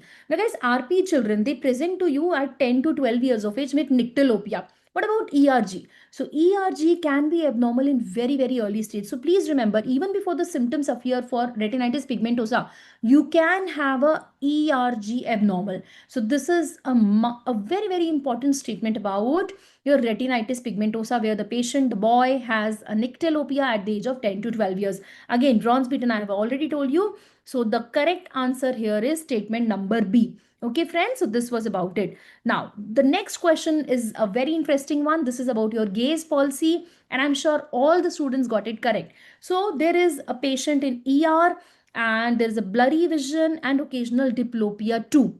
Now, once you saw the pupils are normal, the retina is normal. So retina ke piche hai, kahan hai? The problem is in brain. Now, what is wrong here? This clearly says that there is a problem with the left gaze and there is a left gaze palsy. Now, right eye movements are almost normal. So can I say if we are talking about left gaze palsy, the problem should be in the opposite frontal eye field, which is the controlling body for your left gaze. Yes or no? Or you can say right FEPF or the left-sided PPRF. This means the same, isn't it? Any doubts here, you can ask me, but this is characteristically the right frontal eye field. If you go with the horizontal gaze, you must be knowing for the left gaze, the governing body will be my right frontal eye field, isn't it? So please remember, the gaze palsies can be a question in your exam. Now, friends, they can give you such a picture question also, then they can ask you a diagnosis. So you should be prepared with all the gaze palsies, 1.5 syndrome, 8.5, 7.5, everything, they can ask you in the form of pictures as well, right? Now, the next question, a tricky one. मुझे पता है बहुत सारे बच्चों ने ये वाला mark किया होगा because there is a history of a patient having a corneal ulcer while working in garden. So, if you talk about garden, कुछ organic होगा तो ये answer है. But actually, this is not the answer. So, let us read the question. The first 2-3 statements are suggestive that the patient is developing a corneal ulcer, isn't it? There is a PVR, there is a photophobia, there is a decrease in vision. Yes. Now, once I see there were some corneal infiltrates, and then I started a antibacterial therapy because I consider this is a bacterial ulcer, but nothing is happening, nothing, and there is an worsening. And we found that the pain is now disproportionate to the slit lamp findings. So can I say there is a pain which is very, very high? So guys, which pain ulcer is the most painful ulcer? The symptoms are disproportionate to the findings. Which one is that? So can I say here the best answer is acanthamoeba? Yes or no, friends? So what are the clues which tells us that this is acanthamoeba?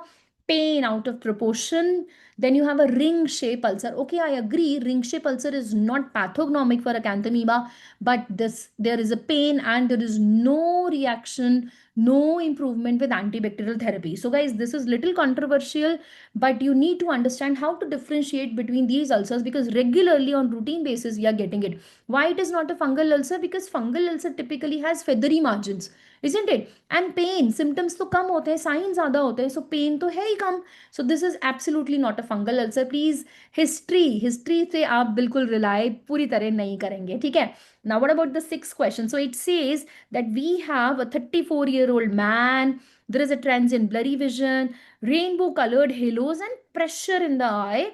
And there are some buzzwords here. ऐसा क्या हुआ when he was playing soccer and he had vomiting, photophobia, and he's a myope. And there's a concave iris configuration. And when I examine the IOP is high. So guys, can I say it's totally fitting into what? What do you think should be the answer? So I've given you a case-based scenario where I am giving you a lot of hints which are suggestive of a pigmentary glaucoma. I hope you know the buzzwords for pigmentary glaucoma. The patient has a concave iris and there's a young male myope, isn't it? If the patient exercises, this concave iris is going to touch the zonules, rub to the zonules, and the pigments are released. The pigments which go here can cause a high IOP. It can lead to glaucoma. है ना? The history is very, very suggestive of this. Now, another two picture questions you should know. One is your trans illumination defects, the iris defects where pigments are released. And the second one is Krukenberg spindle. So frequently they ask you this Krukenberg spindle these days, isn't it? So pigmentary glaucoma is very, very important. Please understand, pseudo exfoliation never presents like that. Pseudo exfoliation is usually seen in older people. But here the history says it's a young male myope, exercise, concave iris configuration. Okay, you may have a problem-based question like that. All right, everyone. Now the next question. So it says that we have a 65-year-old man undergoing a routine ophthalmic examination after an uncomplicated cataract surgery. And everything is fine, but gradually, you saw something in the slit lamp examination. So guys, what do you think it is? Don't you think it's a very typical picture of a ring here, the sommering ring here, isn't it? So this one is a posterior capsular opacification where you can have different types of pattern. You can have a sommering ring, you can have a fibrosis one, you can have a Elschning pearl here. So this was characteristically a question on PCO. So how do you treat PCO, guys? You treat PCO by doing a ND-YAG laser, isn't it? You make a hole in the posterior capsule and you get a clear posterior capsule in the central part. So the vision will be increased here. So this is how it looks like after the laser. The central area will be cleared off. Okay. So this is it. थोड़ा सा tough लगा है राहुल को. हाँ, थोड़ा सा tough है. मैंने बनाया ना paper. So I have made all the 8 questions. So obviously थोड़ा सा तो INI CET के हिसाब से टफ होना भी चाहिए. But guys, these are very important questions and I've given you all the problems here. इसीलिए थोड़ा सा टफ है ना बच्चे? चलो, I hope you got this correct at least. ये तो अच्छा रहा होगा. What is it? It says there's a 48-year-old man. There is increasing difficulty. है ना? कुछ तो driving में problem आ रहा है. Vision is normal, but you have a problem in the MRI which shows the mass is compressing from below to the chiasma. So guys, ध्यान से समझो इसको.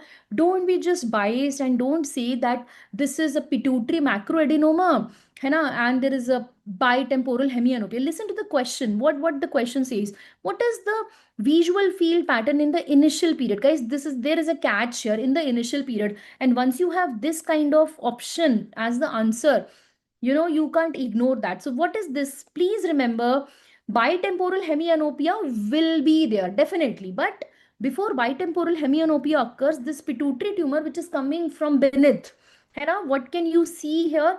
You may have a problem of supratemporal quadrantanopia like that, isn't it?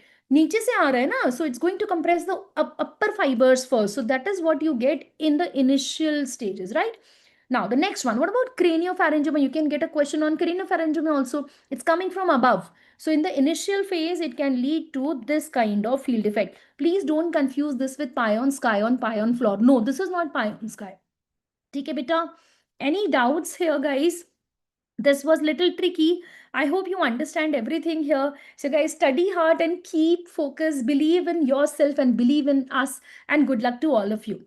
Okay, so we are done with Ophthal. If you have any doubts, any queries, please write to us at DocTutorials.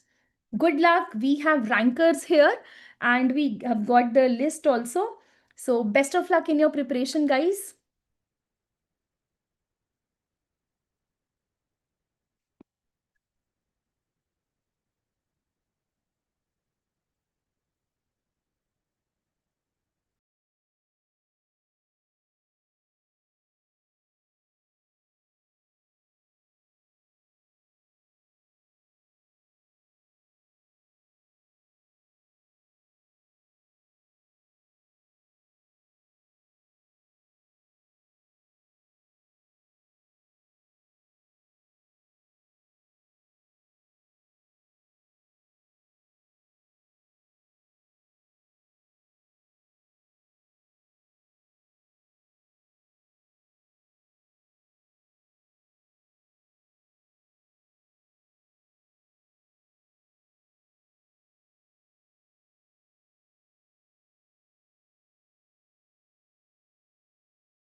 Hello everyone. So we are here on the dermatology. I hope the questions in dermatology were simple enough for you to attempt.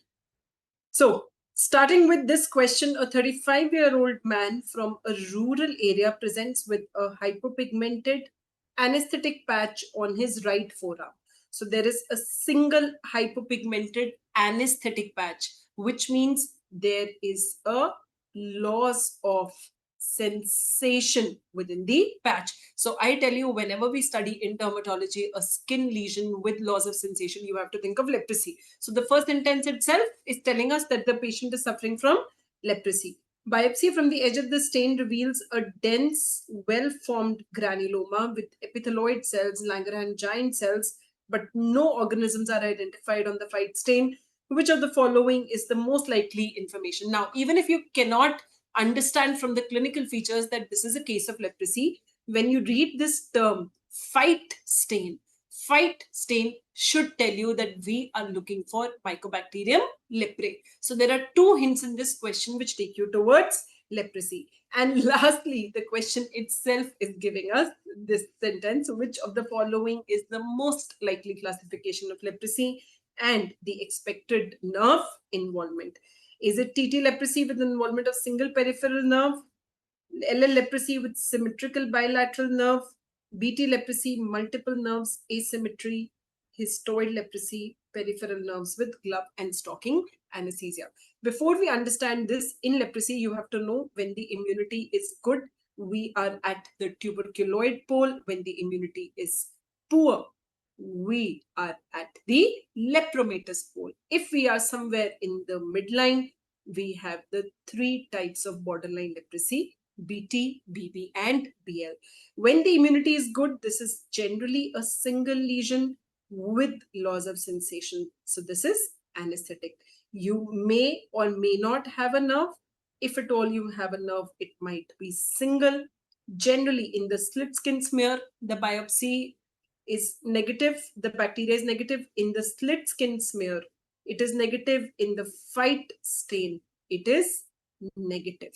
So these bacteria are killed by the well-defined granulomas in the histopath. As you see, those granulomas will come, they will engulf the bacteria, kill the bacteria. So you will not have any bacteria in the SSS, any bacteria in the special stains.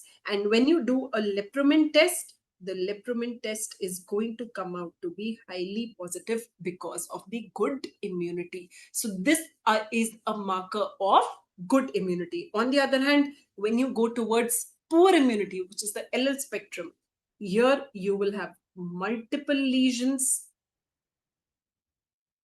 multiple nerves, and they will be symmetrically placed on the body. They will be symmetrical because the bacteria is involving 100% of the skin. So lesions are going to be symmetrical. When it comes to nerves, we've compared the nerves. When it comes to SSS, SSS here is 6 positive.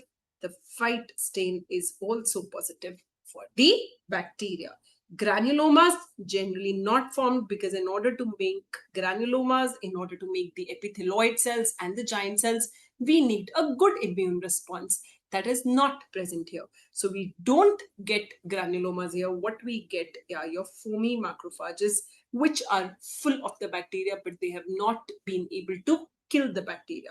These cells are called as Virchow cells, and there is another named finding here, which is called as Grenz zone. When it comes to the lepromin test is negative because the immunity is poor here. Now, come back to this question. We see that this is a single hypopigmented anesthetic lesion. Biopsy shows epithelioid cells. There are no bacteria in the fight stain. So which type of spectrum would you go to? Would you go to histoid leprosy? Histoid leprosy SSS is 6+. This is a variant of LL leprosy. So this is out. BT leprosy, multiple nerves, asymmetry. No, this is not that kind of a picture here. LL leprosy, symmetrical nerve involvement. No. What we have here is tuberculoid leprosy, which may have a single nerve that is thickened. So the correct answer here is option A. I hope that is clear to you. This as a question has been asked repeatedly in the NEET as well as the INI CET. So this is a very important concept that you have to understand. Now, coming to question number 2. A 35-year-old man presents with well-demarcated erythematous plaques covered with thick silvery scales on the elbows, knees, and the scalp. So when you read this first sentence, well-demarcated erythematous or red plaques with silvery white scales on the trauma-prone areas like elbows, knees, and the scalp, what is it that should come to your mind? You should be thinking of psoriasis. Second point, he develops painful, swollen, and stiff distal interphalangeal joints of both hands. Which of the following is the most likely diagnosis and the most appropriate first-line systemic therapy? So patients of psoriasis, when they come to us with stiffness, with pain, swelling in the DIPs, what is it that you have to think of? You have to think of an entity that is called as psoriatic arthritis. Generally develops many years after the patient has had skin involvement. DIPs, especially characteristic of psoriatic arthritis, they are the most common joints in psoriatic arthritis. How do you remember? Psoriasis has skin involvement, psoriasis has nail involvement, and below the nail, we have the DIPs. That is the distal interphalangeal joint. So you have to know that this is a case of psoriasis with psoriatic arthritis. Which of the following is the most likely diagnosis and the most appropriate first-line systemic therapy? Is this atopic dermatitis? No, atopic dermatitis would be a rash and it would be extremely itchy and there would be no joint involvement in atopic dermatitis. So this is out. Psoriatic arthritis, methotrexate. Can be considered. Reactive arthritis, NSAIDs.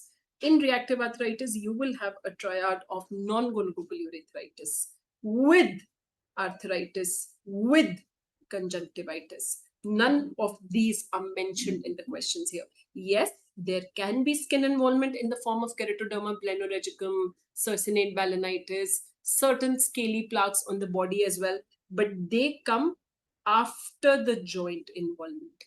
Okay, so this is not reactive arthritis. Rheumatoid arthritis, hydroxychloroquine.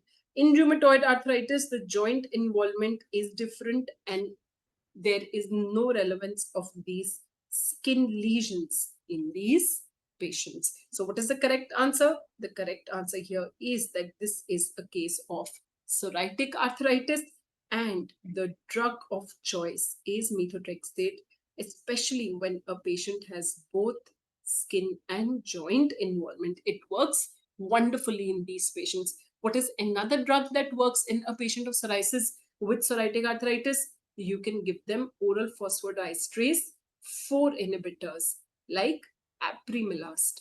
This also works on both skin and joint. Then you can give them biologics like interleukin 12-23 inhibitors, TNF alpha inhibitors, and what else can be given? JAK pathway inhibitors. JAK inhibitors like tofacitinib, ruxolitinib, they also work well in these patients who have skin with joint involvement. Okay, so these are the drugs. The correct answer here is methotrexate, since this is the first line. Coming to question number 3. A newborn infant develops widespread blistering over the extremities and the trunk within hours of birth. Okay, so the question is telling us that this is an infant. He has widespread blistering on the extremities, on the trunk, and that has developed early in his life, within hours after birth. Mucous membranes are also involved on electron microscopy. Cleavage is seen within the lamina lucida of the basement membrane zone. Which of the following is the most likely diagnosis and the underlying molecular defect? So what do you think is the diagnosis here? What do you think is the correct diagnosis?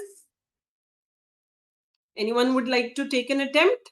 So when you have a newborn or even an infant in the first year of life or so, and you have that child coming with blistering on the skin, especially trauma-prone areas like extremities, this should give you a hint that the patient has the disease that is called as epidermolysis bullosa congenita, also called as congenital epidermolysis bullosa.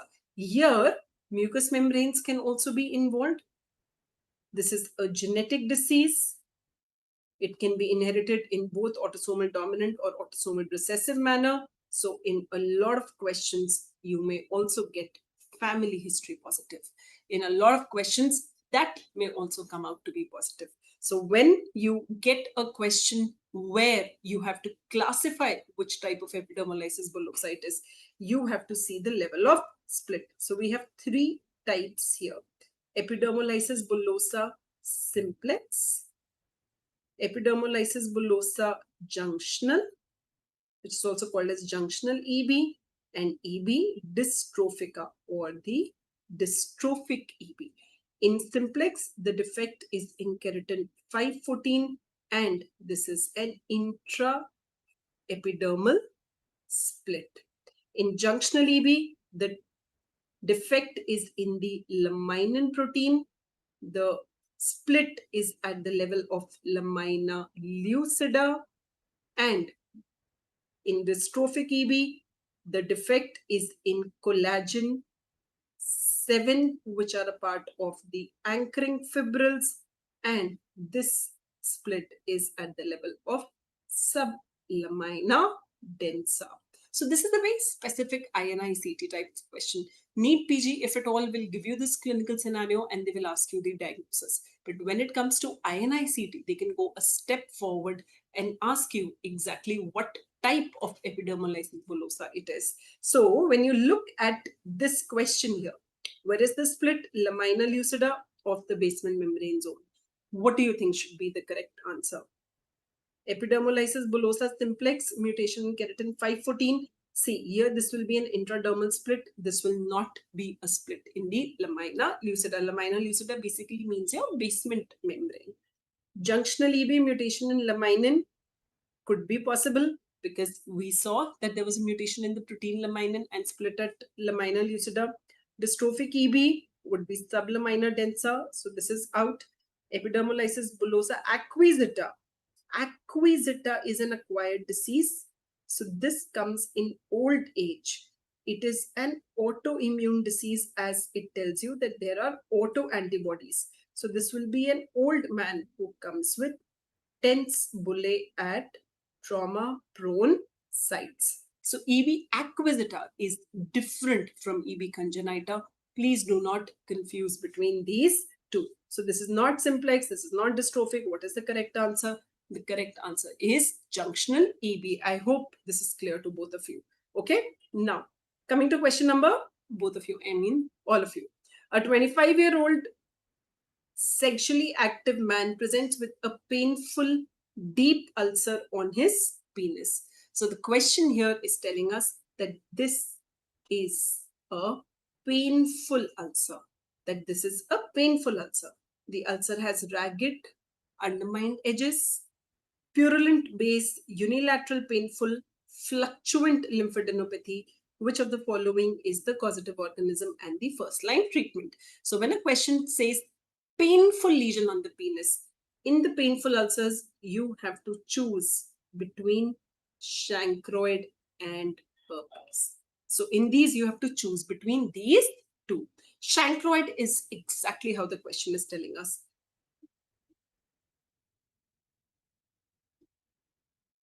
Just a second. So coming back here, sorry for that. So when it says a painful ulcer, you have to choose between either chancroid or herpes.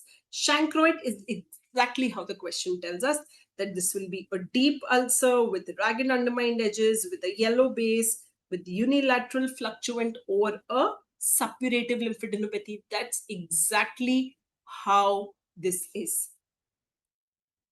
A yellow ulcer with undermined edges, with a painful suppurative, means it is full of pus, that is, it is fluctuant lymphadenopathy. Herpes, on the other hand, would be grouped painful vesicles. Even if they rupture, these would be polycyclic erosions, and it would be a bilateral painful inguinal lymph node. These are generally not suppurative. So when you look at this question, you know that this is not herpes. What are they dealing with? They are dealing with chancroid. Now let us look at the option Treponema pallidum, benzathine penicillin. No, Treponema pallidum is syphilis. Syphilis is a painless ulcer. So this is not syphilis. Haemophilus ducreyi, azithromycin. Yes, chancroid is caused by Haemophilus ducreyi. Treatment of choice is azithromycin 1 gram stat. Chlamydia trachomatis doxycycline. Chlamydia trachomatis causes LGV, and here patient presents with bubo but without any genital ulcer. So this is not LGV. This is not caused by Chlamydia trachomatis. Herpes simplex virus acyclovir would be vesicles, which we have already seen why this is not herpes. So what is the correct answer here? The correct answer here is option B. This is a case of chancroid caused by Haemophilus ducreyi. Treatment of choice, azithromycin. Now, coming to question number 5. A 38-year-old HIV positive patient presents with lesions on the breast as shown.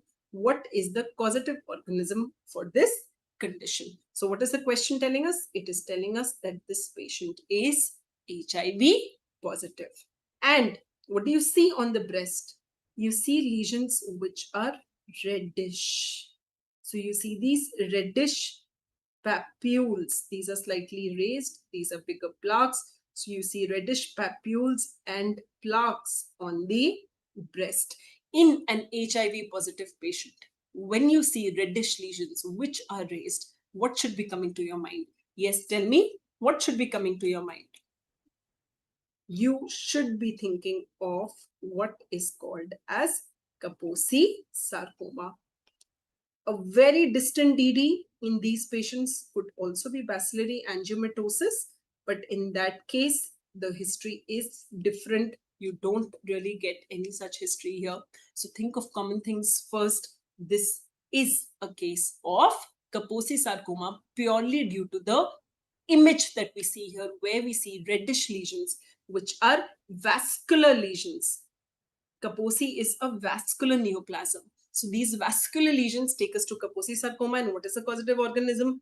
Bartonella hemorrhagic, no. EBV, no. HHV8, yes. HPV, no. So HPV causes warts. These does not look like warts.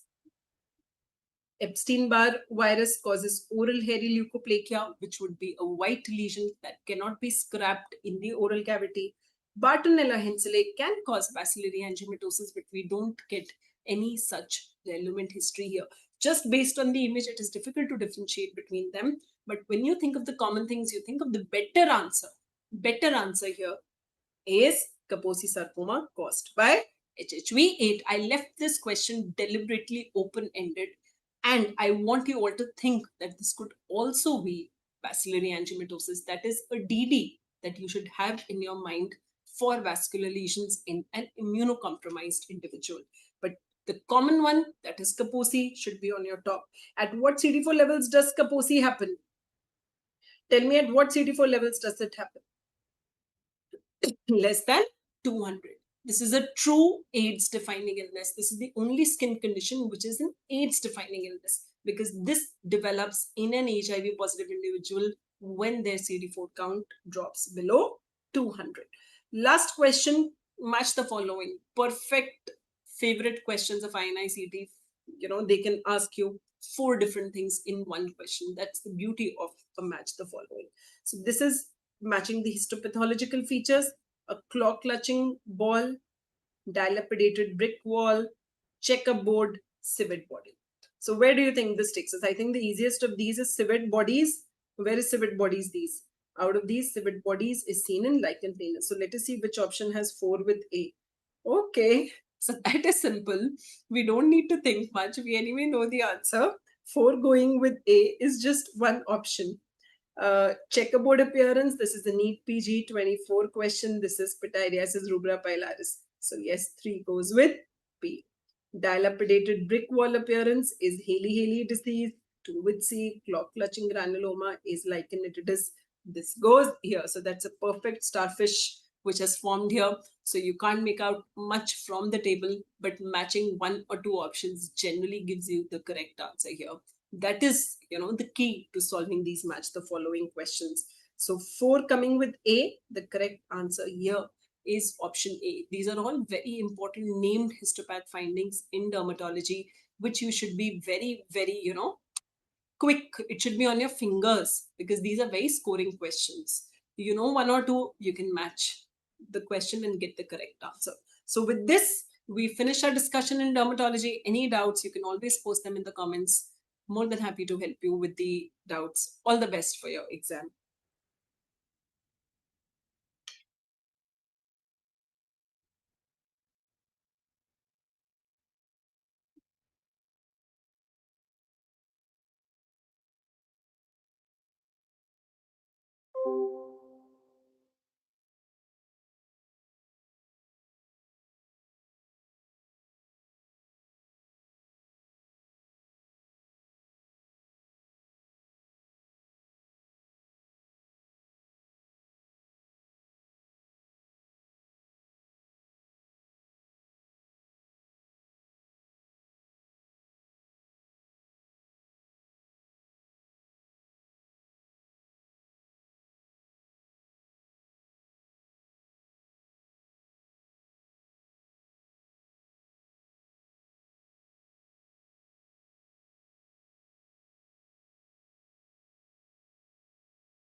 In the first question, there was a large polypeptide that is exposed, hydrophobic regions are leading to premature aggregation.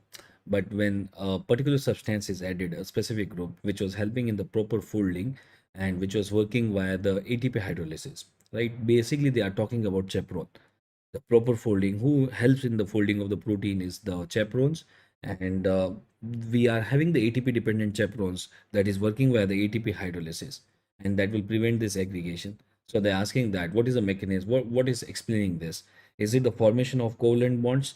No, covalent bonds are nothing to do with the chaperones. They are nothing to do with the folding, although yes, they lead to stabilization, but they are not the chaperones. The ATP dependent stabilization of aggregation prone hydrophobic regions in the nascent polypeptide, yes, it's a ATP dependent stabilization. Actually, it is written in the language of the question itself that it was a ATP dependent chaperones that they were talking about. Is it the direct cleavage of the misfolded proteins? No, chaperone does not lead to cleavage. Chaperone just leads to folding. It does not cleave the misfolded protein. So this cannot be the answer. This cannot be the answer. The answer is going to be it's a ATP dependent stabilization. Basically, it's all about chaperone. Which of the following statement regarding the G protein coupled receptor pathway is correct? Now, let me first explain you how this pathway works. Now, look at this image. Now, here's the G protein coupled receptors. There are many hormones which works via this. Now, the moment the ligand is going to attach here on the G protein coupled receptor, on the cytoplasmic end, there is GDP, which is bind with the 3 units of the G proteins, the alpha, gamma, and beta. Now, what is going to happen is the G alpha unit, because of the ligand binding, it will convert into the GTP. Now, this GTP is going to activate this GTP alpha. The GDP alpha has converting into GTP alpha. That is going to activate the adenyl cyclase, which will convert the ATP into cyclic AMP. And then the further activation will happen. So basically, the G protein coupled receptors, they activate the GDP alpha, which makes the GTP alpha, and that activates the adenyl cyclase, which converts the ATP into cyclic AMP. The concentration of cyclic AMP will happen, and the further response will come. This is how the G protein coupled receptor works. So they're asking that how it is working. The alpha subunit of the heterotrimeric G protein binds with the GTP in its active state. No, it is not binding with the GTP. It is binding with the GDP alpha. The activation of the G protein coupled receptor causes the replacement of GTP with GDP. No, it is opposite. GDP will convert into GTP. Activated adenyl cyclase catalyze the ATP to cyclic AMP. Yes, this is true. Once you activate the adenyl cyclase, once this adenyl cyclase is activated, it will convert the ATP into cyclic AMP. This is a true statement. Isosaccharic dehydrogenase is the rate-limiting enzyme of TCA cycle, and the enzyme is allosteric activated by ADP and calcium, and it is inhibited by ATP and NADH. See what this reaction, the isosaccharic dehydrogenase, what reaction it is doing is it is converting the isocitrate into alpha ketoglutarate.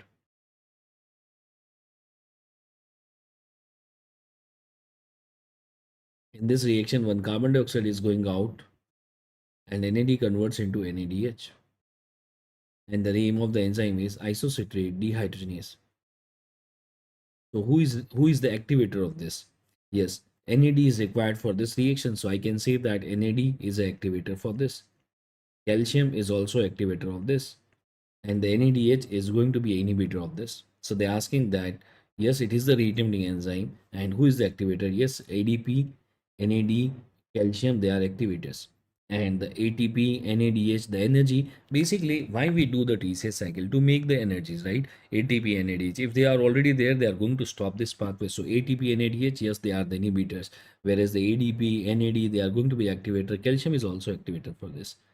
Yes, so we can say that both are correct, and the reason is correctly explaining the assertion. The answer is going to be the first one. Which of the following statement regarding the substrate of gluconeogenesis is true? Now, I will directly go to one statement that here it is saying that the third statement, all amino acid can serve as a precursor of gluconeogenesis. No, there are 3 types of amino acid we have. We have the ketogenic, We have keto plus glucogenic, and we have the glucogenic amino acid. So these amino acid, the keto plus gluco and glucogenic, they can serve as a precursor.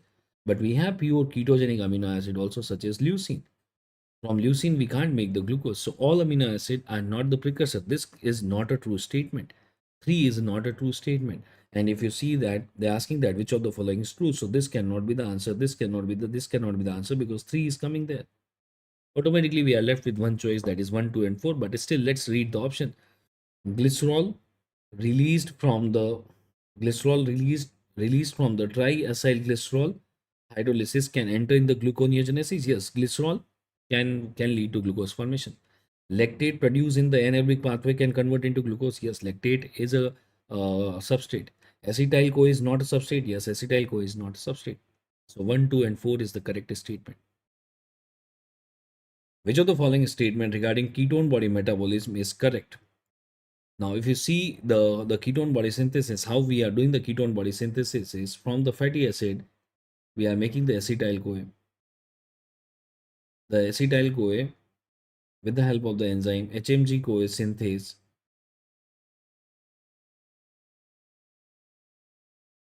we are making the first ketone body, that is acetoacetate. Then this acetoacetate can convert into beta hydroxybutyrate, or spontaneously it is going to convert into acetone, which is actually a gaseous molecule. So this is how basically the ketone body synthesis is happening.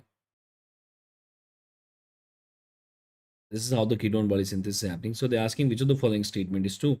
HMG-CoA synthase catalyze the rate limiting enzyme. Yes, it is the true statement. The first is a true statement. The liver cannot use the ketone body. Yes, the liver has the enzymes to make the ketone body, but it cannot unpack the ketone body because it is not having the enzyme CoA transferase. This is again a true statement. Acetoacetate can be reduced to beta hydroxybutyrate. Yes, acetoacetate converts into beta hydroxybutyrate. Acetone is metabolically inactive. Yes, acetone is a gaseous molecule. It is not of any use. So they're asking which of the following is true. Actually, all the 4 statements are true. All the 4 statements are true. The assertion is the long chain fatty acid requires carnitine shuttle to enter in the mitochondria for beta oxidation. Yes. For example, here is the representation of the cell, and here is the mitochondria. Now, the long chain fatty acids, they are unable to go inside the mitochondria, particularly the inner mitochondrial membrane. They are unable to transport. So we require the carnitine transporter, the CAT, that is going to help in the transport. But the short chain fatty acids, short chain means the carbon chain number is less than 12. These fatty acids can directly enter in the mitochondria for beta oxidation. So they're asking that long chain requires the carnitine shuttle. That is true statement. The short chain also requires the carnitine shuttle. No, it does not require. It can easily enter there. So assertion is true, but the reason is false. The reason is false.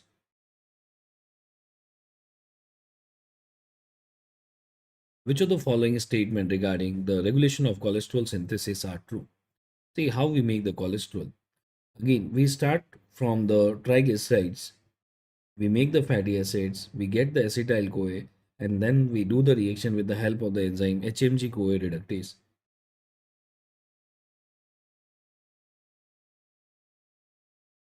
With the help of enzyme HMG-CoA reductase, we are going to make the first, that is mevalonate, then isoprenoid, then squalene, and ultimately we are going to make the lenosterol, and that lenosterol will convert ultimately into cholesterol.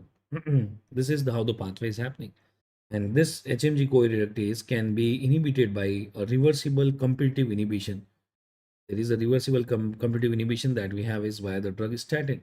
If a person is having hypercholesterolemia, we can stop the HMG-CoA reductase and we can stop the cholesterol synthesis by giving the drugs, that is the statin. So I want to read one statement directly, that the statins are going to lower the plasma cholesterol by irreversible inhibiting. No, it's not a irreversible inhibitor.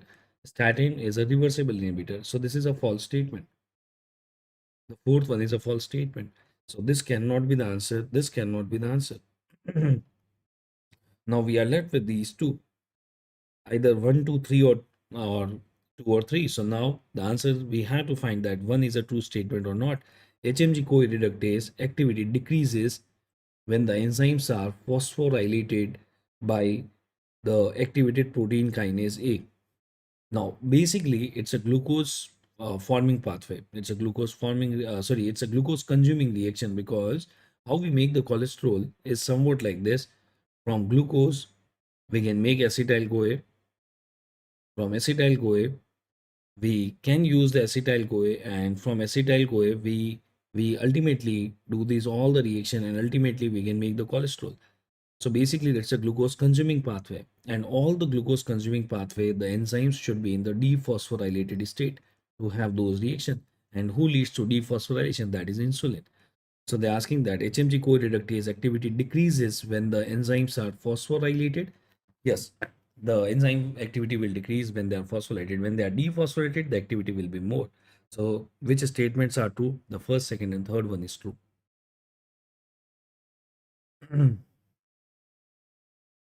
A 7-day-old neonate brought with the poor feeding, irritability, intermittent apneas, progressive encephalopathy. There is increase in the levels of the leucine, isoleucine, valine, means the branch chain amino acid is more.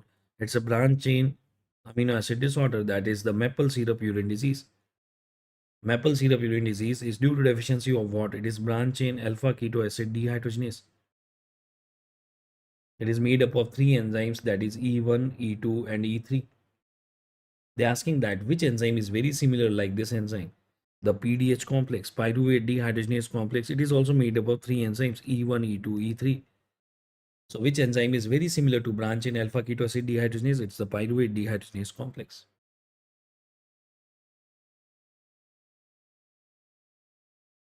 A hormone released from the pancreatic beta cell. The beta cells, what they release? They release insulin. So which of the following metabolic effects are expected immediately after an increase in insulin? When the insulin will come, what is going to happen? So look at here, what the insulin is doing is, here is the representation of the blood. Here is the tissue, the adipose tissue. What the insulin is doing is, the moment the insulin will come, the triglyceride molecules which are here, they will start entering in the adipose tissue. How? Because the insulin is going to activate the lipoprotein lipase.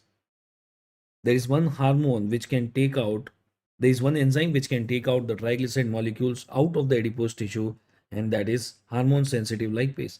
Insulin is going to inhibit that. Insulin never wants the triglyceride to come out. Insulin wants to take in. Insulin will take in the triglyceride inside the adipose tissue. Insulin also will take in one more substance from the blood, that is the glucose molecule. Insulin is going to open the GLUT4, and the glucose molecules will enter in the adipose tissue. So basically, insulin is taking the things inside the adipose tissue, whether it is triglyceride, whether it is glucose, by stimulating the enzyme lipoprotein lipase. And insulin is going to stop the hormone sensitive lipase. So they're asking that what is expected to happen after insulin? Increase glucose uptake in the muscle and adipose tissue through the glucose transporter. Yes, this is a true statement. Activation of hormone sensitive lipase? No, it is going to activate lipoprotein lipase. Increase the expression of lipoprotein lipase? Yes, this is true. Increase hepatic conversion of glucose to triacylglycerol? Yes, insulin helps in the fat synthesis. So the true statements are the first, second, and the third one. The true statements, the second is a false statement. The true statement is going to be the first, third, and fourth, means the answer is the second one. First, third, and fourth. Second is a false statement. A researcher was doing some study by doing the Southern blotting. These are the steps of Southern blotting. So how do we do the Southern blotting is, basically we take the DNA and we take one enzyme that is called as restriction endonuclease. And this restriction endonuclease is going to cleave the DNA from the specific site. For example, these are the restriction endonuclease enzymes. They are supposed to cut the DNA from a specific area. But by chance, if these areas are mutated where the restriction endonuclease was supposed to work, if this area is mutated, then the DNA fragment will not happen. And in the Southern blotting, one of the steps that we do towards the end is the electrophoresis, where the fragments of the DNA will move according to their weight. But if the restriction endonuclease was not able to work because this area was mutated, the fragment of the DNA will remain long, and then it will not be able to move. It is going to move very slowly. So what they have written is that which of the following molecular explains this phenomenon? What is happening is, when we did the electrophoresis, the migration of the band was more slow compared to the control sample. Why it was not able to migrate? Because the DNA fragment was very long, because the restriction endonuclease was not able to work. So the answer is loss of restriction endonuclease site within the analyzed region. Is it the substitution of the nucleotide? Is it the amplification? It is the loss of the restriction endonuclease. Right?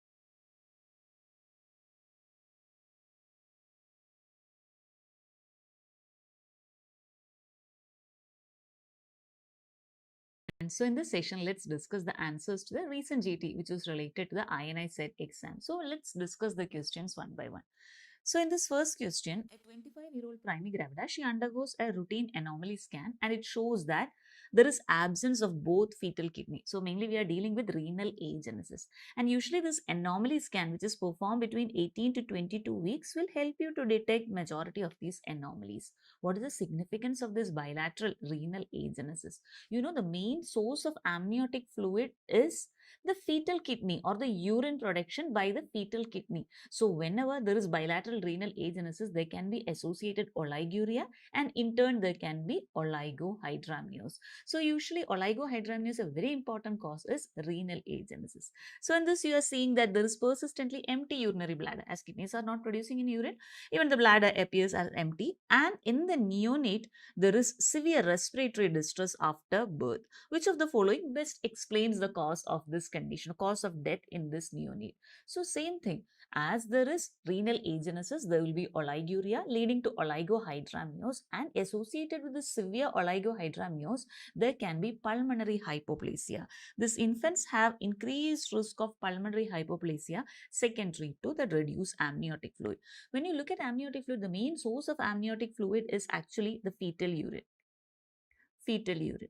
If they give you specifically trimester wise, beyond 20 weeks, main source is fetal urine, whereas 12 to 20 weeks, main source is fetal skin. So the fetal plasma leaks out to the fetal skin, and less than 12 weeks, the main source is placenta. That is, maternal plasma leaks out through the placenta. There is ultrafiltrate of maternal plasma through the placenta, which contributes the amniotic fluid. So any problem to the kidney, such as renal agenesis, there can be oligohydramnios, and in turn, there can be complications like pulmonary hypoplasia. And even the severe oligohydramnios can lead to constriction bands, which is known as Streeter's syndrome. Streeter's syndrome, which can lead to auto amputation of the extremities. There can be associated Porter's syndrome. In Porter's syndrome, long-standing severe oligohydramnios can lead to Porter's facies, pulmonary hypoplasia, limb contracture. All these can be associated. So here the correct answer will be the pulmonary hypoplasia, which is secondary to the oligohydramnios. Same thing, bilateral renal agenesis, absent fetal urine, severe oligohydramnios. It impairs the normal lung expansion, leading to pulmonary hypoplasia. Let's have a look at this question. A 25-year-old woman presents with secondary amenorrhea for the past 10 months. Pregnancy test is negative and serum TSH and prolactin levels are normal. So this is how we evaluate usually for secondary amenorrhea. First test that we usually do is pregnancy test. Next, we do the basic hormonal evaluation, that is TSH and prolactin, because thyroid related abnormalities, either hyper or even hypothyroidism, can lead to menstrual irregularities and even amenorrhea, and prolactin related disorders, prolactinemia, can also be associated with it. The next thing that we usually do is progesterone withdrawal test or the progesterone challenge test. But here in this question, directly they have given you serum FSH levels, which is given as elevated. So when do you get high levels of FSH? Any cause of amenorrhea, the problem can be at the level of hypothalamus, pituitary, ovary, or at the level of outflow tract, that is uterus or vagina. When we look at hypothalamus or pituitary cause, you will notice that levels of FSH is low. Whereas at the level of uterus, if the problem is there, FSH levels will be normal, and you have high levels of FSH if the problem is at the level of ovary. So in this, the question is giving there is high levels of FSH. So I'm thinking about some ovarian pathology which is there, and they have given you there are high levels 2 occasions 4 weeks apart. Usually in conditions like POF, premature ovarian failure, we repeat the FSH again after 4 weeks. If you see that in POF, FSH is more than or equal to 40 international units per liter, 2 occasions, 4 weeks apart. In a female less than 40 years. That is how you make this diagnosis of POF or premature ovarian failure. So again, I'm mainly thinking about a problem at the level of ovary, such as ovarian failure. Which of the following investigation is appropriate to determine the etiology in this condition? Yes, let's go through the options. Karyotyping. Karyotyping is an important investigation here because conditions such as the Turner syndrome can lead to ovarian insufficiency and ovarian failure. So karyotyping will help you to detect this. Yes, that's the correct answer over here. What about progesterone challenge test? Progesterone challenge test is usually done just after doing this pregnancy test and TSH and prolactin. This progesterone challenge test, that is, I will give the patient progesterone for nearly 5 to 7 days and I will suddenly stop it. If the patient is already exposed to estrogen and progesterone is deficient in the person, when you give this progesterone, she will have a withdrawal bleeding. So the test you will get after giving this progesterone challenge test, you will get bleeding only if the endometrium is already primed with estrogen. Yes, such as patients with anovulation. You know, patients with PCOD and ovulation, they're already having estrogen in the body, but there is no ovulation happening. And since there is no progesterone, in gynae, there is a very simple principle, guys. Any hormone is deficient, you supplement that, the condition is going to be corrected. So the patient has withdrawal bleeding after giving progesterone. That means already estrogen is there in the body, such as anovulatory causes. Yes, so this is how we go ahead with the evaluation. First and foremost, you proceed with UPT. Next, you do the TSH and prolactin. If they are normal, next you proceed with the progesterone challenge test. Progesterone challenge test. After progesterone challenge test, if bleeding is present, probably it is due to anovulation, such as PCOS or PCOD. If progesterone challenge test is negative, next I will give estrogen plus progesterone challenge test. If despite giving estrogen progesterone challenge test also still she is not bleeding, that means you have given whatever hormone is required for a menstruation to happen, still she is not bleeding. So think about the pathology at the last level. Yes, the problem is at the level of uterus. Again, a very favorite MCQ point. No withdrawal bleeding despite giving estrogen and progesterone. Think about uterine defect, specifically endometrial defect. Can you think of one such condition? A condition which happens secondary to dilatation and curettage, vigorous curettage damaging the endometrium. Yes, we are discussing about Asherman syndrome. So if it is negative, despite giving estrogen and progesterone challenge test, bleeding is negative, think about uterine or endometrial defect. Uterine or endometrial defect, such as Asherman syndrome. If suppose patient has bleeding after giving estrogen and progesterone, now I'm thinking about a problem either at the level of hypothalamus, pituitary or ovary.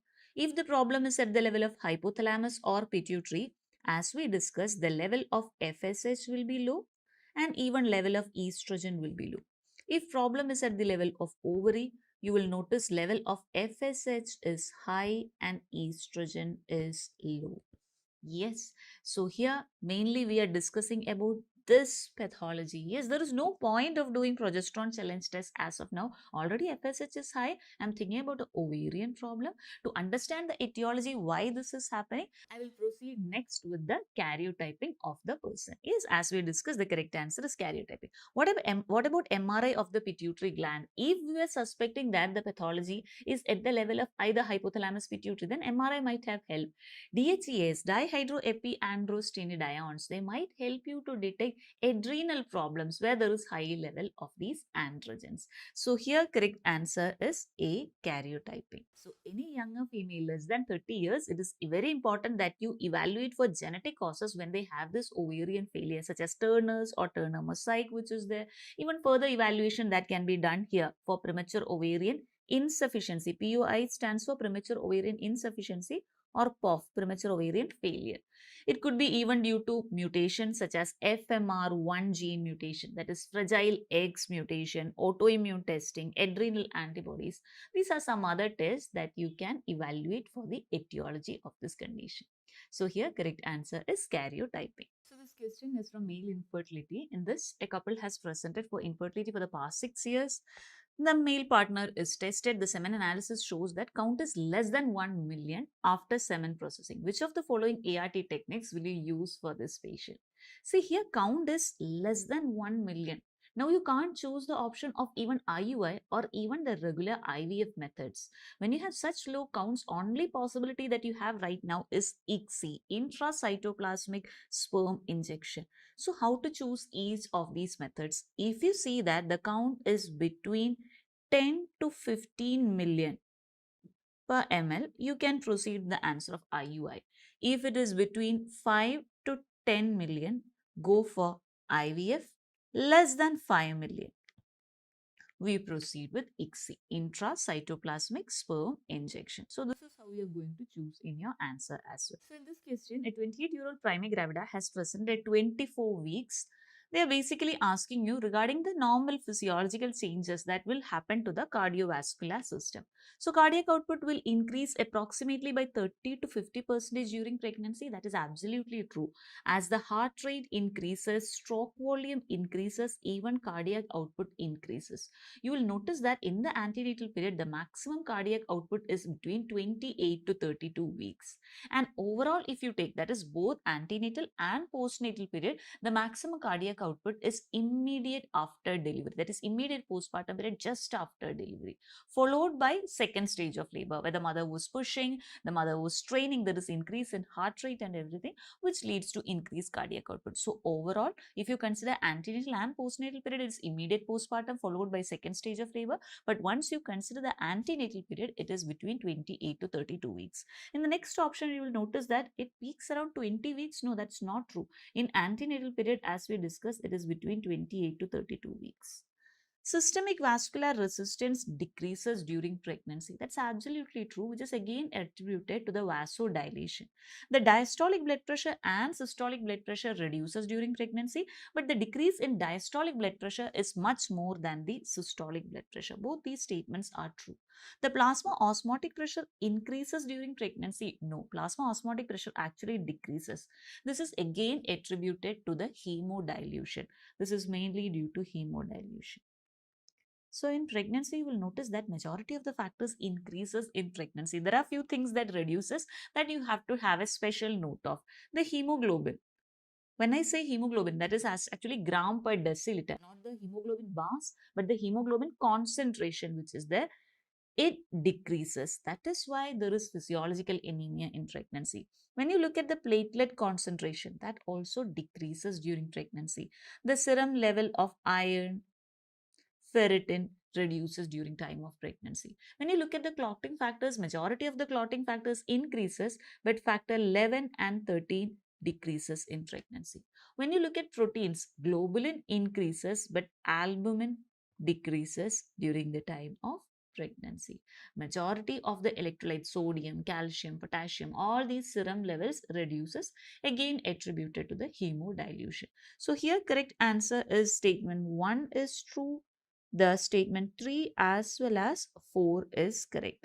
So correct answer here is C. 1, 3 and 4.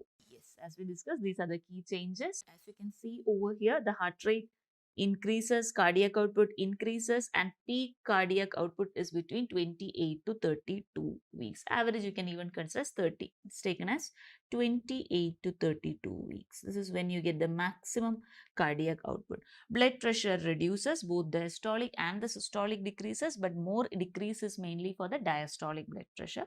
Plasma colloidal osmotic pressure decreases due to hemodilution. Yes. So let's have a look at this question. A female presents in labor with occipito-posterior position. Which of the following types of pelvis is associated with OP and face to pubis delivery? Yes. So this is an image-based question. These are the 4 options in front of you. So can you tell me which pelvis is associated with OP as well as face to pubis? It is anthropoid type of pelvis. Face to pubis delivery is associated with anthropoid type.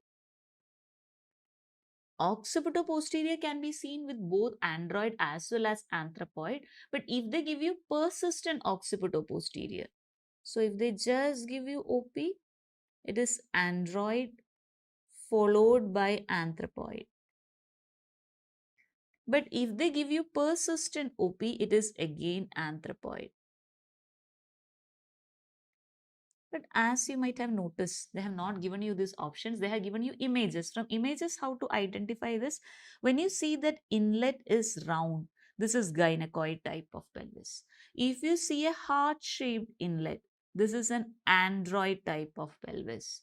When you see that the inlet is anteroposteriorly oval, this is anthropoid type of pelvis.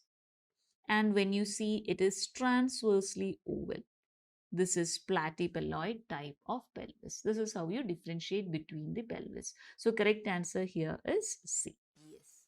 So this is again a very favorite image-based question from twins, which asks you to identify the chorionicity of the twin depending on the ultrasound. A very classical question, image-based question that's often repeated.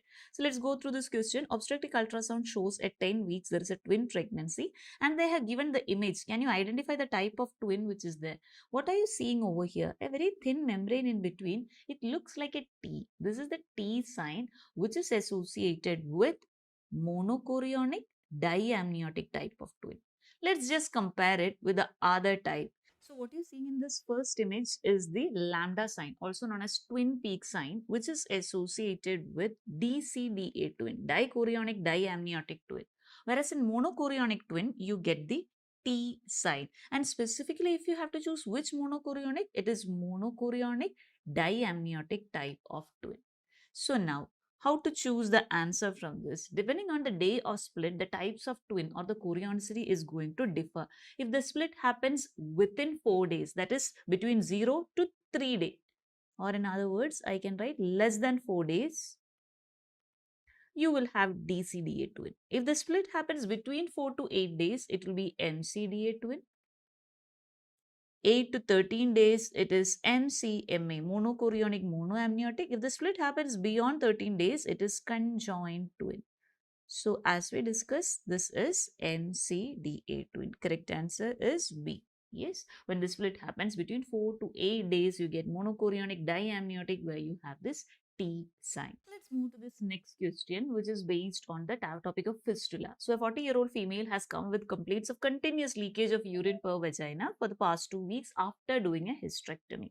You did a methylene blue 3 swab test and found that the upper swab and middle swab are stained and it is stained blue. Yes, which of the following conditions regarding it is correct? First of all, can you tell me what type of fistula am I dealing with depending on this? So let's just draw an image based on this.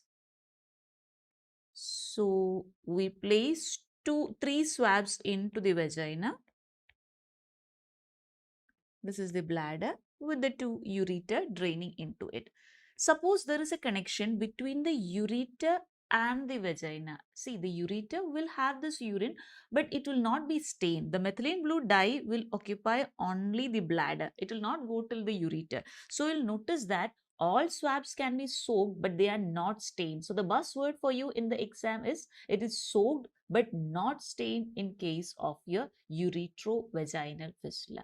Whereas in case of vesicovaginal fistula, typically we say that middle swab is soaked, but of course when the patient is lying down, it can even go and involve the upper swab, or even gravity do exist, right? Even due to that, lower swab can be involved. So typically we say middle swab, so even upper or lower swab can be involved. Such as this question, here they are giving you middle swab and upper swab is involved. Think about your VVF. Whereas in uretrovaginal fistula, the lower swab is soaked and stained. So this is how you differentiate between them. VVF upper and middle swab is soaked and stained. Uretrovaginal, it is soaked but it is not stained. There is no staining. Uretrovaginal lower swab is soaked and stained. So this is how you differentiate. Now let's go through the options. In developed countries, pelvic surgery is the most common cause for fistula. Yes, that is true. In developing countries like India, the most common cause is obstructed labor. But in developed countries, most common cause is surgical, such as hysterectomy. So statement 1 is true. The measurement of creatinine in the vaginal fluid can help to confirm the fluid is urine. Yes, again true. If it is vaginal secretions, the creatinine will not be present. If it is urine, there will be high levels of creatinine. So this is true as well. Contrast enhanced CT in the excretory phase is preferred imaging modality to assess for urinary tract evaluation. Yes, often to see the site of fistula, size, number, all these things, initially we go for cystoscopy, followed by further evaluation. You can proceed with CT enhanced, the contrast enhanced CT or the CT urogram. That can be done. Cases with extensive inflammation should be repaired surgically at the earliest possible time. So, when there is extensive inflammation and you do the surgery right away, there is more chance of this surgical site to give away. We wait for all the edema and inflammation to subside, only then we proceed with the surgery. So, usually we wait for nearly 6 weeks. Surgery is performed after 6 weeks. So that is false. Boyary flap technique is used to repair this condition. Usually for VVF, we go for Latzko's repair. Boyary flap repair is usually done for ureteric injury. So again, this statement is false as well. So correct answer is 1, 2, and 3. So these are the key points that you can remember from fistula. Vesicovaginal fistula, you will see continuous drainage of urine after surgery. In developing countries, most common cause is obstructed labor, whereas developed countries, it is usually due to gynecological surgeries. 3 swab tests can be used. The VVF, you will see upper and middle swab, uretrovaginal, soaked but not stained. Usually we go for a delayed repair. You wait for 6 weeks for the edema and inflammation to subside. So in this question, a 38-year-old female has presented with history of Lynch syndrome. She has completed childbearing and she seeks counseling regarding risk-reducing surgery for gynecological malignancies. What will you do in this condition? In Lynch syndrome, there is high chance of endometrial cancer followed by ovarian cancer among the gynecological cancers. Most common cancer that you see in Lynch syndrome is colonic cancer, whereas gynecological cancer most common is endometrial followed by ovarian cancer. So in these patients, if the family is completed, we proceed with bilateral salpingo-oophorectomy along with hysterectomy. Correct answer is this. If suppose the family is not completed, you want to delay performing this surgery, then you can proceed with annual ultrasound evaluation as well as CA-125. Here correct answer. The most appropriate answer that you can choose here is hysterectomy as well as bilateral salpingo-oophorectomy. As discussed, the risk of endometrial cancer is as high as 40 to 60%, followed by the ovarian cancer. So in this question, primary gravida who is in active labor, you find that the baby's head is in partial extension. Which of the following is the engaging diameter and the likely outcome? When you have partially extended head, the engaging diameter is mentovertical, also known as vertigomental, which is approximately 14 centimeters. See, there is no diameter in pelvis that is 14 centimeter. Maximum you get is 13 centimeter. This huge diameter, the largest diameter as such, will not pass through the maternal pelvis. So always, whenever you have partial extension, in partial extension, what is the presenting part? It is bro. And always it is CS, cesarean section. Vaginal delivery is not possible. Let's have a look at the other engaging diameters as well. The most common attitude is that of complete flexion, where presentation is vertex and you get suboccipitobregmatic, which is 9.5 centimeter. When you have complete extension, presenting part is face and the diameter is submentobregmatic, again 9.5 centimeter. In partial extension, bro, it is mentovertical, which is 13.5 to 14 centimeter. In complete flexion, you have suboccipitofrontal, which is 10 centimeter. Yes, so correct answer here is D, mentovertical, as the baby is in partial extension, always cesarean section. Okay, so in this question, during second stage of labor, obstetrician performs the maneuver that is shown here. What is shown over here? Legs is completely flexed and abducted. What you're seeing here is Mac Roberts maneuver, and even the person is giving a suprapubic pressure. This is usually done for shoulder dystocia. In shoulder dystocia, first thing is call for help. Then you proceed with this Mac Roberts maneuver where you flex and abduct the thigh of the woman, followed by suprapubic pressure. This will correct shoulder dystocia in 90% of the cases. But the problem is when you excessively abduct as well as flex the leg, there is more chance of injury to the lateral cutaneous nerve of thigh. Lateral cutaneous nerve of thigh.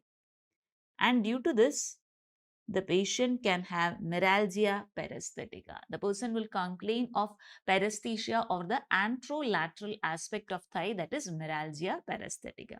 So correct answer here is A, neuralgia paresthetica. In this, which of the following statements is true? Yes, statement 1.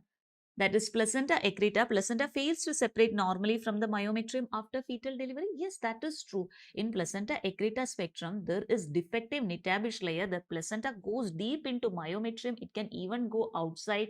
Depending on extent, it is divided as placenta accreta, increta, and percreta. Accreta is adherent, increta is invading myometrium, percreta is perforating myometrium. Yes, that is correct. Usually, the placenta will not deliver. The definitive management is cesarean followed by cesarean hysterectomy. The next statement, rupture of the decidual spiral artery causes hemorrhage into decidua basalis, forming a retroplacental hematoma that separates the placenta from uterine wall. What is the name of the condition where the placenta separates early? Yes, normally located placenta which separates from the uterus. That is abruption. What they have given over here is abruption.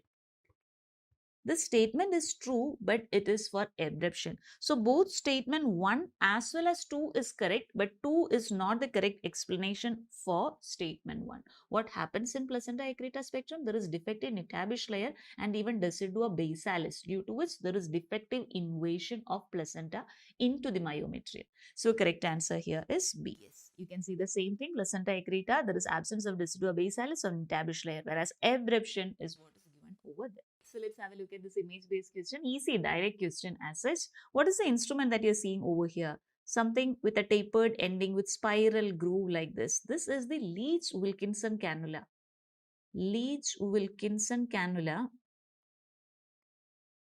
This is used to inject radio-opaque dye into the uterus for HSG procedure.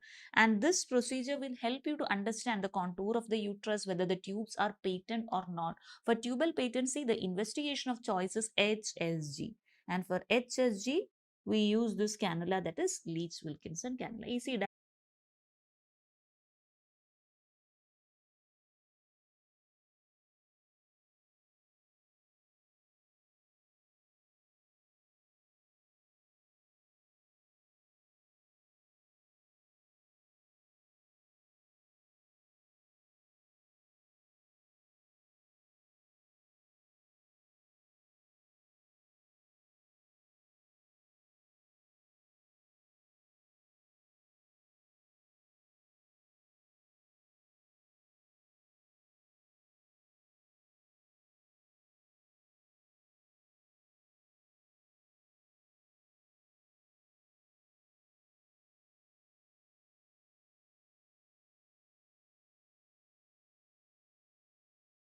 Hi everyone, I'm Dr. Sandeep Sharma, your pediatric faculty. I hope all of you have taken the INI CET exam already.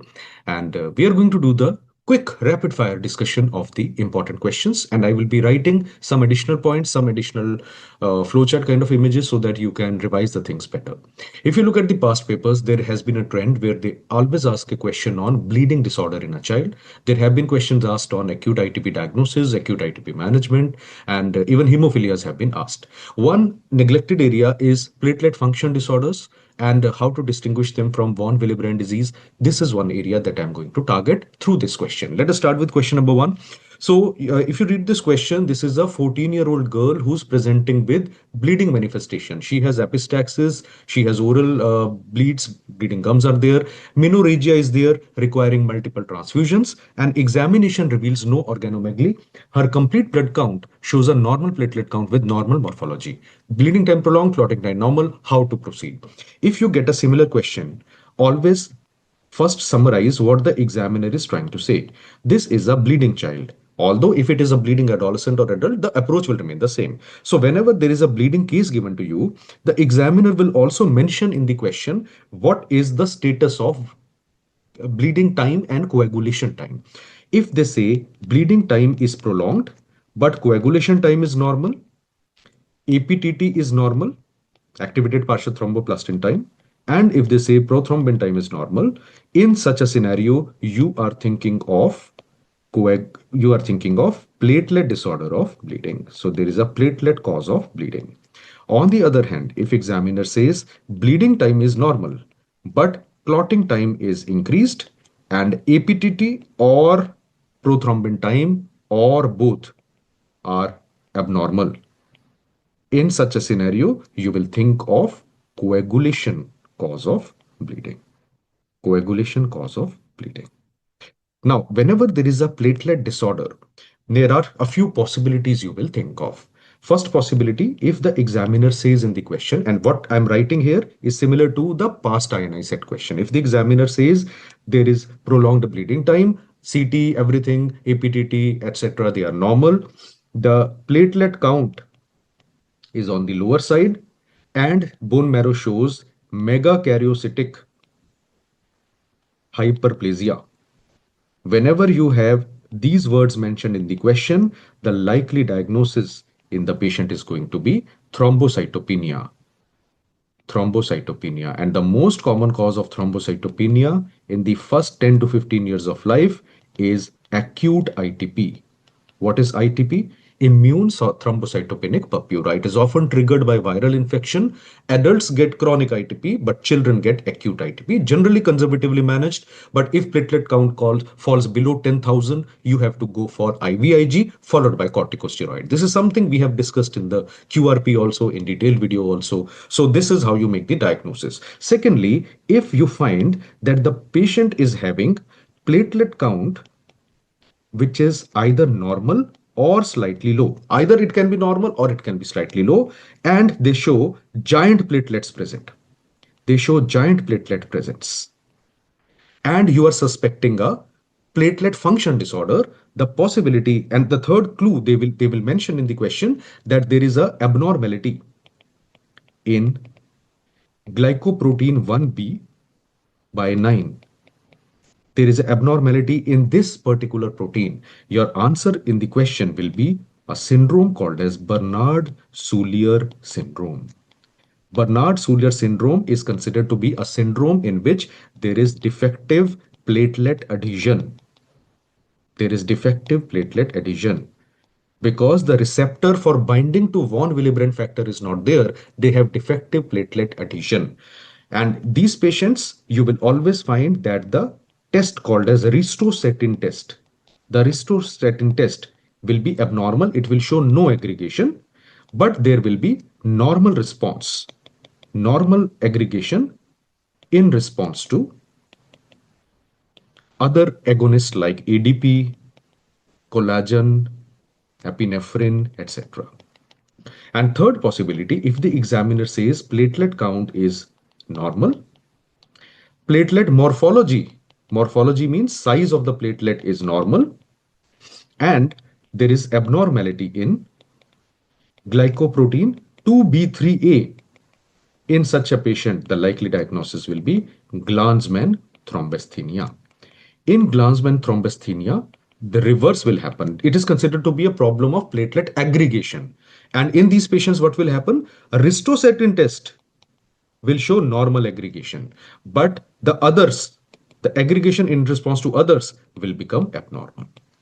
So remember the funda, people tend to get confused between Bernard-Soulier and Glanzmann thrombasthenia. The key point to understand is in Bernard-Soulier syndrome, generally they will mention platelet count to be slightly low and mega platelets will be present, large size platelet will be present, and they will mention that there is abnormality in GP1B by 9. So in this patient, look at this question, what is mentioned? This is not fitting into Bernard-Soulier. It is fitting more into Glanzmann thrombasthenia because as the question is saying, there is normal platelet count with normal morphology and bleeding time is prolonged, but clotting time is normal. So what are question, Glanzmann thrombasthenia. And in Glanzmann thrombasthenia, we know ristocetin-induced platelet aggregation is normal, but ADP-induced aggregation is absent. So as you can see here, ristocetin test is normal, others are found to be abnormal. So answer to this question is B. Also, people will ask, sir, why it is different from von Willebrand disease? In von Willebrand disease, factor 8 levels are reduced, so you will not have a normal clotting time, you will have a prolonged clotting time. Because of this line which they have already mentioned, so the answer is not likely to be von Willebrand disease. Tricky topic, but if you are targeting INI CET, you have to read platelet function disorder and coagulation disorder in detail.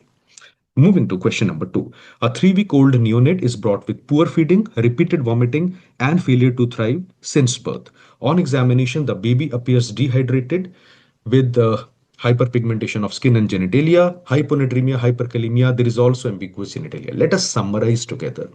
So this is a neonate who is presenting to you with hyperpigmentation of the genitalia. Now, hyperpigmentation can be explained by raised levels of ACTH, which means cortisol is not optimal in the patient. Okay, so glucocorticoid deficiency is probable. Secondly, they are having a salt wasting kind of crisis. What is salt wasting? Salt wasting crisis is said to be there where the patient has dehydration or shock along with hyponatremia and hyperkalemia. Look at this question. There is hyponatremia and there is hyperkalemia along with dehydration in the patient. And the patient is also having ambiguous genitalia. Ambiguous genitalia. Whenever a neonate has presentation like this, you will always think of suspected CAH. What is CAH? Congenital adrenal hyperplasia. In such a question, we are not concerned with what is the cause. What they are asking in the question is, how will you make the diagnosis? Which test will you do? So in suspected CAH, the test that we perform, we take a heel pad prick, we perform a dried blood sample, and we check the levels of 17-hydroxyprogesterone. 17-hydroxyprogesterone is a metabolite, also written as 17-OHP. This metabolite levels are increased if the patient is having 21-hydroxylase deficiency. So it is useful as a screening test for the common variety. If you find that the levels are more than 1000 nanograms per ml, that is very high, you will think of 21-hydroxylase deficiency, which is the common cause of CAH in the patient. But if the levels are found to be normal, you will suspect either it is a normal child or there is other varieties of CAH should be suspected. For other varieties of CAH, individual testing and ACTH stimulation testing can be performed. So checking the levels of which of the following will confirm the underlying diagnosis? 17-hydroxyprogesterone. It will tell you we are dealing with 21-hydroxylase deficiency or we are dealing with CAH patient. If CAH patient, then we obviously need to perform ACTH stimulation test as the confirmatory test, and individual testing will later on be needed. Now, regarding this question, you need to understand one thing. Which of the investigation will best confirm the underlying diagnosis? When they say best confirm, serum ACTH stimulation test with cortisol measurement is considered the gold standard test. But increasingly, this test is not being performed. Reason being availability issue, and the child requires hospitalization, and there can be sometimes, resource limited setting, it becomes impossible to perform that. So which investigation will give the diagnosis? It is not an investigation per se. The answer to this question will be B. Question number 3. A 3-week-old female neonate born at 36 weeks via normal vaginal delivery. Look at, there is abdominal wall defect. Look at this. When the intestines are hanging outside and no covering sac is present, that is called as gastroschisis. So this is gastroschisis, and gastroschisis, the defect is to the right of the umbilicus and bowel is exposed without a covering sac. If you look at the option, B is your correct answer. A option is not correct because covering by membrane is seen in omphalocele patients. Is it associated with Beckwith-Weidman syndrome and macroglossia? No. Association with Beckwith-Weidman is seen with omphalocele again. And maternal serum alpha-fetoprotein is elevated in gastroschisis. So D option is also wrong. So if you have a abdominal wall defect, how would you remember the diagnosis? Remember, if they mention the words covering sac present, midline defect, liver herniation, and Beckwith-Weidman syndrome association, your answer will be omphalocele. If they say no covering, intestinal atresia is present. Intestinal atresia is a very strong association with gastroschisis. If they say raised AFP and it is present on the right side of the umbilicus, then the answer will be gastroschisis. I hope you will not get the answer wrong if you get a similar question. Moving to next question. It's an easy one. 7-month-old infant, sudden brief episodes of flexion of the neck, trunk and limb occurring in cluster, mostly on waking from sleep. They've started at 5 months of age. There is a regression of milestone and EEG is showing the typical hips arrhythmia pattern. So whenever you have these jerky episodes, also called as salam spells, patient having developmental delay or regression of milestone and also having hips arrhythmia, your likely diagnosis is West syndrome. And in a patient of West syndrome, you will be starting with ACTH as the drug of choice. If they mention tuberous sclerosis, then your answer will become vigabatrin. So answer to this question is B. Moving to next question, question number 5. It's a very easy one. Laborer second child brought to OPD with a swollen belly. So swollen tummy is there. Dull face. Dull face means no lack of emotion, lack of empathy. Apathy is there. He has, and there is low levels of serum protein and albumin, hypoalbuminemia. The history has been of being fed rice water in his diet. When you give rice water to someone, there will be some starch, calories, electrolytes coming, but protein is not there in rice water. That is why you need to add dal to rice, right? So protein deficiency, swollen belly, dull face, low albumin, the diagnosis in the patient is kwashiorkor. Please understand that even if rice water word is not mentioned in this question, the still answer will go in favor of kwashiorkor. And if they mention the word edema, then though there is no other possibility in a severely acute malnourished child. Moving to question number 6, what is the cause of greenish black color of the initial stool in a newborn? The answer is biliverdin. There are 2 versions of this question and many times people get them wrong. Both of them have been asked in AIIMS entrance exam. If they say, what is the greenish black initial stool in a newborn called as? This is a separate question. The answer is meconium. Name of the stool is meconium. If they say, what is the cause of greenish black color? The cause is not meconium. The cause is biliverdin, which is present. It gets oxidized and there are subtle changes because the gut of the newborn is also sterile. So, and the flora which initially comes, that is very different from the normal flora that you and me have. So the end result is a stool which is black in color and it has tinge of green.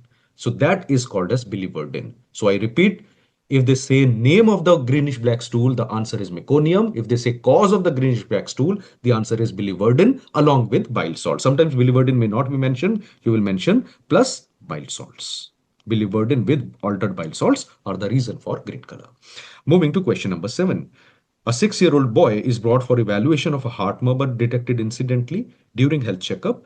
He also has a hole in the heart and wide fixed splitting of second heart sound with a grade 3 ejection systolic murmur is present and forearm X-ray is shown. Now, what can you see in this photograph? What is the question saying? The patient has a heart disease. Heart disease is having a fixed splitting of second heart sound. Which heart disease has a fixed splitting of second heart sound? Atrial septal defect is present. Along with that, if you see this image, this type of photograph, this thing which I'm marking here, this defect is called as radial ray defect. There are abnormalities on the radial part of the hand, so we call them as radial ray defect. So whenever a patient comes to you and the patient has ASD along with radial ray defect, you are thinking of the possibility of Holt-Oram syndrome. Holt-Oram syndrome is an autosomal dominant condition in which there is a mutation in TBX5 gene on chromosome 12q. What is the correct answer? B is your correct answer. For future question, remember, if they say ASD with radial ray defect plus minus congenital heart block, your answer will be Holt Oram syndrome. Sometimes they can put a differential diagnosis of this. If they say radial ray defect along with pigmentation, for example, cafe or lait macules may be mentioned, or short stature, or risk of AML. AML is acute myeloid leukemia. AML risk is increased. The likely possible and pancytopenia. The likely possibility in such a patient will be Fanconi anemia. It is not Fanconi syndrome. Fanconi anemia should be thought. Please remember that radial ray defect can be present in both. So watch out. Is there a question on this? This is a likely question. This is a similar to a old PYQ. Moving to question number 8. Two statements are given and they're asking the assertion and reason part. Related to dehydration. Assertion number A, in a child with severe dehydration, sunken fontanelle is a more reliable clinical sign than skin turgor for fluid deficit. Try to think, if sunken fontanelle was a more reliable sign, don't you think in IMNCI guidelines, they would have included it? Plus, after the child is, as the child is getting older, the fontanelle tends to close. And many times testing for the fontanelle is not that feasible. So it is, yes, if they ask you, can sunken fontanelle be found in severe dehydration? Yes, the answer is correct. But can it replace the other components of checking dehydration like skin turgor, thirst status, and consciousness of the child? The answer is no. So assertion in the question is wrong, false. Reason, skin turgor may be falsely normal in hypernatremic dehydration and due to redistribution of fluid into the extracellular compartment, making the skin appear doughy rather than tented. In hypernatremic dehydration, skin has a doughy texture and not a tented texture. It is a true statement. And hypernatremic dehydration is actually a type of dehydration. So A is false, R is true. So which is the correct answer? C is your correct answer. Question number 9. Which of the following statement regarding Down syndrome is incorrect? If you look at the 4 options, option number A is a fact-based statement. It is similar to what you read in OBG also, that in trisomy 21, we add 1 in 100, that is 1%, plus the age-related risk of the mother. So guidelines say that if there is a previous child with Down syndrome, the recurrence risk kitna hai? What is the chance the next child will have? It is 1 in 100. That is what you call as 1%, plus if age of the mother is 25 years, the risk is 1 in 1250. If age is 35 year, it is 1 in 400. And if age is 40 years, it is 1 in 100. This is the genetic counseling rule that we follow for recurrence risk in normal Down syndrome. So A is a true statement. Option number B, in Robertsonian translocation Down syndrome, is there a translocation happening between chromosome 14 and 21? Yes. Translocation 14-21 is a common cause of Robertsonian translocation producing Down syndrome. I have discussed in my detailed videos in the class as well. That is a true statement. That is also a true statement. So A is true, B is true. Look at option number C. Mosaic Down syndrome results from non-disjunction during meiosis. Wrong. Mosaic क्या होता है? One Down syndrome child zygote has formed, another zygote has formed which does not have Down syndrome, and fusion occurs after fertilization. It is a post-zygotic error, not during meiosis. And so there will be two cell lineages. The same person will have cell lines derived from two different types of zygotes. It is a mild form and it is a variable form of Down syndrome. So during meiosis nahi hota, it is formed after fertilization. So C is a false statement. And because they are asking the false statement, so C is your correct answer. It is more of a pathology and pediatric integrated question. Option number D bhi dekh lete hai. Atlas axis joint is unstable in Down syndrome due to laxity of C1 vertebra. True. That is why these children should avoid contact sports, and yogic postures like Surya Namaskar should be avoided. There was a question also some years back. Child went to barber shop, was given a head massage, Down syndrome patient, and developed cervical spine injury. What could be the likely risk factor? Again, atlas axis joint instability. About 15 to 20% patients have atlantoaxial instability. So this is also a true statement. So answer to this question is C. Moving to question number 10. It's a simple question. Brushfield spots seen in Down syndrome. They do not affect the vision. Hutchinson teeth are a feature of late congenital syphilis. Raccoon eyes, also called as panda eyes, are seen due to orbital metastasis in neuroblastoma. C is 1. And Koplik spots are seen in measles, rice grain-like lesions. A2, B3, C1, D4. What is the correct answer? It is A, which is your correct answer. It's a simple one. Simple questions will also be there in exam. Don't worry. Question number 11. Growth hormone deficiency is in a child presents with short stature, with normal body proportion, and the bone age is significantly retarded compared to chronological age. It is a true statement. Remember that in growth hormone deficiency, upper segment to lower segment ratio is appropriate for age. However, because growth hormone is not there, bone is not growing, the bone age will be less than chronological age, right? So it is a true statement. Reason: growth hormone exerts its growth promoting effect directly on the epiphyseal growth rate without requiring IGF-1. It is a false statement. First, growth hormone binds to its receptor, then IGF-1, also called as somatomedin C, is produced, and it is somatomedin C which is actually the anabolic hormone. So A option is true, B option is false. So what is the correct answer? Again, C is your correct answer. Please remember that normal body proportions in short stature are seen in patients with growth hormone deficiency, physiological short statures, which includes familial and constitutional delay. I'm just putting the short form so you can remember it better. It is seen and it is also seen in chronic illness related short stature. I hope you will not forget it, and please revise short stature topic, milestones, severe acute malnutrition, pneumonia and diarrhea, platelet disorders and bleeding and coagulation disorders, neonatal respiratory distress DD, neonatal jaundice DD, and lastly, go through your QRPs if possible. If you are a DocTutorial student, you will definitely benefit from it. All the best to for the exam. I hope everyone does well.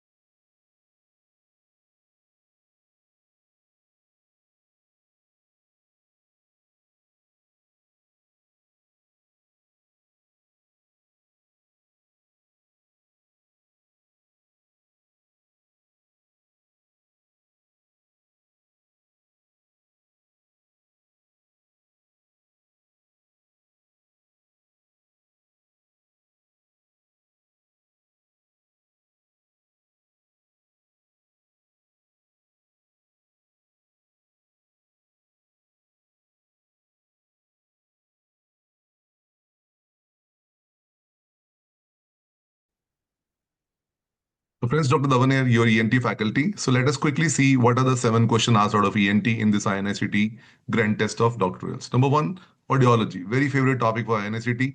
A patient has presented to the ENT OPD with the problem of hearing loss. The audiometry is given over there, and they were asking about the indirect finding of the tuning fork test. So let's analyze the audiogram first of all. If you see audiogram clearly, right is normal. Red lines for right ear, right is normal, and left is blue, SNHL pattern. ACBC below 25 is SNHL, and you can see the ascending pattern over there.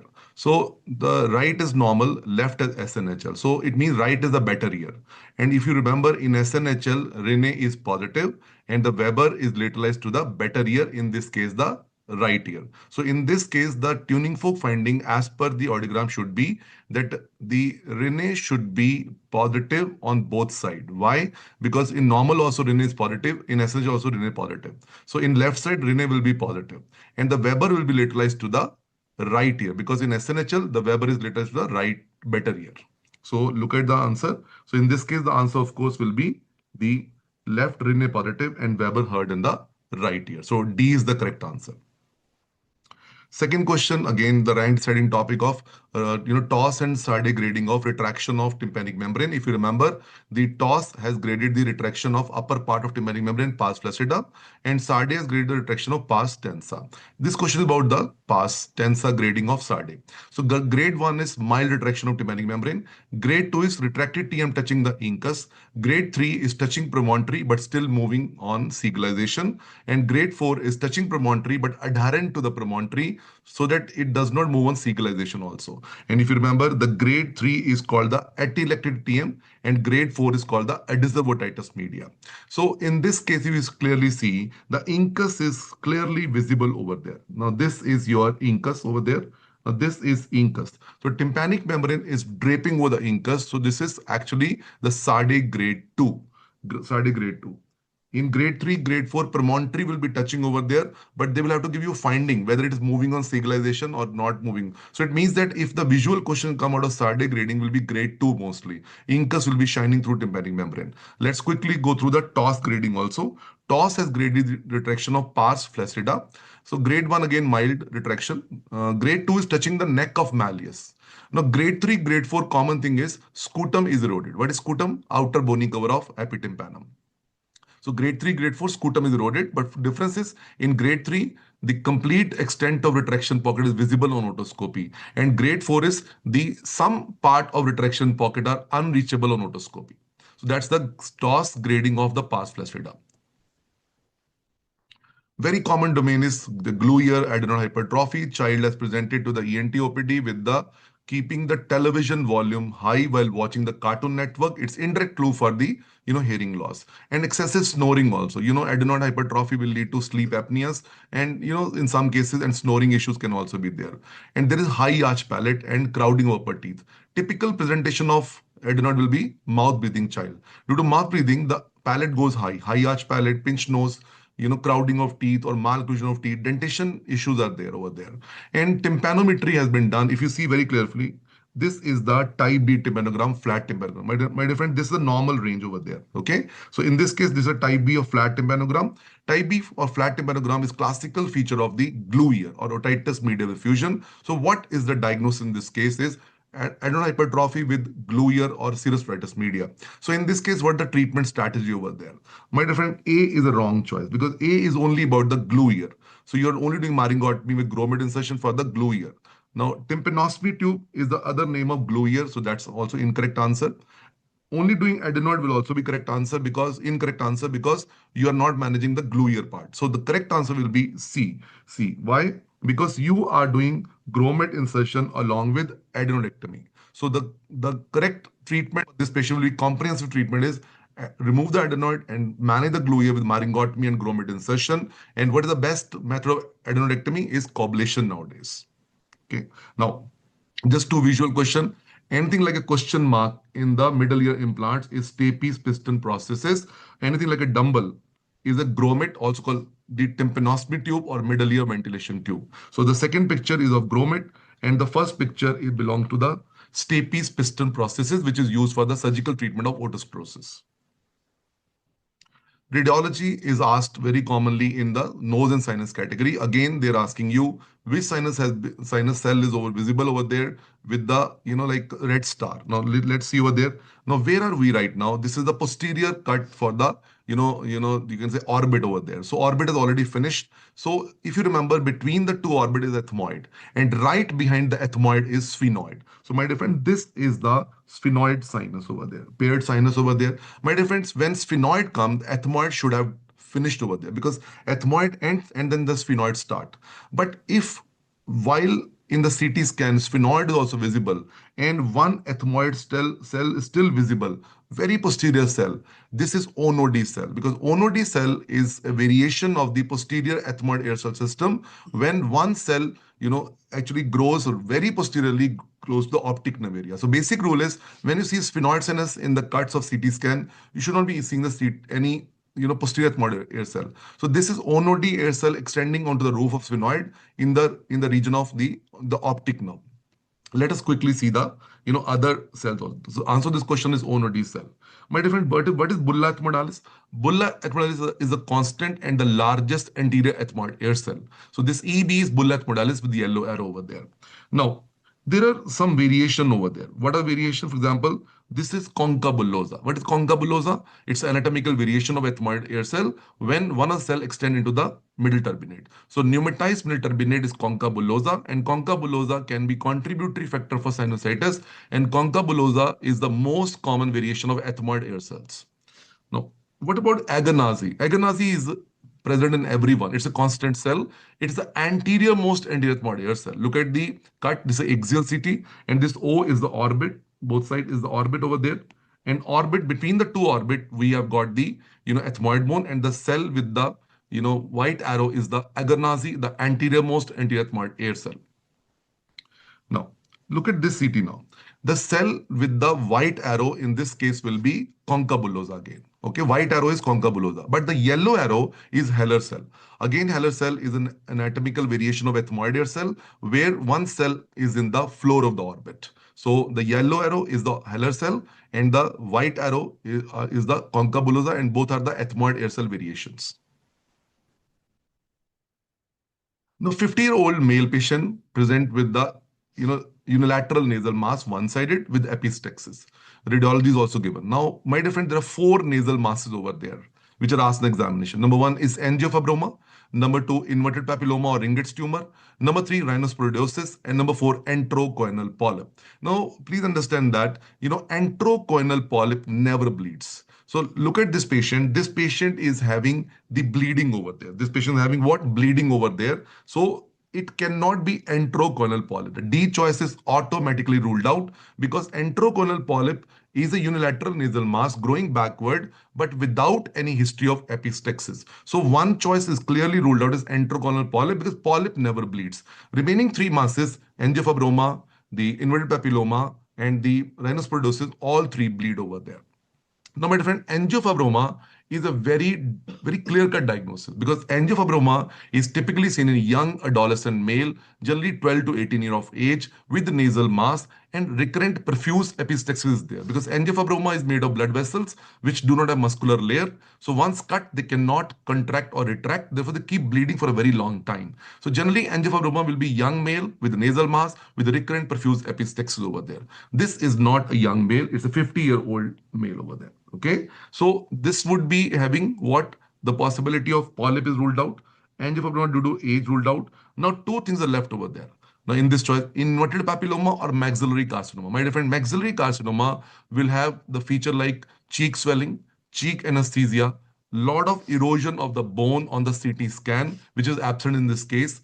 And a lot of time, the orbital invasion can also be there over there.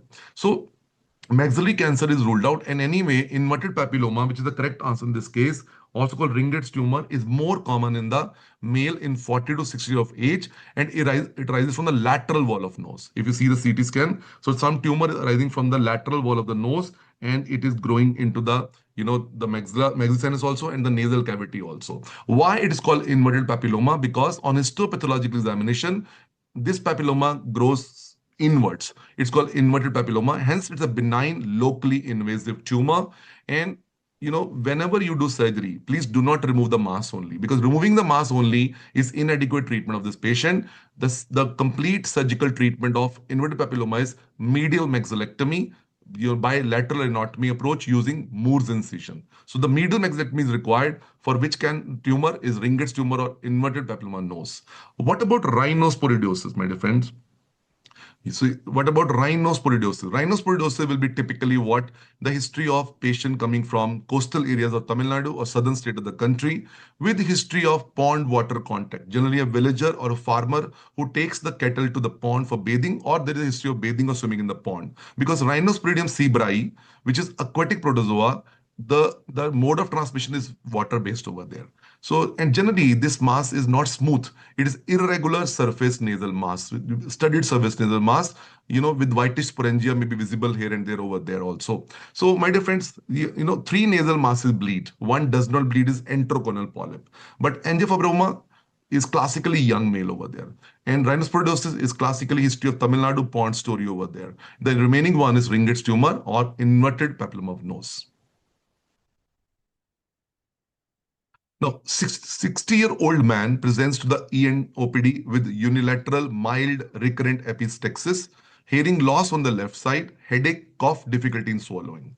Now, there is 3 centimeter enlarged lymph node over there, and type B tympanogram is also visible, in the audiological investigation over there. So it is a case of unilateral glue ear or unilateral serous otitis media in a almost 60-year-old man over there. My dear friend, a child getting glue ear is mostly due to adenoid hypertrophy, because adenoid hypertrophy is very common in school age children. A very common association is glue ear, mostly bilateral over there. But adenoid disappear by 20 years of age. So 40 to 70-year adult getting unilateral glue ear is a breaking news. It's a suspicious cancer of nasopharyngeal carcinoma because it's a hidden cancer or occult primary growing right behind the nose. Most common presentation of this cancer is metastatic cervical lymphadenopathy. That's why this patient will be having a large cervical lymph node also. That indicates the metastatic neck node of NPC over there. Other feature like, the patient has got mild bleeding. Yes, it's a nasopharyngeal tumor, so there will be mild bleeding. Why headache, cough, and, difficulty in swallowing over there? The reason is the NPC is known to involve the cranial nerve. It is skull-based cancer. Many nerves are involved by NPC. The most common nerve involved is trigeminal nerve. The first nerve involved is the sixth nerve. And the resultant triad is called Trotter's triad. In Trotter's triad, we have got the NPC as a mnemonic. N is neuralgia in temporoparietal area. Due to fifth nerve involvement, he's saying headache over there. There is cough and difficulty in swallowing. Why? Because P is palatal paralysis due to 10th nerve involvement. Vagal involvement will lead to swallowing difficulty and the cough also, aspiration issues, etc. as well.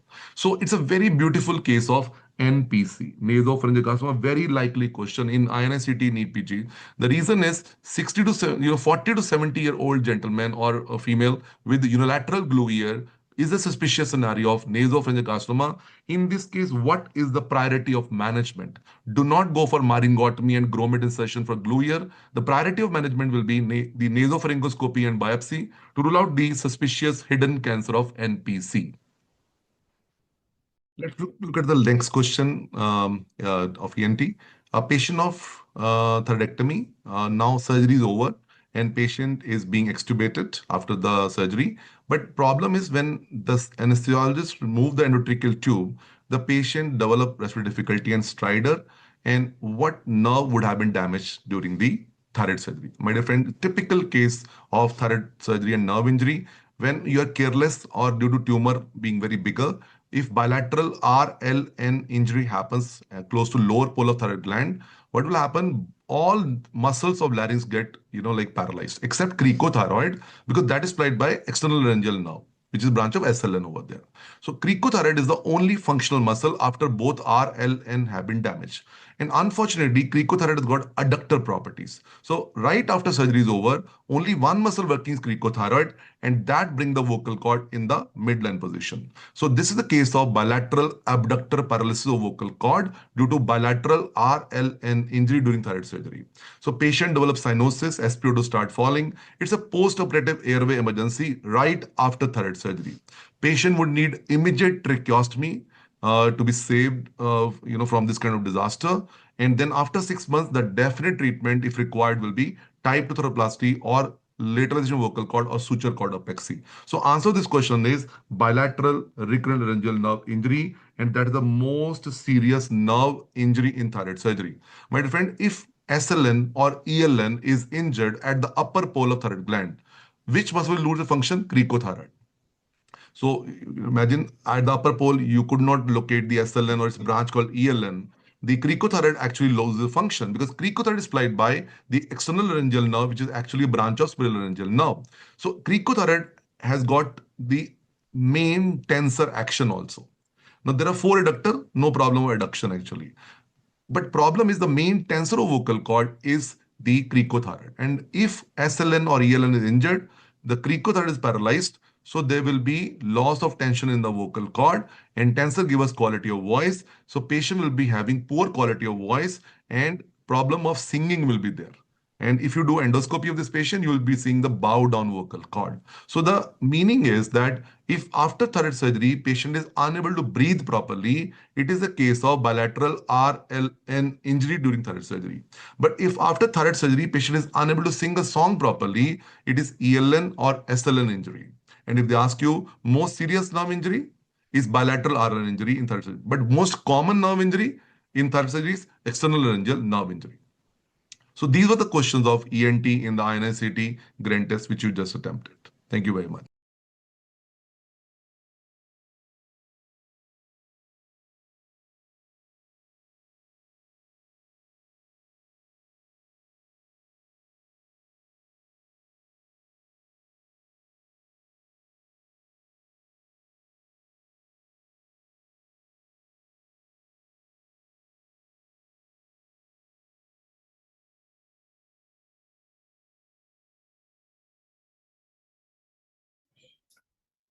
So I think we are live. Can you please let me know in the chat box if my audio and video is good? Please let me know. Yes, all good. Right.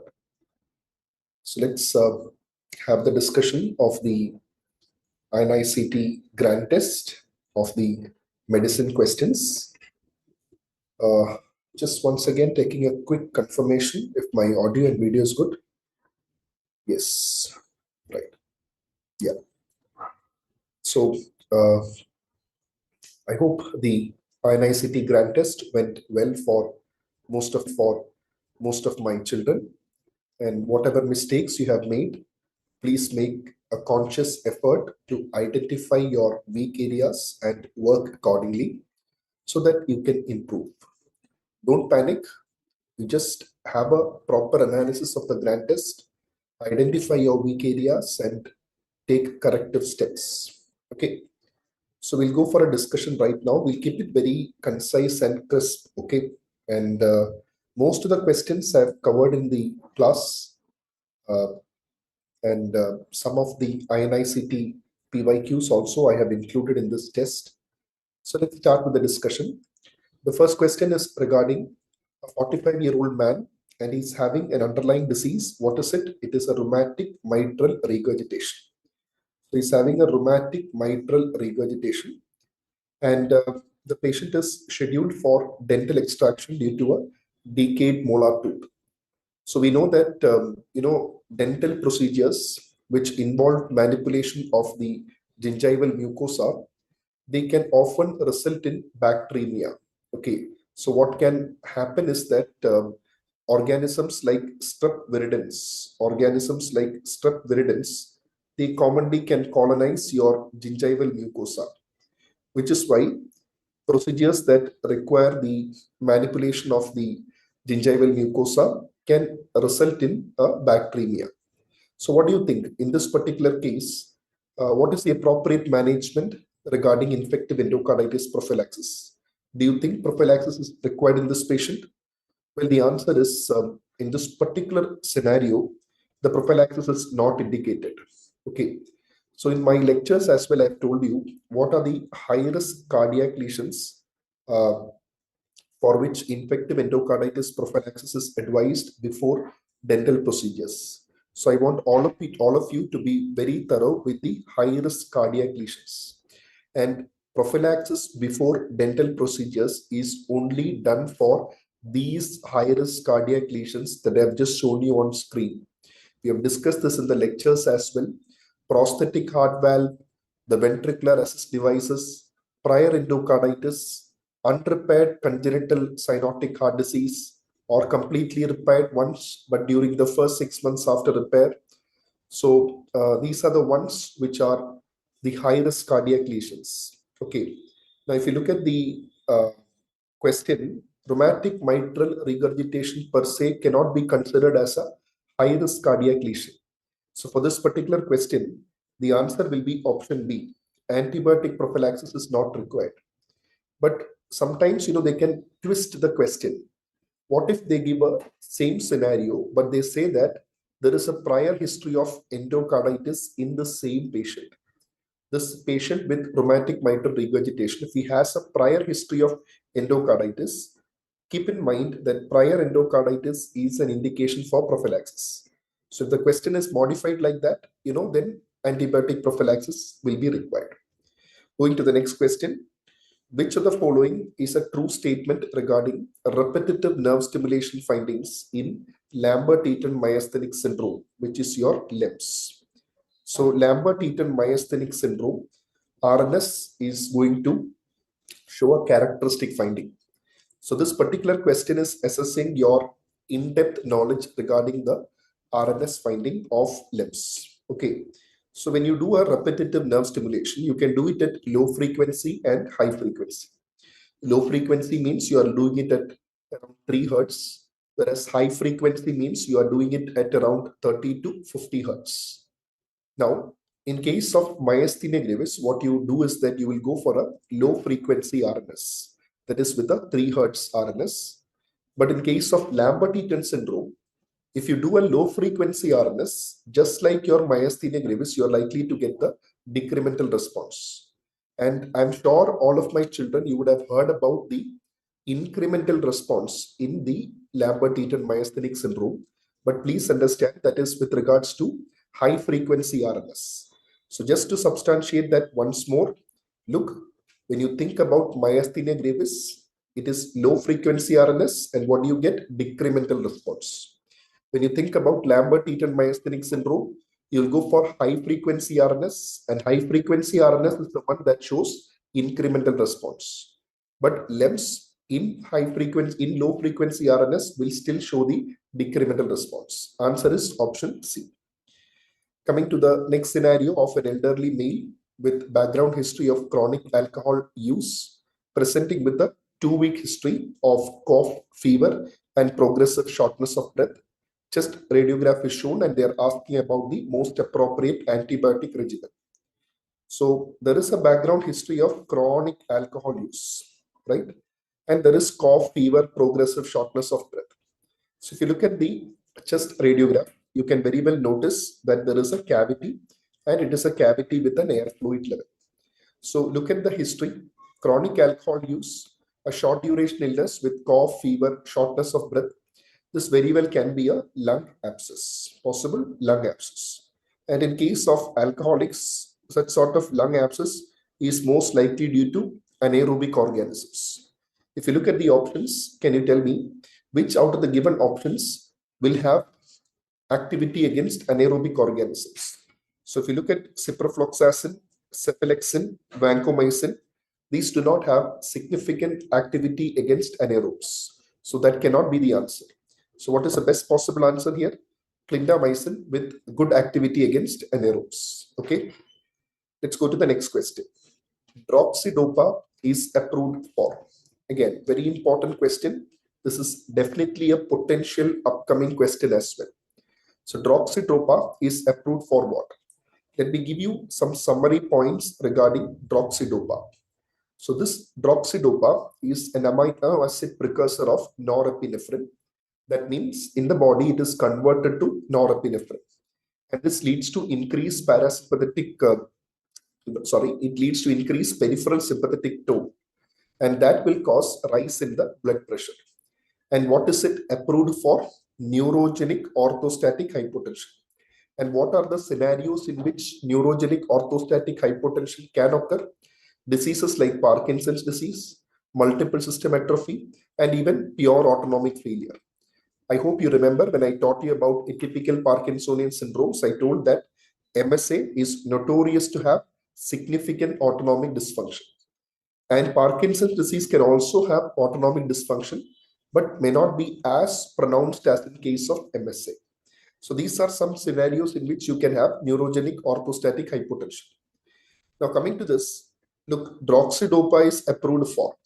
So the answer is quite straightforward. It is neurogenic orthostatic hypotension. Now some students might ask me, sir, you just told that in Parkinson's disease, you can have this in Parkinson's disease. So the point here is that in Parkinson's disease, what you've got to understand is that, look, Parkinson's disease can have motor symptoms as well as non-motor symptoms, right? Motor and non-motor symptoms. Now, when you think about autonomic dysfunction, are you thinking about motor symptoms or non-motor symptoms? What do you think? They are actually non-motor symptoms only. They are not motor symptoms. Okay, that is why option D is not becoming the answer.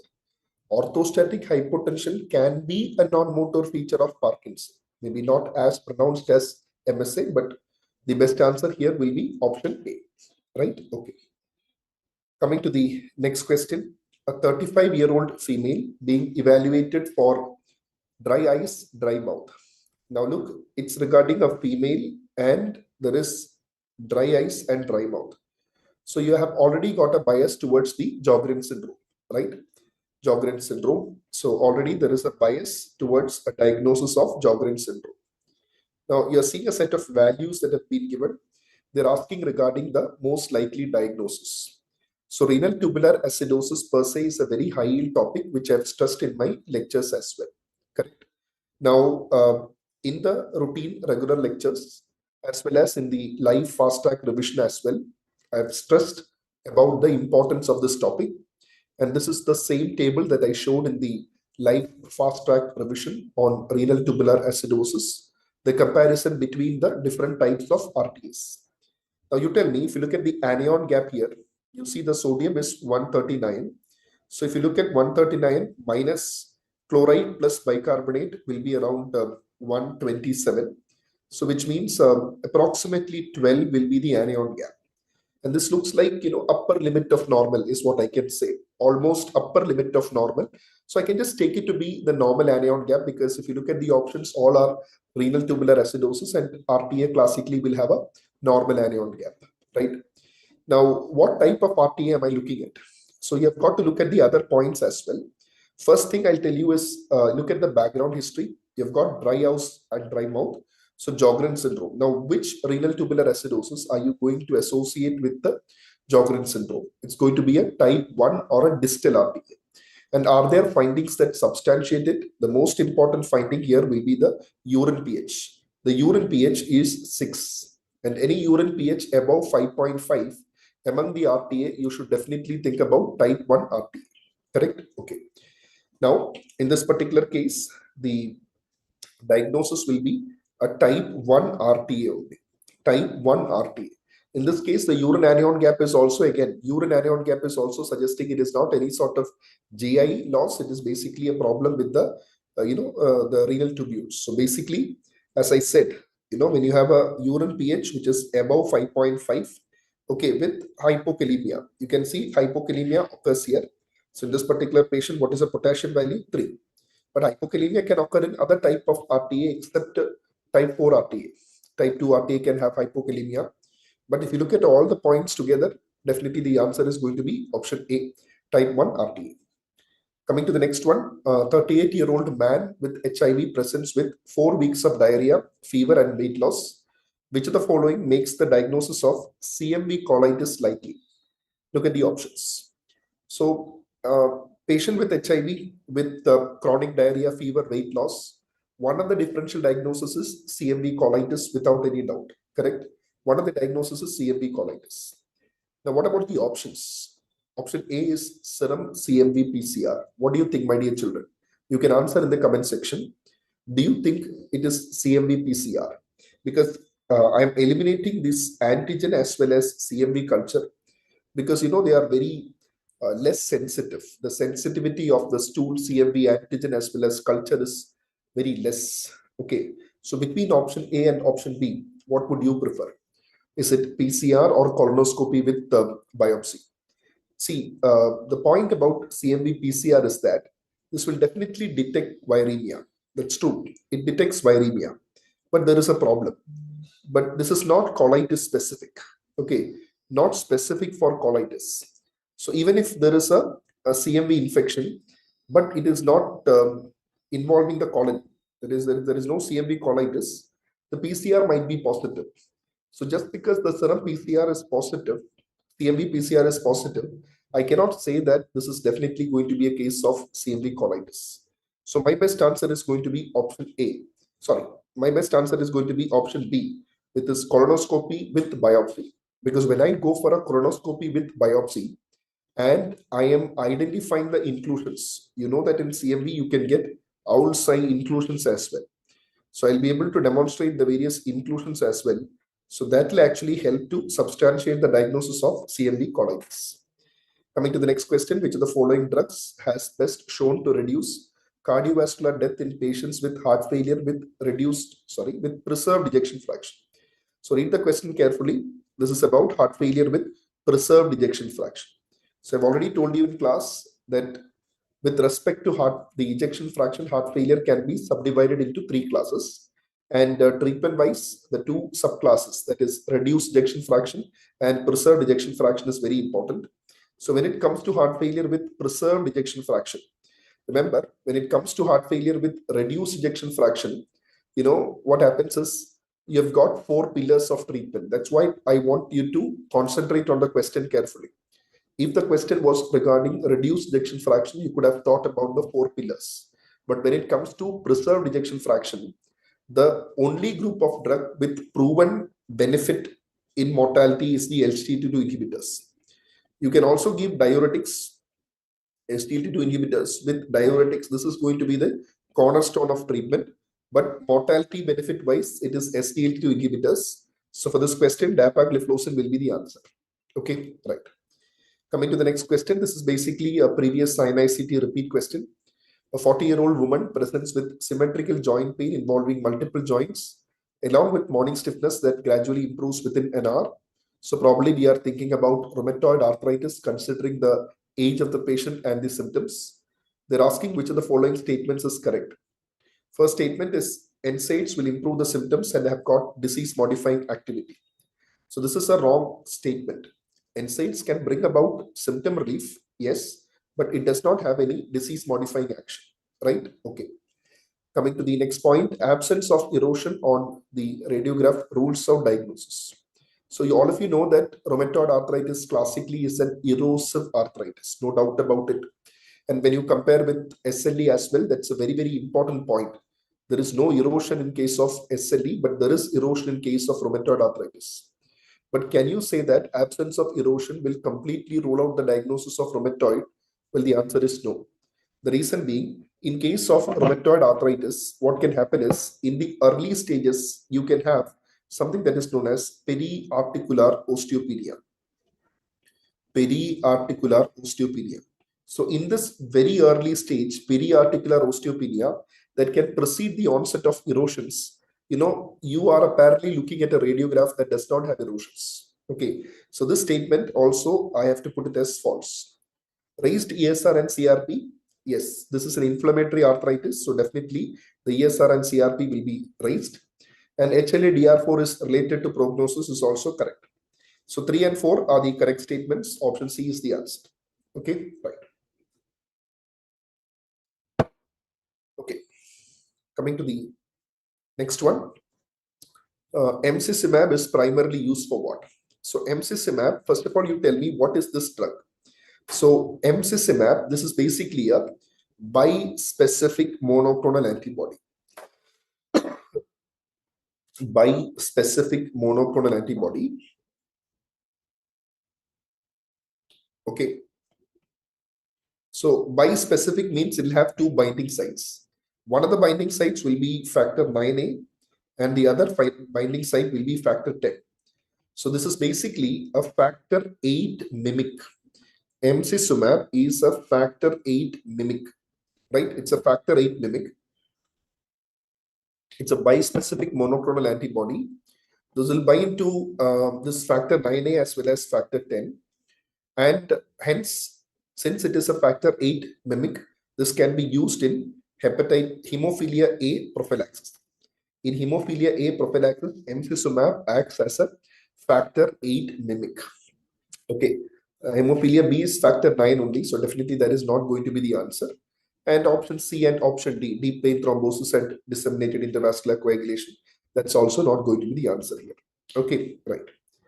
Coming to the next question, 7-year-old boy is brought with progressive gait imbalance and difficulty in speech. So this question is relatively simple.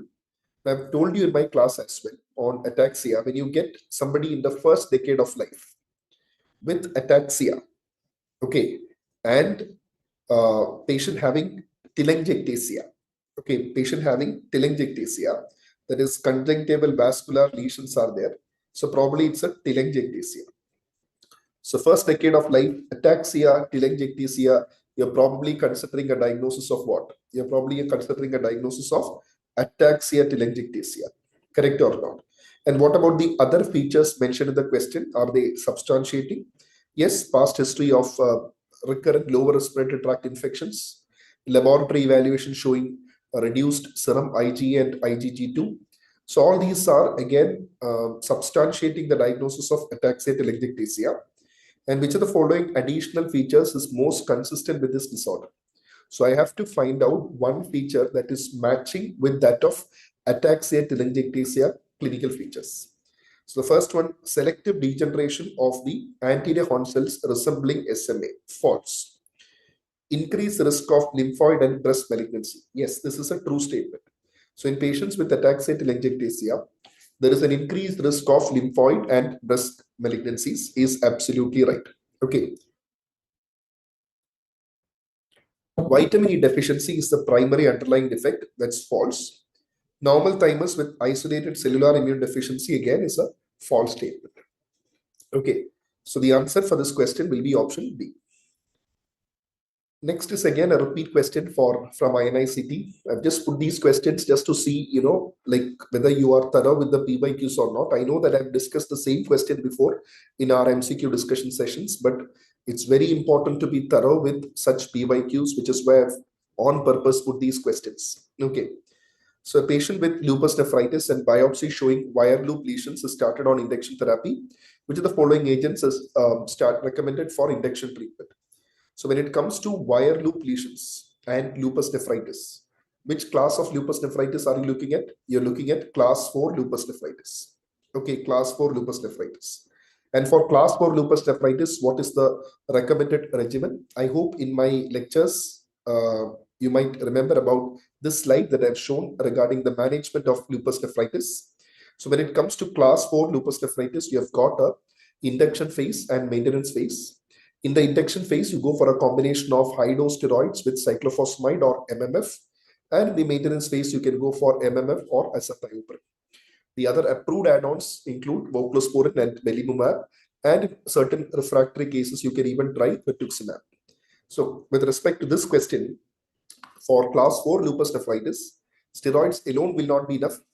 Rituximab is only in the refractory cases. Mycophenolate mofetil also in the maintenance phase. The question is specific.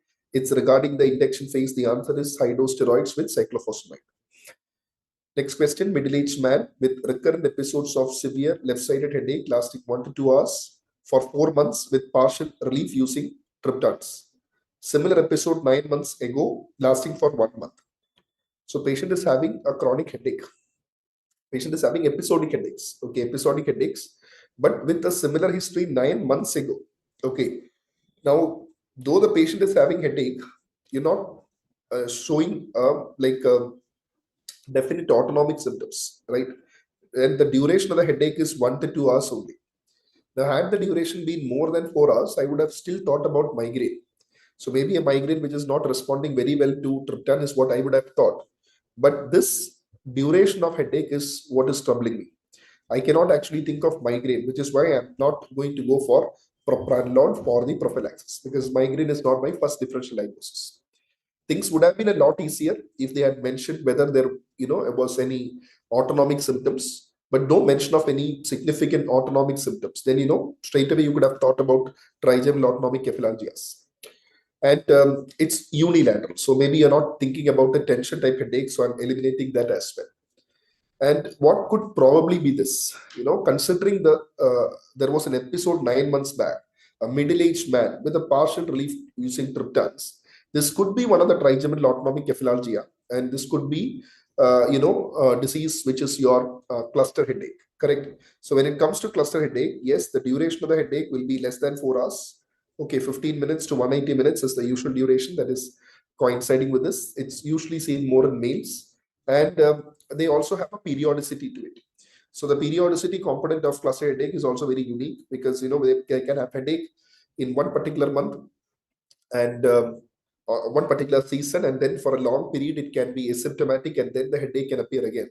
That is what is referred to as an episodic cluster headache. Episodic cluster headache. So this probably is a case of cluster headache, and my best answer here for the prophylaxis of cluster headache will be verapamil. And you know that this cluster headache can also have a partial relief with triptans. Okay, this is what are the drugs that can be used in the acute treatment. You can have triptans. You can have the sumatriptan can be used. Solmitriptan can be used, and you can even have 100% oxygen. Okay, right. So according to the Wells clinical prediction rule for pulmonary embolism, which the following factors carries the highest likelihood of pulmonary embolism. So in our lectures also, we have discussed this Wells clinical prediction rule. And basically, these are parameters which are assigned specific points, and you add the total, and the total sum will help in predicting that this is probably a pulmonary embolism or not. Correct? So they are asking about which of the following carries the highest likelihood of pulmonary embolism. So you can see that the two parameters in this are given 3 points, which include signs and symptoms of DVT, and alternative diagnosis less likely than pulmonary embolism. So if you look at that, clinical signs and symptoms of pulmonary embolism. So this will be the answer here. Option B will be the answer here. Clinical signs and symptoms suggestive of pulmonary embolism. Okay, that's given maximum points. Which of the following components of the jugular venous pulse corresponds to the isovolumetric contraction? Again, this is directly from this wagon wheel that I have taught in class in detail. And I have told you that during the isovolumetric contraction phase, what happens? When there is a contraction of the ventricles, because the higher pressure on the ventricular side, the valve cusp will bulge into the right atrium, and that is responsible for the C wave. So this is the answer here, C wave. Okay. Given below are the contrast enhanced MRI sequence and the diffusion weighted MRI sequence of a patient with intracranial space occupying lesion. What is the likely diagnosis? So I just want to highlight 2 points here. The first thing is, from this slide, you should be able to identify that this is a ring enhancing lesion. Okay, so this is a ring enhancing lesion. That's the first thing I want you to understand. And I've always told you that this ring enhancing lesion topic is very important for your exams. Okay, these are the differential diagnosis of the various ring enhancing lesions. But I've also told you that, when you have a ring enhancing lesion with diffusion restriction, very, very important point, because diffusion restriction means in the diffusion weighted imaging sequence, you can have this sort of a hyperintensity. So when you have this sort of a hyperintensity in the diffusion sequence, then you should be thinking about abscess, cerebral abscess. So cerebral abscess is what you should be thinking about in this case in view of the diffusion restriction. If you look at this, there are other etiologies which can present with ring enhancing lesion, but diffusion restriction along with this is suggestive of an abscess.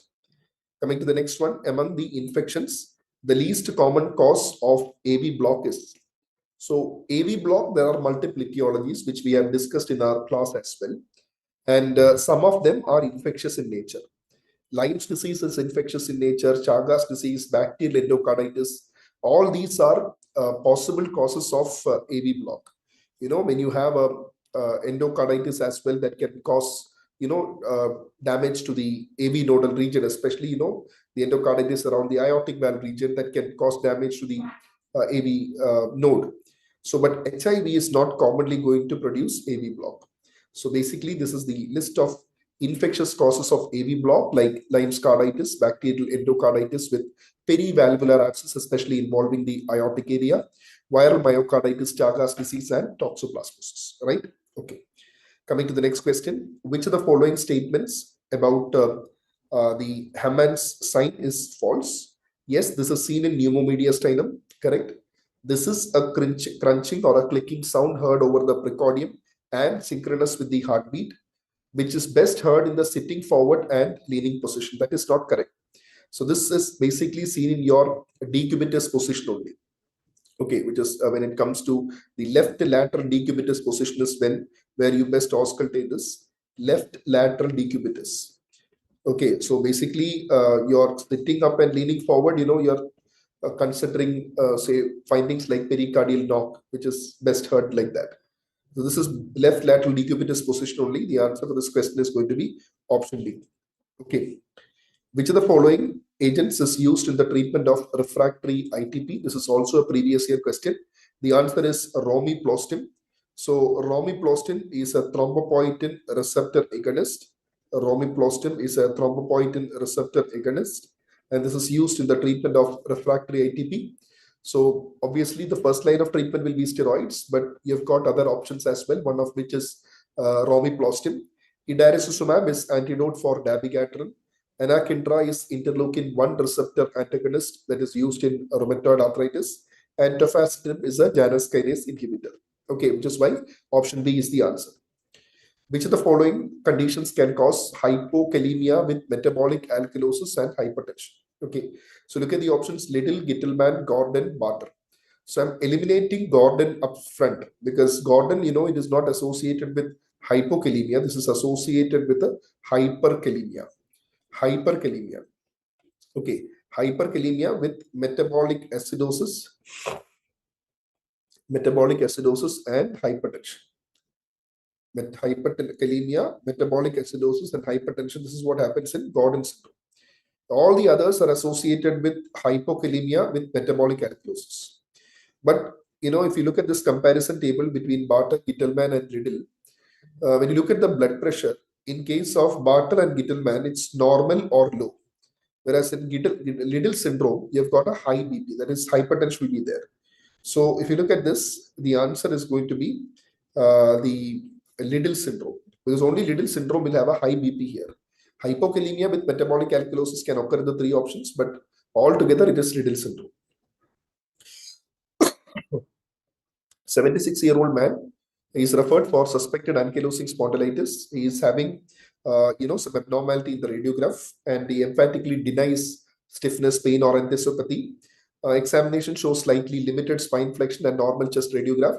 Inflammatory markers are not elevated, and he has no history of any ocular disease or adolescent back pain. So there are many pointers which takes me away from ankylosing spondylitis. I know that some of you might have got confused with ankylosing spondylitis because somebody had suspected ankylosing spondylitis. But well, this is the age of the patient is 76 years. And there is no, pain, enthesopathy, nothing. So usually the hallmark of seronegative spondyloarthritis is the enthesopathy that is present in many of them, but that is not there. Okay. And he's having a limited spine flexion, but inflammatory markers are not elevated. So had it been any sort of, reactive arthritis, psoriatic arthritis, pseudo-gout, these are all inflammatory disease processes, and you expect the disease markers to be elevated.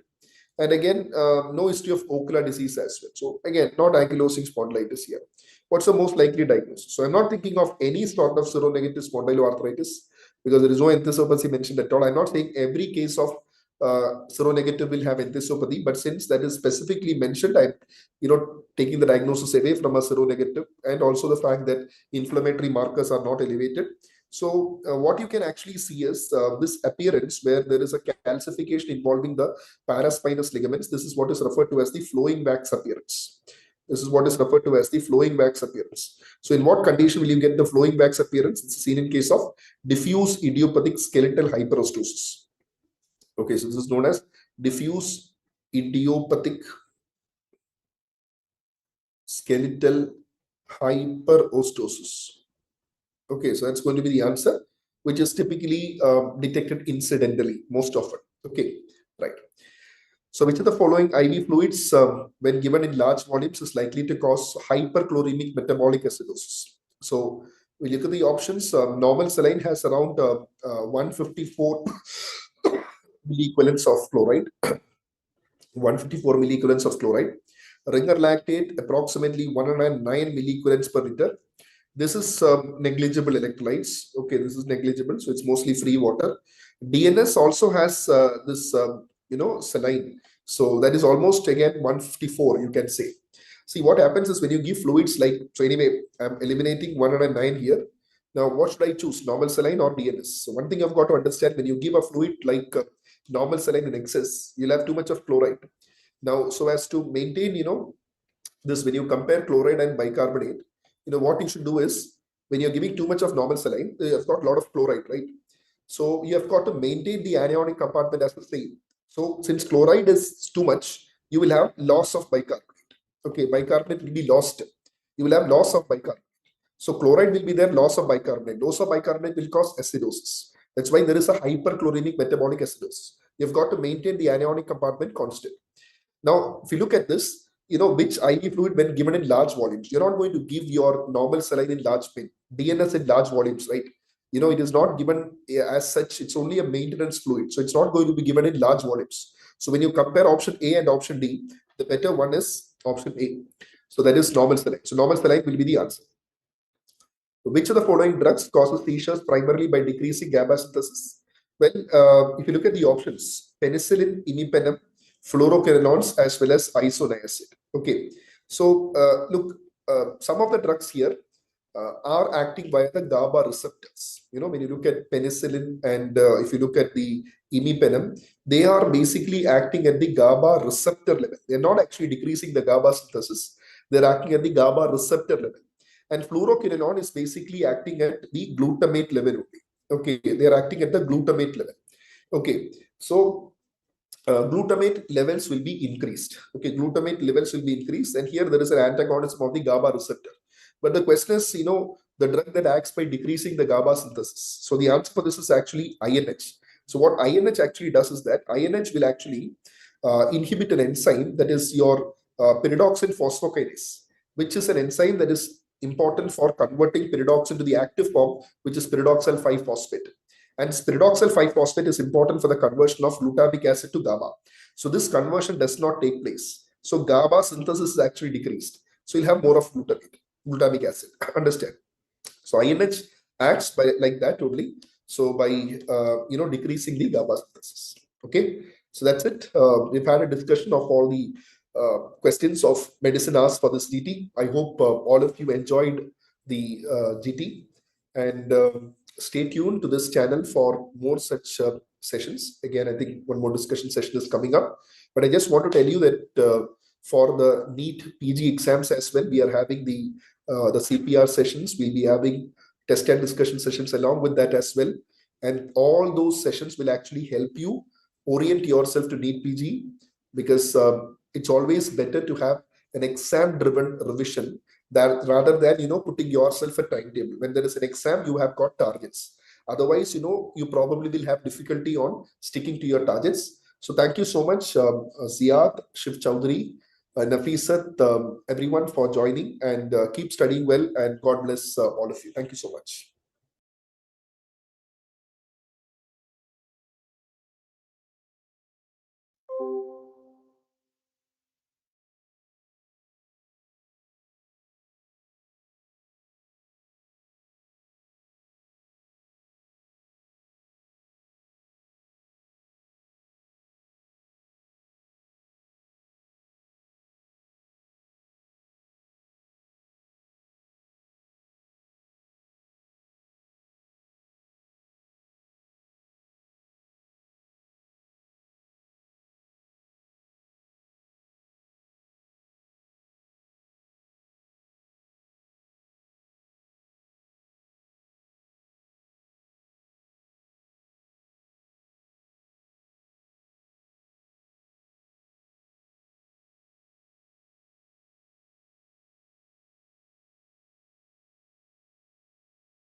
Hello friends, I hope PSM part was easy and questions were only from expected topics. So without wasting time, let's quickly go through the question answer session. Now look at this guys. Here the question says there is a test done for pulmonary tuberculosis, and it is being done in two different districts. You have district A and district B. District A has 30% prevalence and district B has 5% prevalence. The test is the same. The question is what will happen to the positive predictive value. They have given some numbers. You don't have to bother about those numbers at all. The thing is what is happening to positive predictive value as prevalence increases or decreases. So the second setting has got prevalence less. So what will happen? Positive predictive value will decrease while the negative predictive value will increase in district B. That is the correct answer. Okay. So here the question is what will happen to positive predictive value, or the relation of positive predictive value with prevalence. What is it? What is the relation, guys? We have already seen that positive predictive value is directly proportional to prevalence, right? Next point that you have to keep in your mind, negative predictive value and positive predictive value are inversely proportional, right? So as prevalence increases, positive predictive value increases and negative predictive value will decrease accordingly. Whereas for a test, sensitivity and specificity will always remain a constant. Okay, sensitivity and specificity are constant numbers. So look at this, guys. All these are MCQs. So with high prevalence, positive predictive value increases, negative predictive value decreases, sensitivity and specificity will not change. It is not affected by the prevalence. Now the question was about the likelihood ratio, right? So A, B, C are covered. Likelihood ratio. Now what is likelihood ratio? Guys, likelihood ratio means, I'm not going into the details. Imagine that the prevalence of disease in one particular population is 10%. That means I have 10% chance of getting the disease, right? If someone is doing a screening test and if I'm found to be positive for the screening test, my question is, will my chance of getting disease increase or decrease compared to this 10%? Naturally, if I'm found to be positive, it will increase, right? So likelihood ratio positive is nothing but this will tell you how much the test result will change the odds of having a disease. So we have likelihood ratio positive and likelihood ratio negative. Positive will tell you how much your chance will increase based on your baseline prevalence or probability. And negative means if you're found to be negative, how much your chance decreases. Okay. And there is a formula for likelihood ratio positive, which is sensitivity divided by 1 minus specificity. Sensitivity is true positive, specificity is true negative. So 1 minus specificity become false positive. So this is the next MCQ, true positive is divided by false positive. Similarly, we have likelihood ratio negative. That means how much your odds of having a disease decreases when the test is negative, and it is, you know, the opposite, 1 minus sensitivity divided by specificity. And what is actually happening to the disease with prevalence, likelihood ratio with that of prevalence, it is independent of prevalence. That means it remains unchanged across the population. And the use of likelihood ratio, it is used in Bayes. There is something known as, Bayes theorem or Bayesian reasoning, where we are using the likelihood ratio to convert pre-test to post-test probability. Post-test probability is nothing but it is another name of positive predictive value. So you can directly calculate positive predictive value using likelihood ratio if you know the prevalence and likelihood ratio. Okay, so that is about the first question. So we have discussed many things in first question. Moving on to the next question, which is about a case control study. They have said that the odds ratio is found to be 1.2 between the exposure and the disease. But many severe cases had already modified their exposure behavior before inclusion. So what is the issue here? That means severe cases, once they started getting the disease, they have changed their behavior. That means they left the exposure. So what will happen? Or what is the most likely issue? Here the issue is information bias, which will lead to underestimation. Okay guys, just think about CA lung and smoking. Suppose you are studying the reasons behind the severity of CA lung.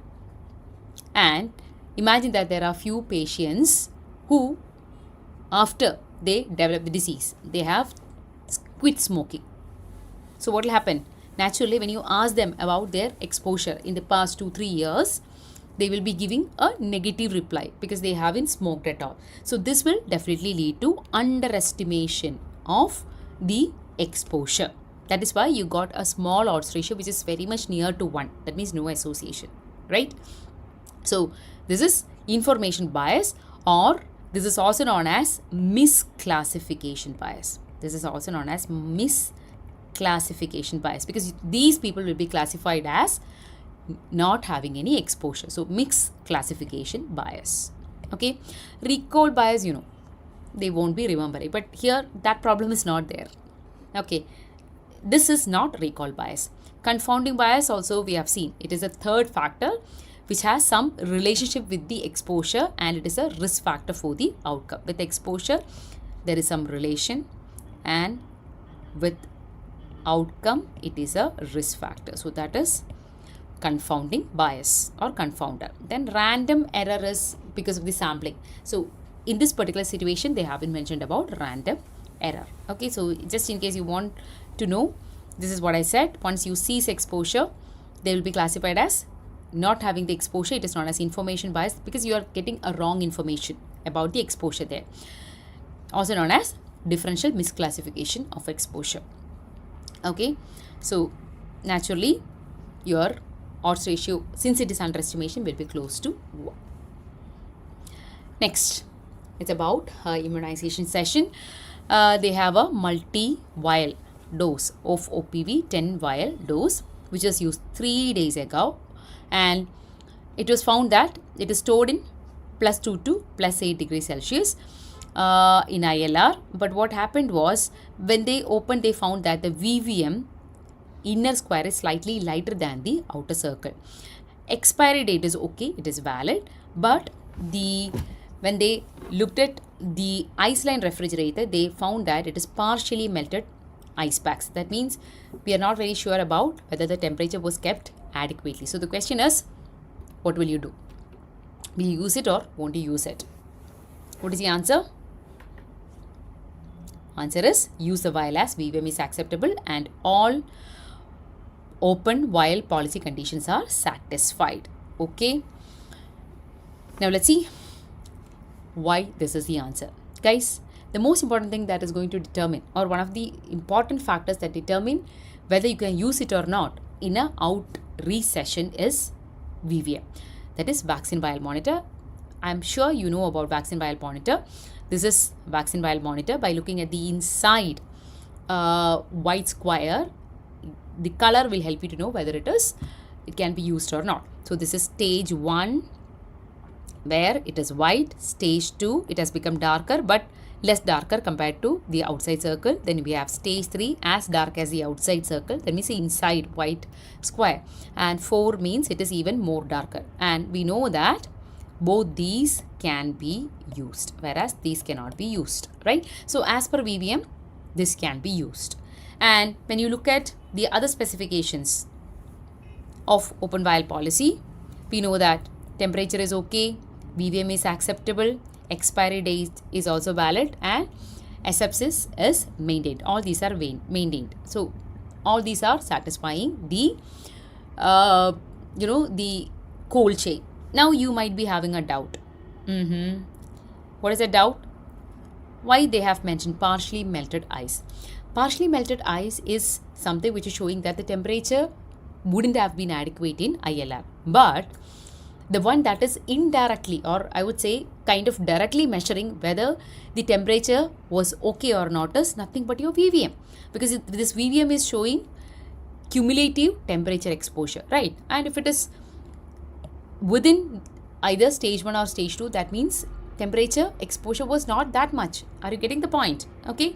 See, about open vial policy, cold chain must be maintained, VVM acceptable, expiry not crossed, aseptic technique maintained. All these are there. Okay. And the vaccines which follow open vial policy. Okay. I wrote OPV, it is OVP. Open vial policy is what I meant. The vaccines which follow open vial policy. Okay, I hope I wrote it right now, correct now. Open vial policy, they can be used up to 28 days. Whereas the ones which will not follow open vial policy should be discarded. They should be discarded within 4 hours. Right? So 28 days means you can remember like 4 weeks and 4 hours.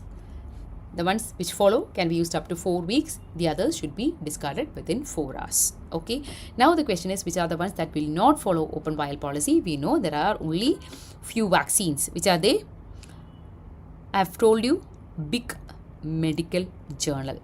Right? This B is BCG or British Medical Journal. M is MR. J is, I'm not writing it as JE, but guys, it is JE live vaccine, because we have a new JE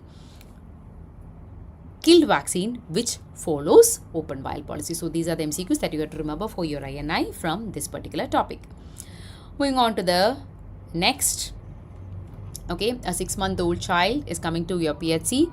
Cough and fever for 2 days. Respiratory rate is given as 52. There is no chest in drawing. The question is, as per INI CET, what would you do? And one more thing. What is it? The child is lethargic. Most important point that you have to keep in your mind is the child is lethargic. So what will you do? What is the answer here? You have to give the pre-referral dose of antibiotic and refer urgently. That is the correct answer. May you know why? Because as per the new, not new, I'm not saying new, this came few years back. Anyway, this is the recent classification that we are following in ARI under INI CET. Okay, it is INI CET, that is why you are seeing 3 colors, right? You have green, yellow and pink. Green means no pneumonia. That means the child can be given care at home. That means just cough and cold. Now, what do you mean by pneumonia? Pneumonia means either fast breathing or chest indrawing, or both are present. Then what you have to do is you have to give oral amoxicillin. That means OP care alone is needed. That is what it means by IMNCI yellow. Okay. Then we have the third one, that means severe pneumonia. Severe pneumonia or very severe pneumonia, which is coming under pink. And this means that the child, along with a pneumonia, child having pneumonia but having general signs and symptoms. So the question is, which are the general signs and symptoms, which I have given in the same picture? Unable to drink, persistent vomiting, convulsion, lethargic or unconscious child, stridor in a calm child, or severe malnutrition. If any of this is present, it is a general sign. So the child will naturally come under the pink, which is severe condition. And severe condition, it is mandatory that the severe condition should be referred. But before giving referral, you have to give the first dose of antibiotic and then refer the child immediately to a higher center. And we know these are, see, one more thing. See here, it is said that there is no chest indrawing. No chest indrawing. They haven't mentioned about fast breathing. Is it present? Yes, it is present because they have given the count as 52. And the age of the child is 6 months. So look at this, guys. Less than 2 month child, the cutoff is 60. 2 months to 11 years, 50. Then 1 year, that means 12 to 59. 5 years, it is 40. So if the cutoff is more than these numbers, that means the child is having fast breathing. So here it is 6 months. So if it is going above 52, that means it is fast breathing. So definitely this is a case of fast breathing. This is fast breathing present. Okay. And which are the antibiotics? See, for pneumonia, we are giving amoxicillin for 5 days. And if it is severe or very severe pneumonia, the antibiotic of choice is injectable, which is chloramphenicol. If it is not available, you can even sort to amoxicillin. Okay. Moving on to the next one. A study compares the efficacy of new antihypertensive drug A against a standard drug. The study concludes that drug A is better than drug B. Okay, so the conclusion says that there is a significant difference. But they say in reality, there is no difference between two drugs. So what is it? See, here it is giving a false result, saying that there is a difference. Okay, but in reality, there is no difference. So what is it? It is giving a false positive result. Okay, they have said there is a difference, so it is positive, but in reality there is no difference, so it is false. So giving false positive result is nothing but type 1 error. So type 1 error is giving false positive result. Type 2 error is giving false negative result. Next MCQ. Type 1 error is also known as alpha error, and type 2 error is also known as beta error. Right? Next MCQ. The cutoff, maximum cutoff for type 1 error is 5%. It should be less than 5%, and beta is maximum 20%. Usually it is a range 10 to 20%. And power of study, next MCQ, is 1 minus beta. All these are MCQs that you can expect from this particular topic. Question number 6 was a very direct question. 10-year-old boy, stray dog attack, then multiple transdermal scratches. Of course, it is category 3 exposure, right? So how will you give post-exposure prophylaxis? Very evident. You have to wash the wound first, then give rabies vaccine on 037 1428, which is intramuscular regimen, and since it is category 3, you should also give immunoglobulin, rabies immunoglobulin on day 0. And observation of a dog does not change the management. That is also true. Okay, so we know that in an animal bite, the first thing that you have to do is local treatment. That means you have to wash with soap and water. That means running water. Under running water for how long? Minimum 15 minutes. So that will remove the chance of getting rabies by around 80%. So that part we have seen, and then you have to categorize. We have category 1, 2, 3. As you move from 1 to 3, the exposure severity is increasing. Category 1 means we have seen touching or feeding of animals. 2 means lick on intact skin, so almost no exposure. Then category 2 means nibbling of uncovered skin, and we have minor scratches without bleeding. So category 2, which requires only vaccination. You require only vaccination, which is active immunity. It is active immunity, right? And once you see bleeding or multiple transdermal bite, then there was a wound and the animal licked on it, then mucosal exposure, wild animal exposure, all these are coming under category 3, which is considered as severe. There, along with vaccination, you should also give immunoglobulin, rabies immunoglobulin at the earliest, right? And the post-exposure prophylaxis that is given depends upon whether it is PEP, whether it is intramuscular or intradermal. Intramuscular is given on 5 days, 0, 3, 7, 14, 28, and it is known as Essence regimen. Whereas one number less is intradermal, which is 0, 3, 7, no 14, but 28 days. It is known as Thai regimen. And I have given you a tip to remember. SN has got 5, so it is given for 5 days. That means letter 5. Thai has got 4, so it is given on 4 days. This is intramuscular, and intradermal is given bilaterally, right? It is given bilaterally as 0.1 ml intradermal on both hands, right? And we have pre-exposure prophylaxis as well. Pre means given before, which is 0, no 3, 7, no 14, 28. Some even say 21, but usually we, in our hospital, we give it as 28. So 28 is what we normally practice. Then you have re-exposure, that means repeat dose for a person who has already taken. So re has got 2 letters, so it is given on day 0, supposed to be 0, okay, 0 and 3.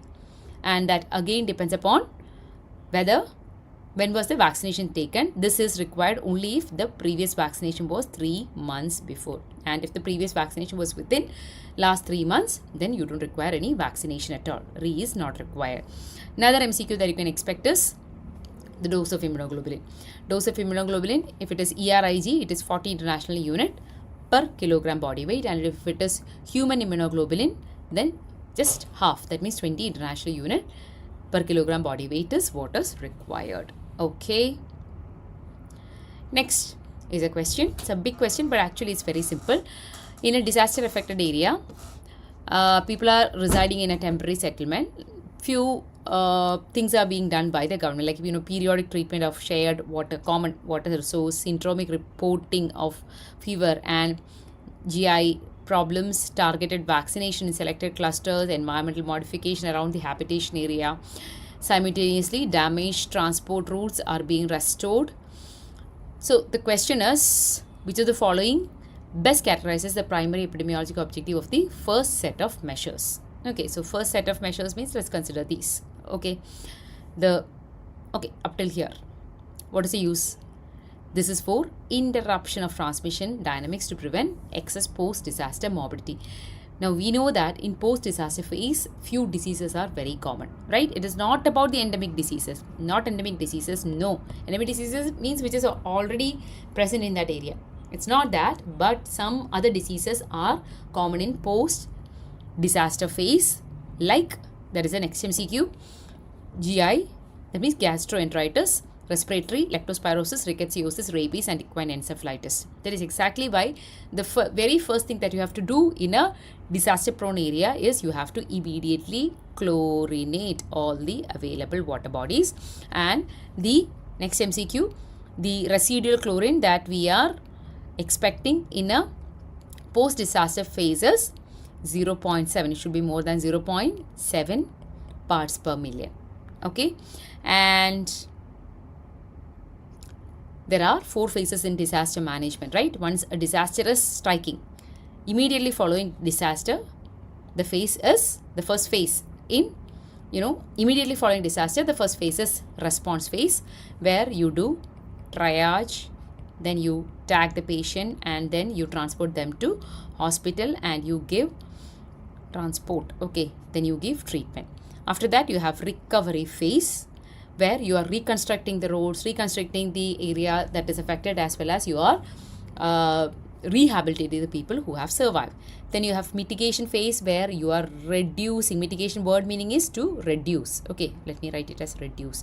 To reduce the impact if it is happening. Once again, like you are building flood resistant or resilient houses in areas where flood, it is flood prone. Then earthquake, in areas where earthquake is very common, you are constructing buildings which can resist earthquake. So all those, sea walls, all those are coming under mitigation. Then we have preparedness, where you are preparing the people as well as the health system. That means the public as well as the health system to, prepared, as the name indicates, all are prepared to tackle it if it is happening again. Okay, like, giving mock drills, health education, then rapid response team, all these are coming under preparedness phase. Okay, so this order should be there in your mind.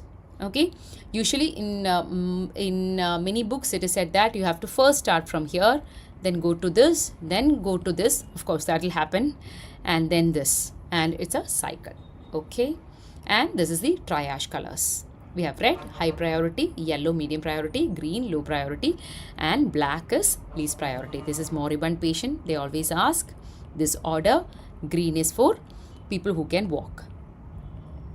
Ambulatory patients. Okay, so these are the MCQs from, important MCQs from this particular topic. Kaplan-Meier graph was constructed to compare two surgeries, surgery A and surgery B, with curve A and curve B respectively. The following was observed. Curve A is initially higher, tall.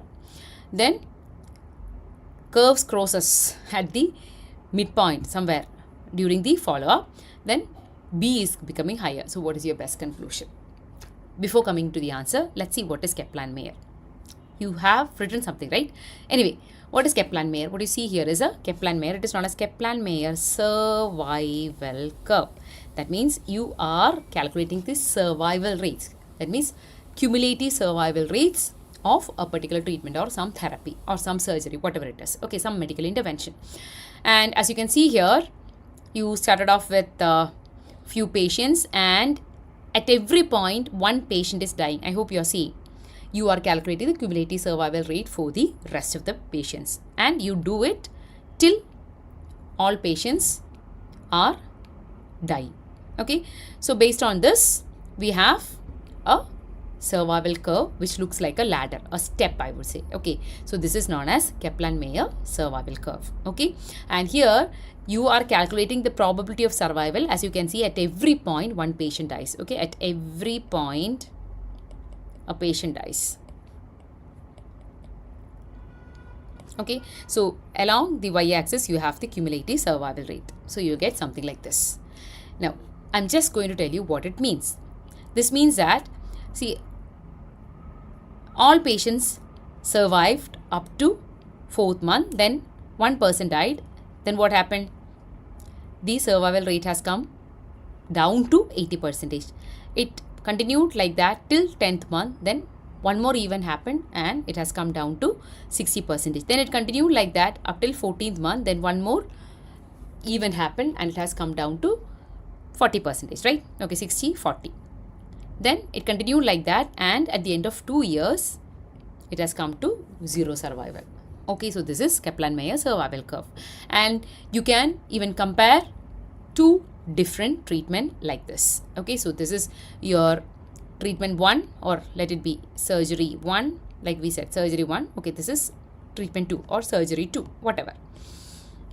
Now, what is your interpretation? Which is better here? I wrote 1. Okay, this is 1. Let it be 1. So surgery 1, or here is a new treatment. And this is an old treatment or control. Here the treatment group is having a better survival, right? So if you look at this point, 100 days. If you simply look at 100 days, we know that in 100 day around 75% in treatment group have survived, whereas only maybe 30% have survived in the second group. Okay, so this is how you interpret. Now let's go back and see what is the question. Curve A was higher initially. Okay, curve A was higher initially like this, and curve B was down. Then what happened was there was a crossover.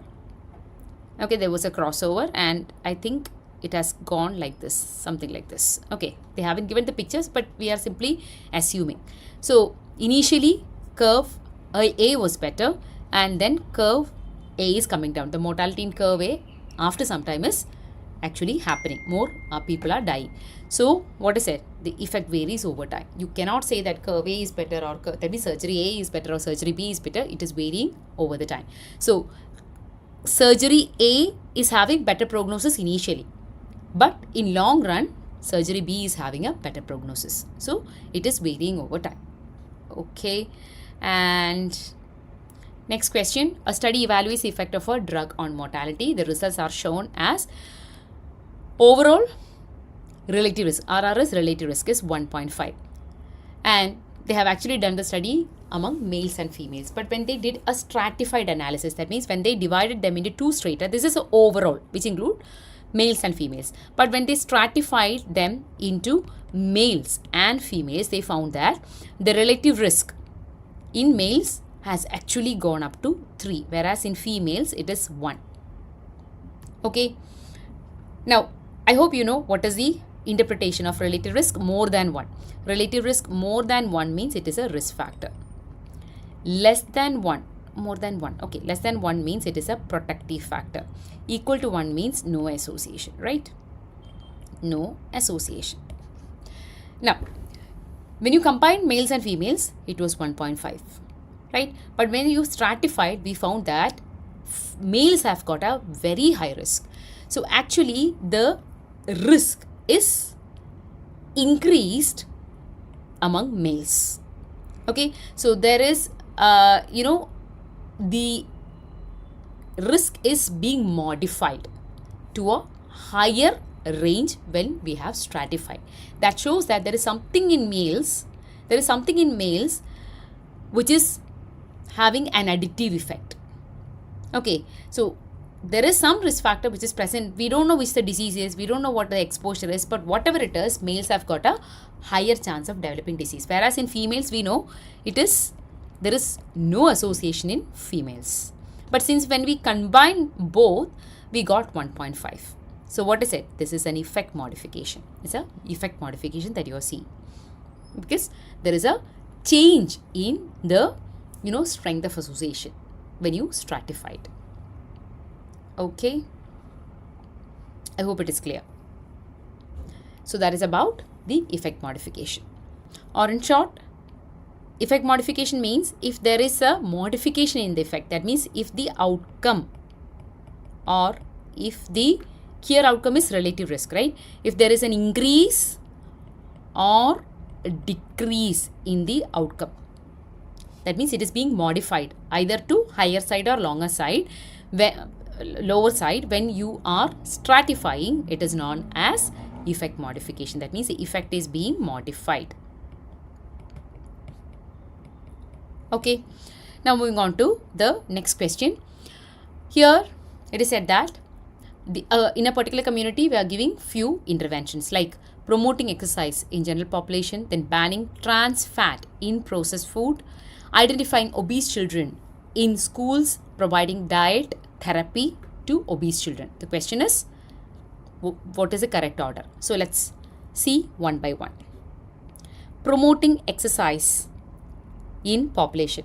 Guys, this is from levels of prevention and modes of intervention. We have mainly primordial, primary, secondary, tertiary. Primordial means removing risk factor, right? You are removing the risk factor.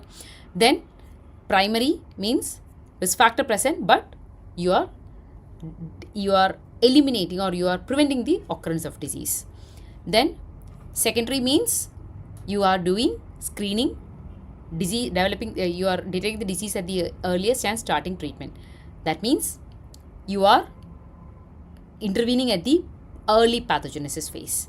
Then we have the last one, tertiary, which is done at the late pathogenesis phase, where we have disability limitation and rehabilitation. Under primordial, mainly health education and preserving the traditional things, okay, or removing the risk factors. So let's see what each of this is. Promoting exercise in general population, that is coming under health promotion. This is health promotion. Let's see one by one. Banning trans fat, that means removing risk factor. Identifying obese children. Identifying means you are doing screening for obese children because identifying disease at the earliest. Providing diet therapy to obese children, which is coming under treatment. So health promotion is coming under health promotion, and specific protection are coming under primary. So this is primary. Then this is primordial. Identifying screening, right? So secondary and primary. This is primordial. I was right, but I didn't write it completely. Then giving treatment is again coming under secondary. So this is the answer. I hope you have written it correctly. And then we have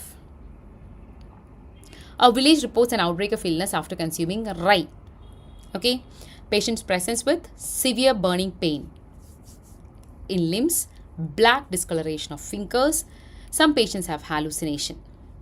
So this black discoloration is nothing but it is gangrene. Right? Which mechanism best describes the gangrene? Now, what is this condition? Look at this, guys. It is a rye, which is a rye means it is there when it is out there in the field, something can happen. Okay. Severe burning sensation. That means burning. Saint Anthony's fire. Do you remember? Saint Anthony's fire. So all these are seen in ergotism. It is seen in ergotism. So the condition is ergotism, right? And in ergotism, it is because of claviceps purpura. Claviceps is a fungus, which is a field fungus. Claviceps purpura, right? Claviceps purpura. And in ergotism, it is ergotamine that is getting released. So ergotamine is a vasoconstrictor. So it causes intense vasoconstriction of arterioles, and that is why patient is having blackish discoloration, which is leading to gangrene. Okay, and how can you remove it? It can be removed by floating in 20% saline. Okay, so these are the MCQs from this particular question. See, this is right. And we also have aflatoxin, which is caused by A&A, Aspergillus. It is a storage fungus, B1 and G1 hepatotoxin, whereas this is a field fungus. I have already told you this one is a field fungus, ergotism. And which all others you should know? Of course, we have the next food toxicant, which is neurolathyrism, caused by kesari dal, right? Eating kesari dal. Beta oxalate aminoalanine is the the toxin that is present, toxic principle that is present, and it causes spastic paraplegia. So you have to ask a patient about the history of nutrient intake.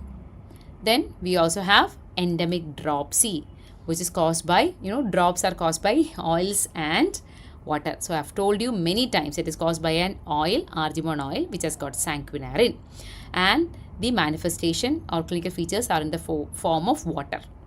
So oil, water. Remember, guys, almost 50-60 times I have said this. Oil, water. So excess water, like bilateral pedal edema, then you have cardiac failure, glaucoma, diarrhea. So these are the manifestations. And then we have endemic ascites. Ascites means caused by an alkaloid. The name of that alkaloid is pyrrolizidine alkaloid, and it is hepatotoxic. That is why you get ascites. So these are the MCQs from the fruit toxicants. Ayushman Arogya Mandir primarily represent which of the following transformation in health system. See, till the Ayushman Arogya Mandir, it was mainly RCH services that were being given through our, not just RCH, but mainly it was RCH. But then we thought of giving comprehensive primary health care, and for strengthening the comprehensive primary health care, we have Ayushman Arogya Mandir. And before Ayushman Arogya Mandir, from 2022, it was Health and Wellness Center, right? Earlier it was PSC Sub-Center. The name in 2022 changed to Health and Wellness Center. So there also we were concentrating on comprehensive healthcare, but that was strengthened in 2024 when the name was again changed from Health and Wellness Center to Ayushman Arogya Mandir with a tagline Arogyam Paramam Dhanam, right? So this is Ayushman Arogya Mandir, okay? And Ayushman Arogya Mandir is an attempt to deliver comprehensive range of health services, preventive, promotive, curative and rehabilitative. So there are two components. One is giving comprehensive healthcare. Along with that, we are also giving Pradhan Mantri Jan Arogya Yojana, right? Which is a 5 lakh health insurance for family for secondary and tertiary healthcare. So this now includes a lot of other services along with MCH, like NCD, palliative, rehabilitative, oral, eye, ENT, everything is included. Another thing that I want to tell you is, I don't know whether you have noticed this picture. This is known as Ayushman Arogya Mandir branding. Okay, so branding means all the services that we are providing through is a comprehensive health service, right? So all those services should be, the picture of or the logo should be branded onto every hospital or every Ayushman Arogya Mandir like this. It is mandatory. Okay, so this is known as arm branding, and those branding are with logos which shows or represent the services that we give in Ayushman Arogya Mandir. So there are 6 logos, and this logo itself could be an MCQ. This of course is maternal care. This is maternal. This is child, right? No doubt. And this is using information technology in delivering health. Information technology or IT. Now this is promotive, like yoga, promotive. And this is using community platforms.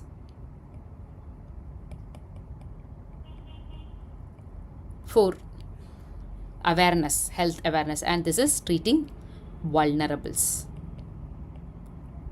Here it is elderly. You can see it is elderly, so vulnerable. So that is about Ayushman Arogya Mandir. And the last, a country has TFR of 2.1, NRR equal to 1. What is your interpretation? What is TFR? Total fertility rate. Now, what is total fertility rate? Total means total number of children born by a couple. So, which include boys plus girls. That means boy child and girl child. Total children born by a couple. And next MCQ, this will give you the completed family size. This will give you the completed family size. Right? Now, what is NRR? Net reproduction or reproductive. Both are correct. Rate. Next, reproductive rate. Now, what is it? Number of girl children. Here you are only calculating number of daughters born to a newborn girl. Newborn girl, assuming that there are chances that she may not survive her reproductive span. That means you are also considering mortality rate. Okay, just like NRR, we also have something known as GRR, where again you are calculating the number of daughters born to a married woman. Here the assumption is that she is not dying till she completes her reproductive span. Okay, here you are also considering, in NRR, you are also considering the the chances of death or mortality. Now, TFR equal to 2.1, NRR equal to 1, we have discussed it already. If you want to stabilize the population of India, okay, or a country, TFR should be equal to 2.1, NRR should be equal to 1, and CPR should be more than 60%. So what is CPR? It is couple protection rate. Couple protection rate. That means what percentage of eligible couples are using or protected with some kind of family planning methods. Okay, and if it is more than 60, you can stabilize the population. So these are the methods, or these are the objectives that you have to satisfy for stabilizing the population. So what is the answer here? Here the replacement level is achieved. Replacement level achieved means NRR equal to 1, means replacement level achieved. That means when one woman is dying, she is exactly replaced by another one woman. That is NRR equal to 1. That means the number of females will remain a constant, and the it will not increase or decrease, but the population will always remain stable, because the number of women or number of females in a community is considered as the important factor that determines the size of the population. If the number of females increases, the population increases. If the number of females decreases, the population size decreases. And replacement level means stable. One woman is replaced by another one woman. Okay.